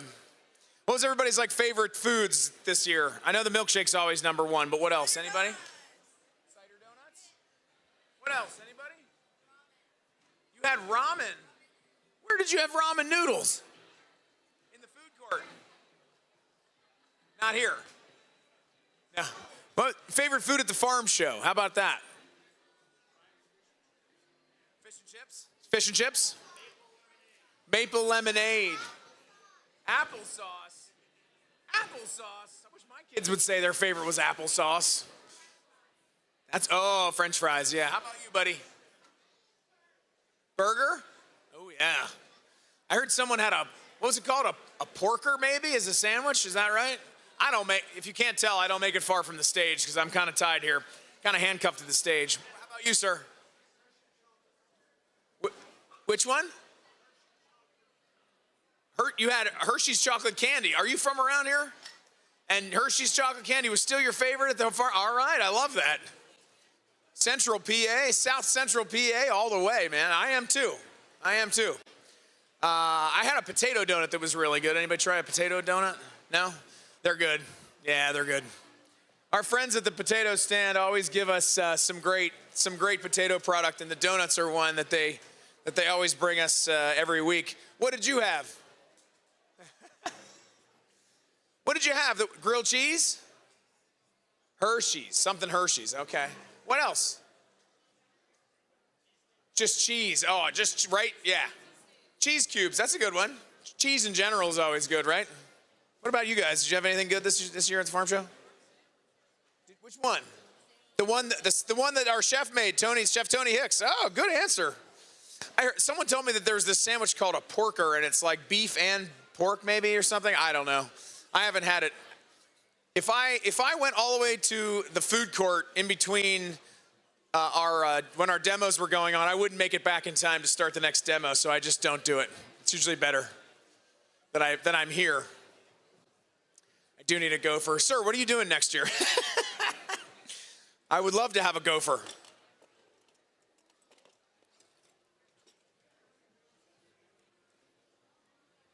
Is there still stuff down there? And I pulled these out? No, okay. All right. Does anybody want some maple sugar? Maple sugar? It's that time. I was looking in the drawer for giveaways. Anybody want maple sugar? Maple sugar, here you go. It's okay. It'll be all right. It's plastic. Can you guys need to grab a container and get these out of here? Yeah. Pennsylvania products. We love to give away PA products. How about sun-dried tomato jack from Bad Farm? It's cheese. Ready? We've got a couple Pennsylvania products. We can't give away all of it, but most of this goes to the food bank. But the PA products we love to give. Somebody use the other one. Oh, sun-dried tomato jack. There you go.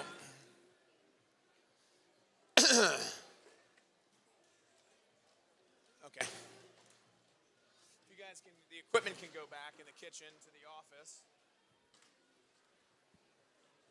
Do we have any other PA? I think I am out. PA producers is what I'm looking for.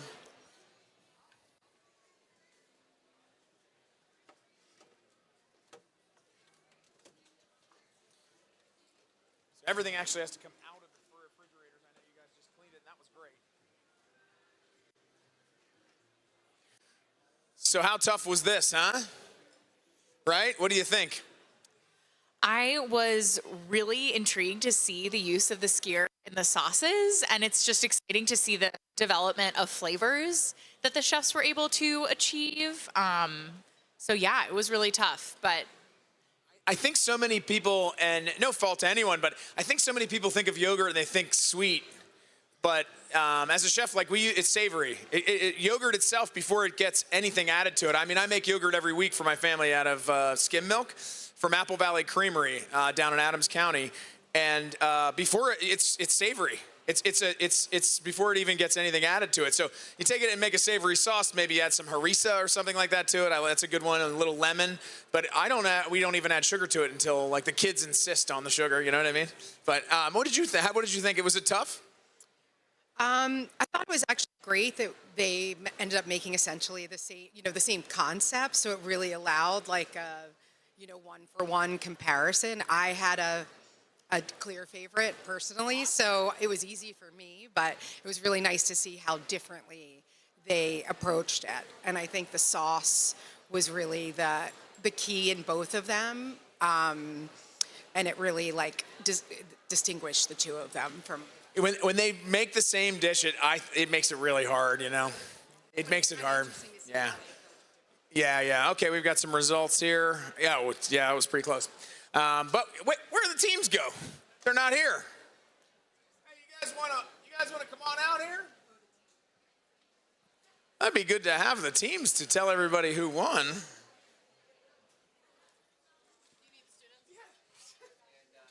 Guys, hey, how we doing? Hey, you guys want to come out on the stage and, win or lose? Come on, let's go.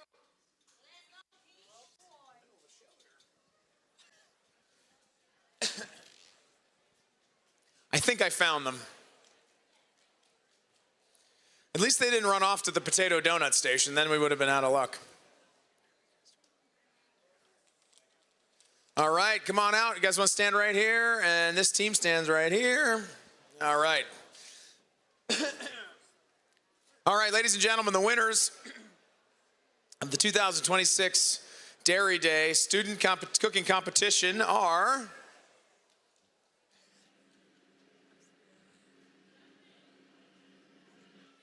the Dairy Queens.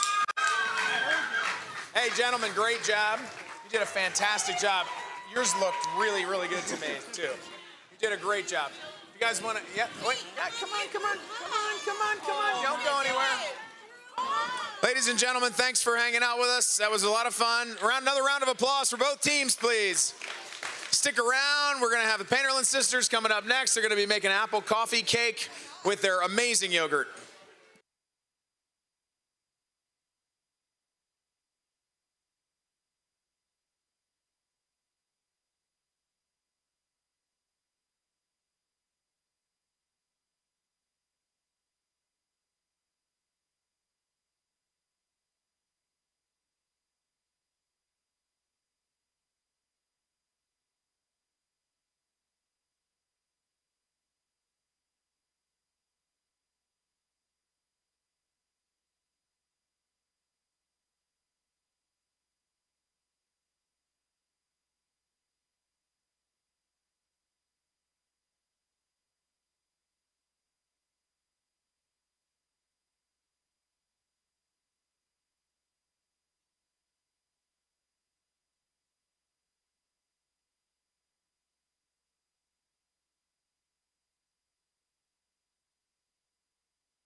Good afternoon, everyone. I'm Mark O'Neill with the Pennsylvania Department of Agriculture. We're winding down here the 110th version of the Pennsylvania Farm Show. This is going to be our final demonstration of the Farm Show. So one more to go here on Dairy Day at the Culinary Connection stage. So in a few minutes, we're going to have that final demonstration, and certainly appreciate everyone who's come out throughout the entire week to view some of the things and also to get free samples of the many things that have been made throughout the week. So we truly appreciate that. If anyone's out in the crowd, there are seats available. Again, we have about 10 minutes or so, but the final demonstration will be coming up. We also have only a couple of cookbooks left. We've blown through thousands of them this week, and those cookbooks had all the recipes of the different demonstrations that have gone on throughout the week. So in the meantime, we have a couple of trivia questions left, have a few prizes left in the bag of tricks. So once again, either yell out, raise your hand, be visible, and we'll see what we can do, your knowledge dealing with dairy-related issues. Here's one. Okay, there's all kinds of cheeses. All kinds of cheeses. If you've been here this week, you've heard of some that, even some unique cheeses. What we want to know is, what is the most popular cheese, being the most sold cheese in the United States of America? You had your hand up first. Cheddar, a very good guess. What were you going to say? It is cheddar. So you are a winner. I was going to say, if you would also said cheddar, I was going to give prizes to both, but a good try. You would think it would be American, right? I mean, you would think it'd be American, but everyone go home, look in your refrigerator. You probably all have cheddar cheese. So cheddar is good. We're going to award you a prize here. And since this is the last go-round, we might as well get rid of all of the prizes that are remaining. Let's put another one out there. Let's see. This one might be a tough one. This was probably done by a nutritionist. What vitamin enhances the absorption of calcium from milk? All right. Vitamin D is correct. What were you going to say? Oh, close. You were off by just one, but vitamin D is correct. So you are now getting a prize. So that just goes to show perseverance. Just keep trying, and you never know what can happen. Let's see. If anything's hot in the oven, use those, take them out. All right. I think I have some more prizes here, so more questions. Okay, this one, a lot of people know this one. And if you were here earlier when this was asked, you can't answer. Actually, you can. I'll never know the difference. You know, who knows? What sugar is naturally present in milk? You can't win again, okay? No. You're 50% now. You have to stop. What would you say? Lactose would be right. What would you have said? Oh, yeah. Don't listen to those two anymore, okay? Lactose is correct. You are a winner. Let's see what I have in my bag of tricks. Let's see. What else do we have in here? I'm going to give you a choice between a hat or a mug. All right. There you go. All right. What else we got here? We do have a mug here. Anybody like ice cream? All right. Of course you do. Is there someone who doesn't like ice cream here? I guess that's possible. I guess it's a possibility, but I don't know. All right. What was my question about ice cream? Oh, in terms of ranking, meaning like first, second, third, 15th, 50th, where does Pennsylvania rank in ice cream production? Go ahead. 1, 2, 3, 4, 50? No, we're much better than that. We're a big dairy producing state. That guy over there, what do you say? We're not number one. So put it around. 3. All right, you are correct. We rank 3rd. So have yourself a nice mug there. Oh, watch that lid. Oh, I've got it upside down. That's why. Okay, let's see. Do we have anything else left here? Let's see. Oh, got another one? Let's see. Let's see. What other dairy questions we have here? Oh. What is the process of heating milk to destroy harmful pathogens? Pasteurization is correct. Would you like an ice mug? All right, there you go. You're welcome. All right, well, we're out of gifts except the bag that the stuff was in, so we might as well give that away too, right? Let's see. I had made up a couple questions earlier because we ran out of the prepared ones. Let's see if I got something here. Okay. Yeah, why not? We'll try this one. Okay.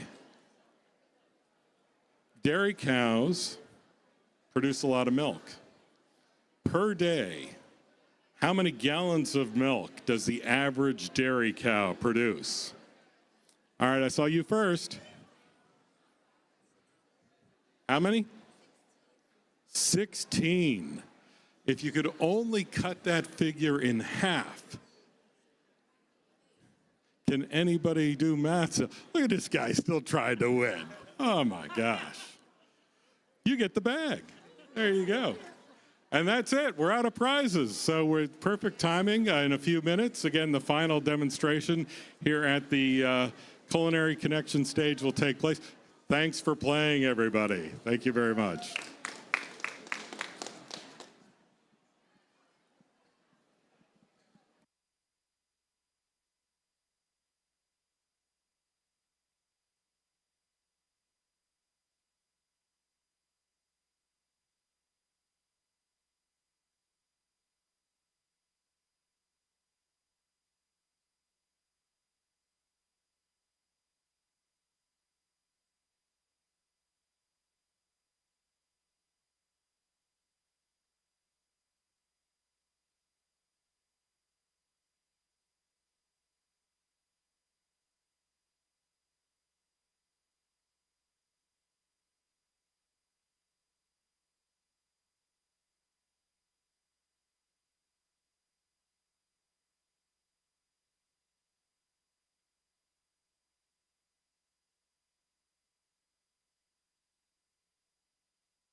Ladies and gentlemen, welcome to the 2026 PA Preferred Culinary Connection at the 110th Farm Show. It's a special year as we celebrate the 250th anniversary of the start of our great nation. Most of the recipes this year in our recipe book have a special story that reflect our chef's history as well as our nation's. And we're going to get to one of those really cool stories here in just a minute, but for just a couple minutes, we're going to put our sponsors in the spotlight. PA Preferred is the official state brand for Pennsylvania agricultural products, established by law to help consumers easily identify products grown and produced in PA. When you shop for food, look for this logo. When you see that yellow check, it means that what you're buying was produced or grown in Pennsylvania. We want to thank our friends at Giant. Without them, none of this would be possible. They provided us with a full-size tractor trailer filled with food for the week. and we couldn't be more grateful to have Giant as our sponsor. The American Dairy Association has sponsored all of today's cooking demonstrations, and there's going to be dairy in the recipe you see demo today, as well as in the samples we'll be giving out afterwards. We can't do what we do without the talented chef, instructors, and students from the Culinary Careers Program. They're here in the back busy preparing all the samples. They've been out on the stage. They've been in the sample area. They're doing a fantastic job, and we couldn't do it without them. Thank you. We'd also like to thank the folks from Thermador. They provided us with these awesome induction cooktops, and check out thermador.com for the latest lineup of state-of-the-art appliances for your home. We'd also like to give a big thanks to Christiana Cabinetry. They made these custom-built butcher block countertop cabinets for us with everything we need to do our jobs here. They're a family-run business in Lancaster County. Go to christianacabinetry.com. We'd also like to give a big thanks to the restaurant store. Located in Camp Hill, the restaurant store has everything you could need for your kitchen and ours. Industrial quality kitchen equipment from walk-in refrigerators to spatulas. Membership is free and the rewards add up, so check out the restaurant store.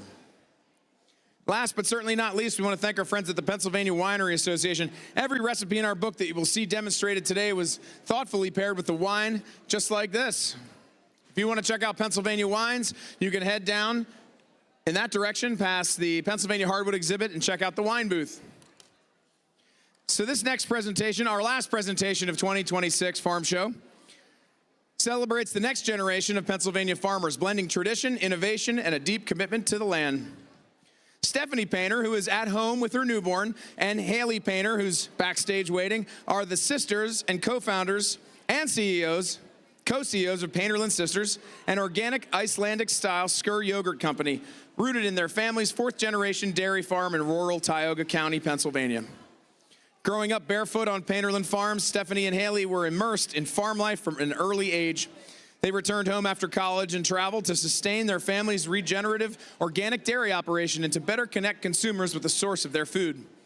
Together, they created Painterland Sisters to bring nutrient-dense organic skyr yogurt made from milk from their own cows and other family farms to communities across the country, all while championing sustainable agriculture, soil health, and transparent food systems.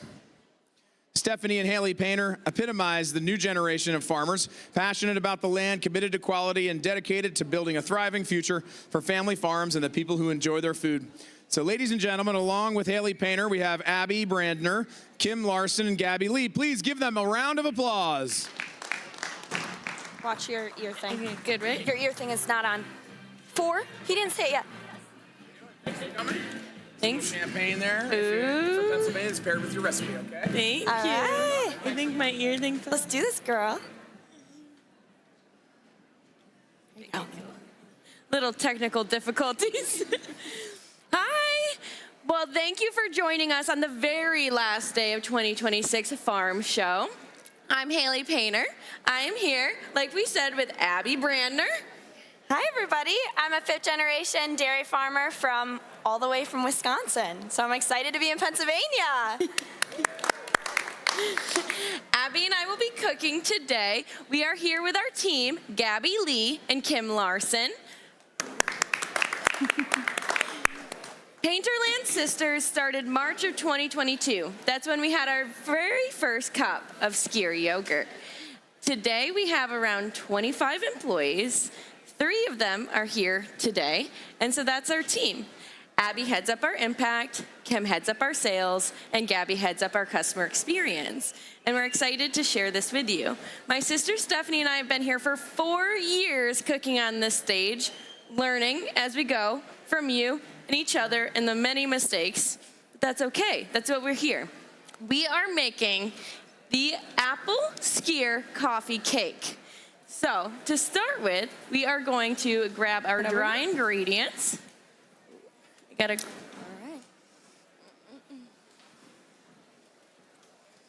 All right.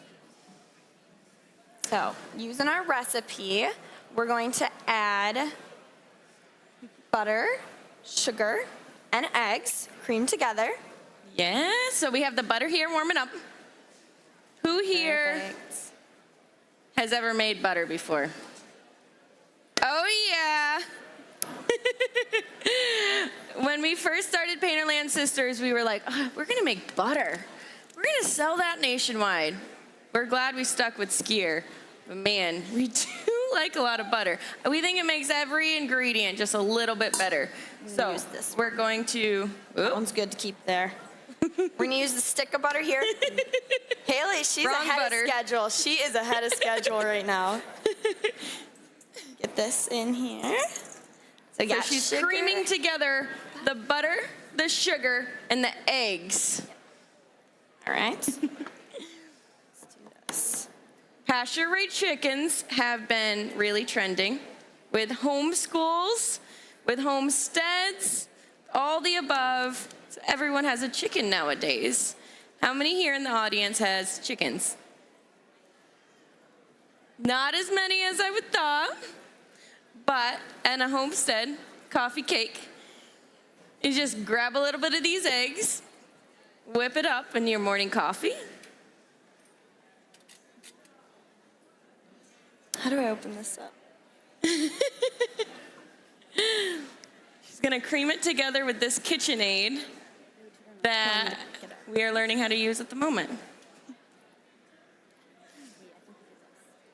While they're doing that, I'll share a little backstory of our farm. So we grew up fourth generation. We'd have breakfast together every morning around 9 a.m. But that breakfast didn't come after we rolled out of bed and had pancakes. What it was is we would join together around a table that was built by my great-grandpa in the 1940s. He was an FFA teacher. He had the FFA kids build it, and this was where we had many breakfasts, business discussions, and we wake up every morning and first thing we do is we bring the cows down from the fields. The cows go to the milking parlor, they want to be milked, they know where they're going, they head right towards the barn. In northern PA, the hills are big, the cows are above the foggy hills, and so you bring them down with the sun, you head them into the barn, you milk them, and then you go off to another pasture and you look for the dry cows. The dry cows are the ones that could be having a baby, so you go around the pasture to see if there are any newborn babies. If there's a newborn calf, you bring her, you check the mom, and you continue on your day.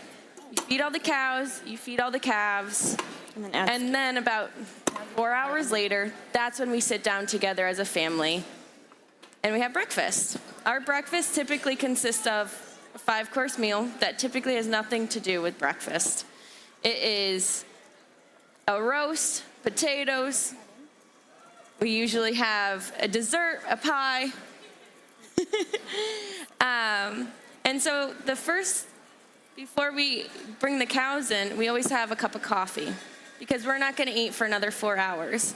With that cup of coffee, we might have a dry, cold cup of cereal, or we might have something like these coffee cake bars that were cooked the day before, something quick and easy. So that's why we want to share with you this recipe. You can make it the day before. You can get up, roll out of bed, have something simple with your tea, coffee, or it pairs very well with other vanilla bean Painterland Sister skyr if you're not even a coffee or tea drinker. And it gets you going in the morning. So you can tackle something and then have your more substantial meal. That's just how we do it in our family, and I wanted to share that.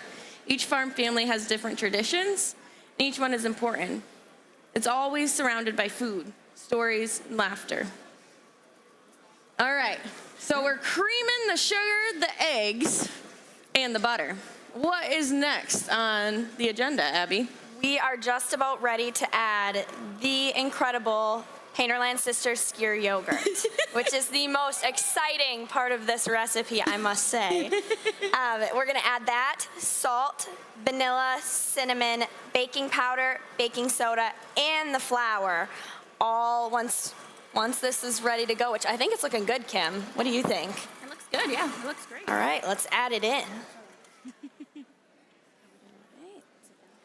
So Painterland Sisters skyr that we're going to be adding, it's like, well, why don't you just add sour cream? Why don't you add clotted cream? Why are you adding yogurt? And what is skyr? How do you pronounce it, right? probably have all these questions. I did too, once upon a time. Skyr is Icelandic for yogurt. It's higher in protein, lower in sugar. It's higher in protein because we removed the water, which makes it extra creamy and thick. And since we removed the water, it makes it a really great ingredient for baking over other types of yogurt.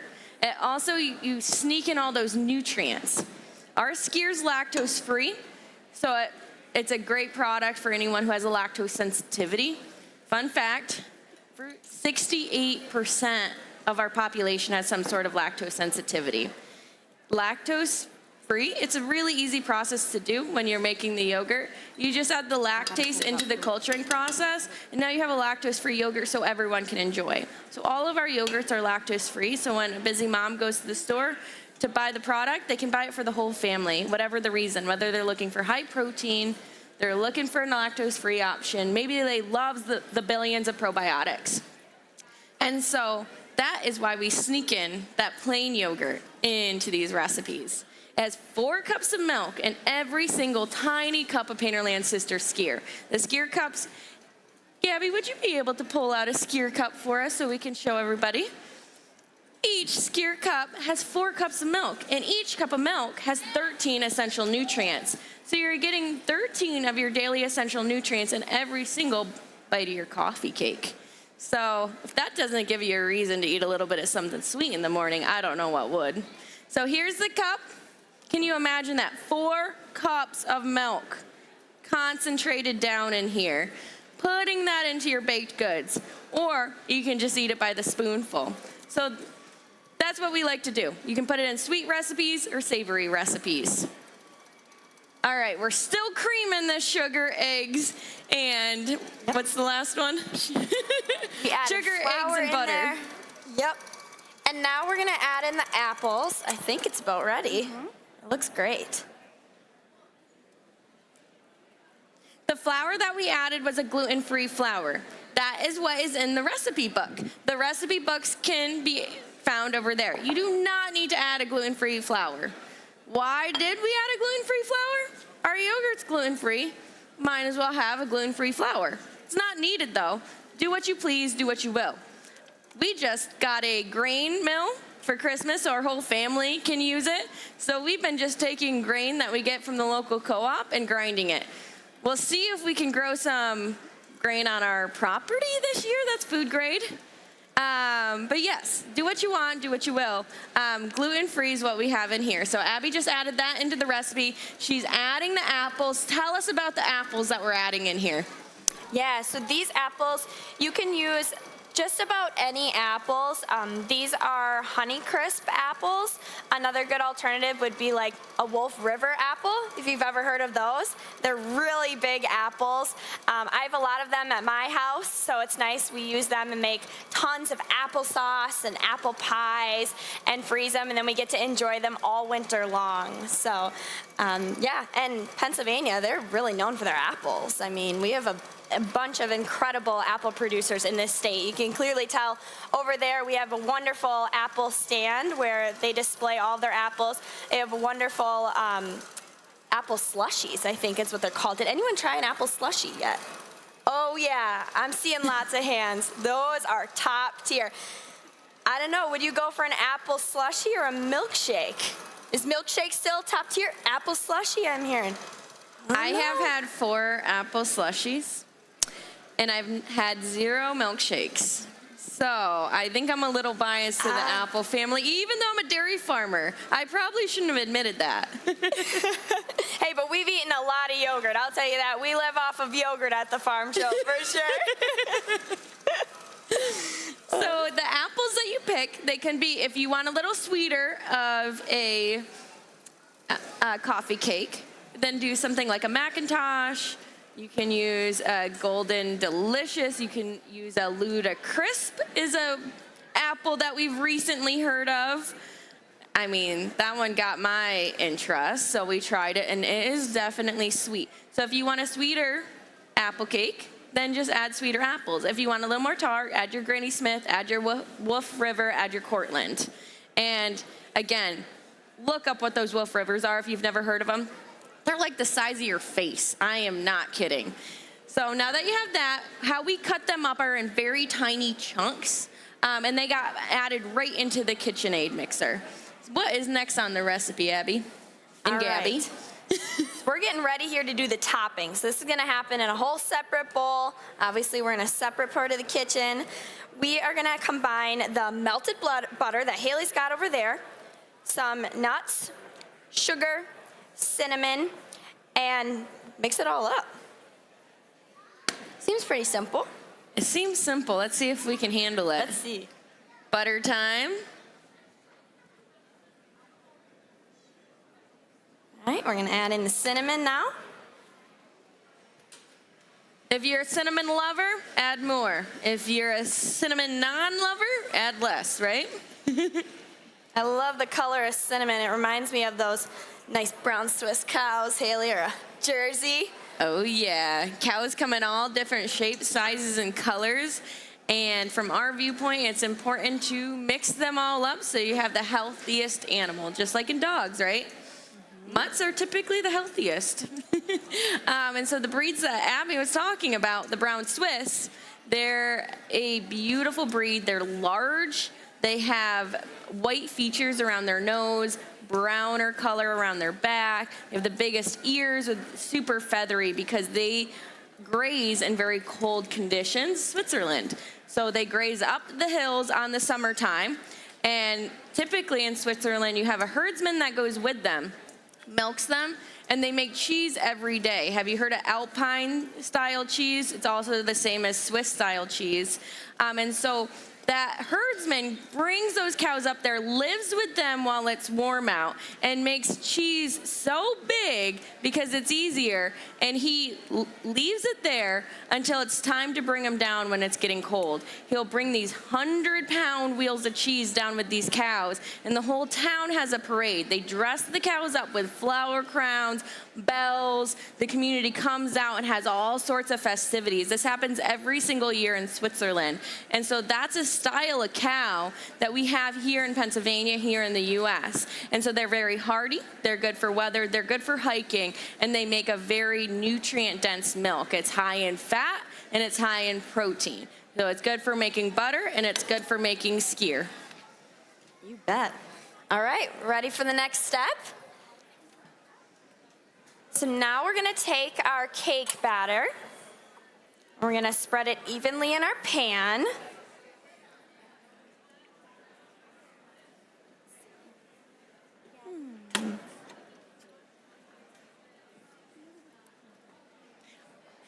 If you make this recipe at home, I bet you'll be a little more intimate with the KitchenAid than we are here, right? So the technical difficulties might not happen, or they will, and then you'll have to call your husband or wife or whoever who actually fixes it. Honey, please get in here and help me with the KitchenAid again. It's stuck. Yep. We like to keep you guys in suspense, so thanks for bearing with us. So what kind of cows do you have at your house, Haley? So we have Swiss, we have Jerseys, which are a small breed that look like a deer.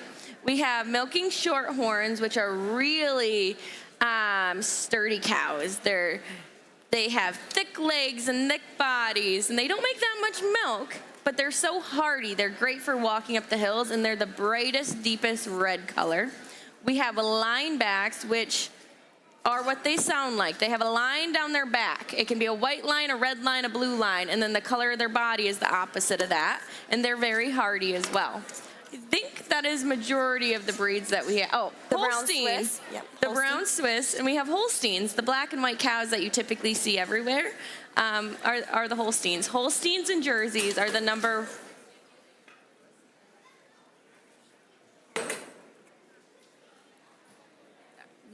one and two breeds in the U.S. You guys have lots of other animals on your farm too. Yeah, we have goats and sheeps.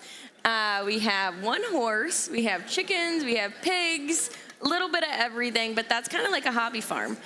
Most farmers, whether like we primarily do dairy, you get a little bit of everything else to keep you occupied on the days that you think you can conquer the world again. You forget how busy you are.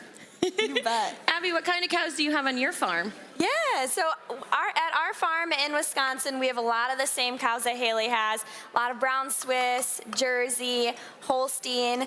And we actually have a type that's called a New Zealand Friesian. So it's like a smaller framed Holstein that does really well with grazing. Like Haley's farm, we have an organic grazing dairy as well. So our cows are outside grazing all day and soaking up the sun. And I have to say, making this recipe really reminds me of a TMR. Does anybody know what a TMR is? Any farms there? Clinton knows. Yeah. A TMR is called a total mixed ration.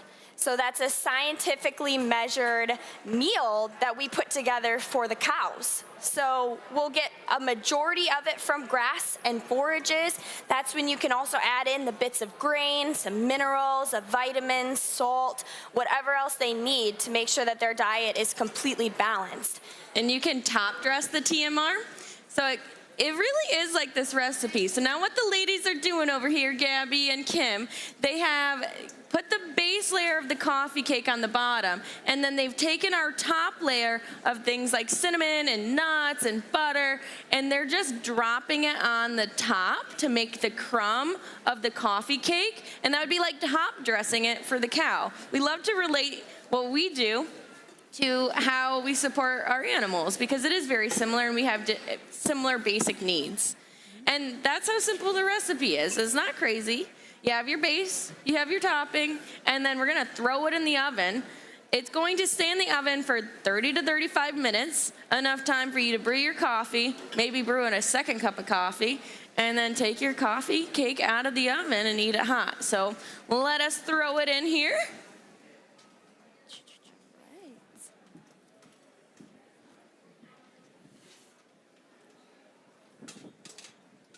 And like Haley said, there's so many things that you can pair with this coffee cake. Whether it's your coffee, who knows, maybe like an apple donut. I saw those over there, that's good too. That's wonderful as well. But ultimately, the best wine pairing is gonna be the Courtyard Winery spiced apple wine that we have here. Which makes sense. You have apples in the apple coffee cake. Why not have a little bit of apple bubbly to go with it? Now, this is if you're going to have the coffee cake at night, unless you're feeling a little rowdy pretty early. And so, yeah, you guys can all have a little sip of our wine later. Or maybe not. You can have the sip if you go and buy it at the Cortland. Yep, the Courtyard Winery spiced apple wine. So the Courtyard Winery. Courtyard Winery. Have you guys been to check out the cideries and the wineries here at the farm show? They rotate halfway throughout the week, and there's so many great vendors over there. I can hardly believe it. We've stopped over far too many times, and we still haven't met all of them. But yeah, the cideries are on the right-hand side on the back wall, and the wineries are towards the middle, right behind the apple stand. The apple stand is also so interesting. You can go there today. You can buy apples to make it for your apple coffee cake. You can buy the yogurt at Painterland Sisters. We will be giving you all Painterland Sisters yogurt here, so you can go home and make this if you'd like. Should we pop this or should we leave it? I think we should leave it. I think it's too dangerous for me to pop. We've had a little too many technical difficulties to risk that one. I'm just gonna put that out there. So while we're waiting for our coffee cake to bake, we are going to have Kim and Gabby run around and give you guys yogurts, stickers, magnets, and then Abby and I are going to be up here to answer some of your questions about cows, yogurt, skyr. Why is it called skyr? I forgot to answer that one, so I'll start and then I'll take the next question. But skyr is Icelandic for yogurt. It's actually considered a soft cheese in Iceland because it is so much thicker than regular yogurt. It stays longer in your refrigerator because of this, because it has less water in it. And it's called skyr, like you're skiing. Iceland is very cold and it's very rough terrain. And so you can make you typically want to make a product like a cheese or a skyr that has less water so it can last longer and you can preserve your milk while you're hiking over those mountains so you have all those nutrient density. I like to compare it to, you wouldn't do this in a hot country like Costa Rica because it would go bad. So you keep the water in it in Costa Rica because there's no point in trying to preserve it more because you're gonna have that fresh milk more often. And because you're not gonna be able to hike for a far distance without it spoiling. But in countries like Iceland and Switzerland, you can make longer aged cheeses and yogurts that have less water activity. So it's just a fun fact. I'm really into making cheese and yogurt, if you can't tell. So now, do we have any questions from the audience? The question is, how is my sister doing? Well, that depends on the day and time and my perspective, right? I am her sister, so I could give you my opinion. No, my sister's doing well. My sister's 2 years older than me. Again, we've done it 4 years in a row, so thank you, Abby, for stepping up and helping me when stuff couldn't come. She has a little one. Her name is Daisy. She's 3 months old. We gotta hear. Thank you for attending the 2026 Farm Show. The show will be in 30 minutes. Please make your way to the nearest exit. Thank you for attending the 2026 Farm Show. The show will be closing in 30 minutes. Please make your way to the nearest exit. You hear so much cheering because vendors have been here since last Friday or before, working 11-hour shifts or longer. And it is truly amazing getting to connect with so many people right here in Pennsylvania, to connect with other farmers, producers, industry members. It truly is like a big playground for us. Our brand is PA Preferred Organic. It is PA Preferred as well. Many of these vendors here are that. It means your product is produced and processed right here in the state. It is a program supported by the Department of Agriculture. It is a seal that means so much more. You can look at similar states that have other seals. Their products don't mean that I have ever seen. And I strongly recommend, if you see that logo, try to support them or ask them, tell me about your product. Tell me about your farm. Tell me about what that seal means to you, because it takes a lot of hard work and time and extra hurdles to keep that on there. But because we have pride in trying to create resilient communities here in our state, whether we're apple growers or dairy farmers or anywhere in between, it's important that we have that logo so that we continue to bring back these rural farms and urban farms and bring back these communities that are strengthened because of the processing of these products. We're proud that we launched this yogurt in March of 2022, and it's been hard. It's been pretty.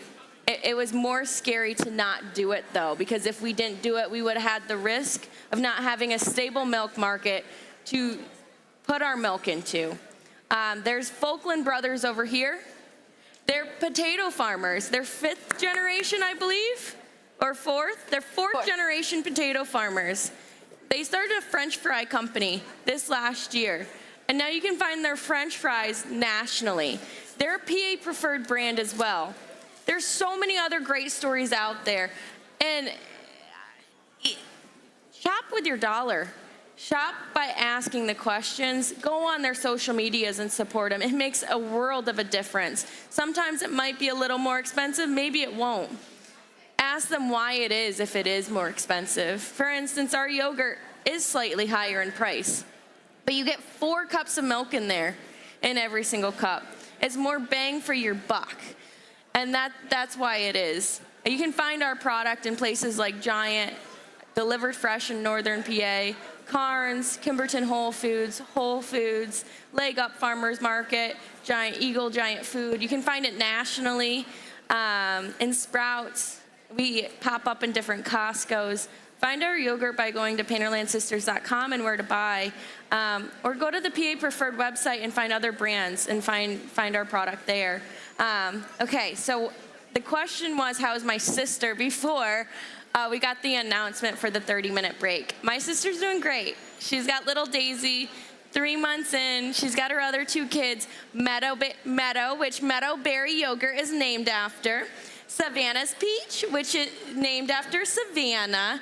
She has a little boy named Wilder, and we are going to be launching a new flavor in February named Wilder something. So please bring your guesses and comments and support. We're very excited for this announcement. So support us to see what it is. Another couple announcements is she has 2 dogs, and she is just loving her life with them. It snowed today. They all went outside and made a snowman. So thanks for asking how my sister is. She's doing well as a new mama again. Does anybody else have questions? The yogurt is made, so our farm's in northern Pennsylvania. We support around 151 other dairy farms in the state, and we bring the milk towards Carlisle, Pennsylvania. We make it in Newville, Pennsylvania, and then we ship it out of Lancaster County, and that yogurt goes to all 50 states. And each cup of that yogurt, whether you found it in Hawaii, Alaska, Wyoming, maybe you can find it on Tim Tebow's table. I hear he's a big fan. You can find it in the Steelers. Each cup of that yogurt, whoever's eating it, is made with milk right here from Pennsylvania. Do you guys have any more questions? Do you have a question about the coffee cake? Are you guys ready to try the coffee cake? I think it's been about, 25 minutes? We got like 5 more minutes? Yeah, could be. All right. Who here likes coffee cake? All right. Sounds awesome. Who here liked the Little Debbie's coffee cakes when you were growing up? So my sister Stephanie, that was her favorite. I never understood why, especially when you could go for the double fudge rounds. Yep. All right. Do you have any puns, Abby, with our 2 minutes? An utterly fantastic pun. Mm-hmm. All right. Well, I have a joke. So, what do you call a cow with no legs? Ground beef. Give him a round of applause. That was good. Good job. All right. Should we check on the cake? Yeah, let's check on it. Oh, it's over there. That one? Ooh, it's going well. And there's another cake. Oh. It smells incredible. We got a little magic in this kitchen back here. Oh yeah, Haley, this is looking good. This is looking good. This is what your final product will look like. Super delicious. Oh yeah. Are you guys excited to try it? Yeah, let's bring it over. Let's do it. All right. All right, so if you line up over here, they're gonna cut the cake. If you didn't get a yogurt, you can have a yogurt. We'll bring it to you. We have many stickers and other things. And we appreciate you stopping by to hear our story, hear about cows, fun facts, where you can buy the yogurt, why we even made the yogurt. So thank you so much. Thank you, guys. We appreciate it. Remember, the recipe books are here. There's been so many great recipes this week. Give them all a try. Have a good 2026. Thank you for supporting our farmers and PA Preferred.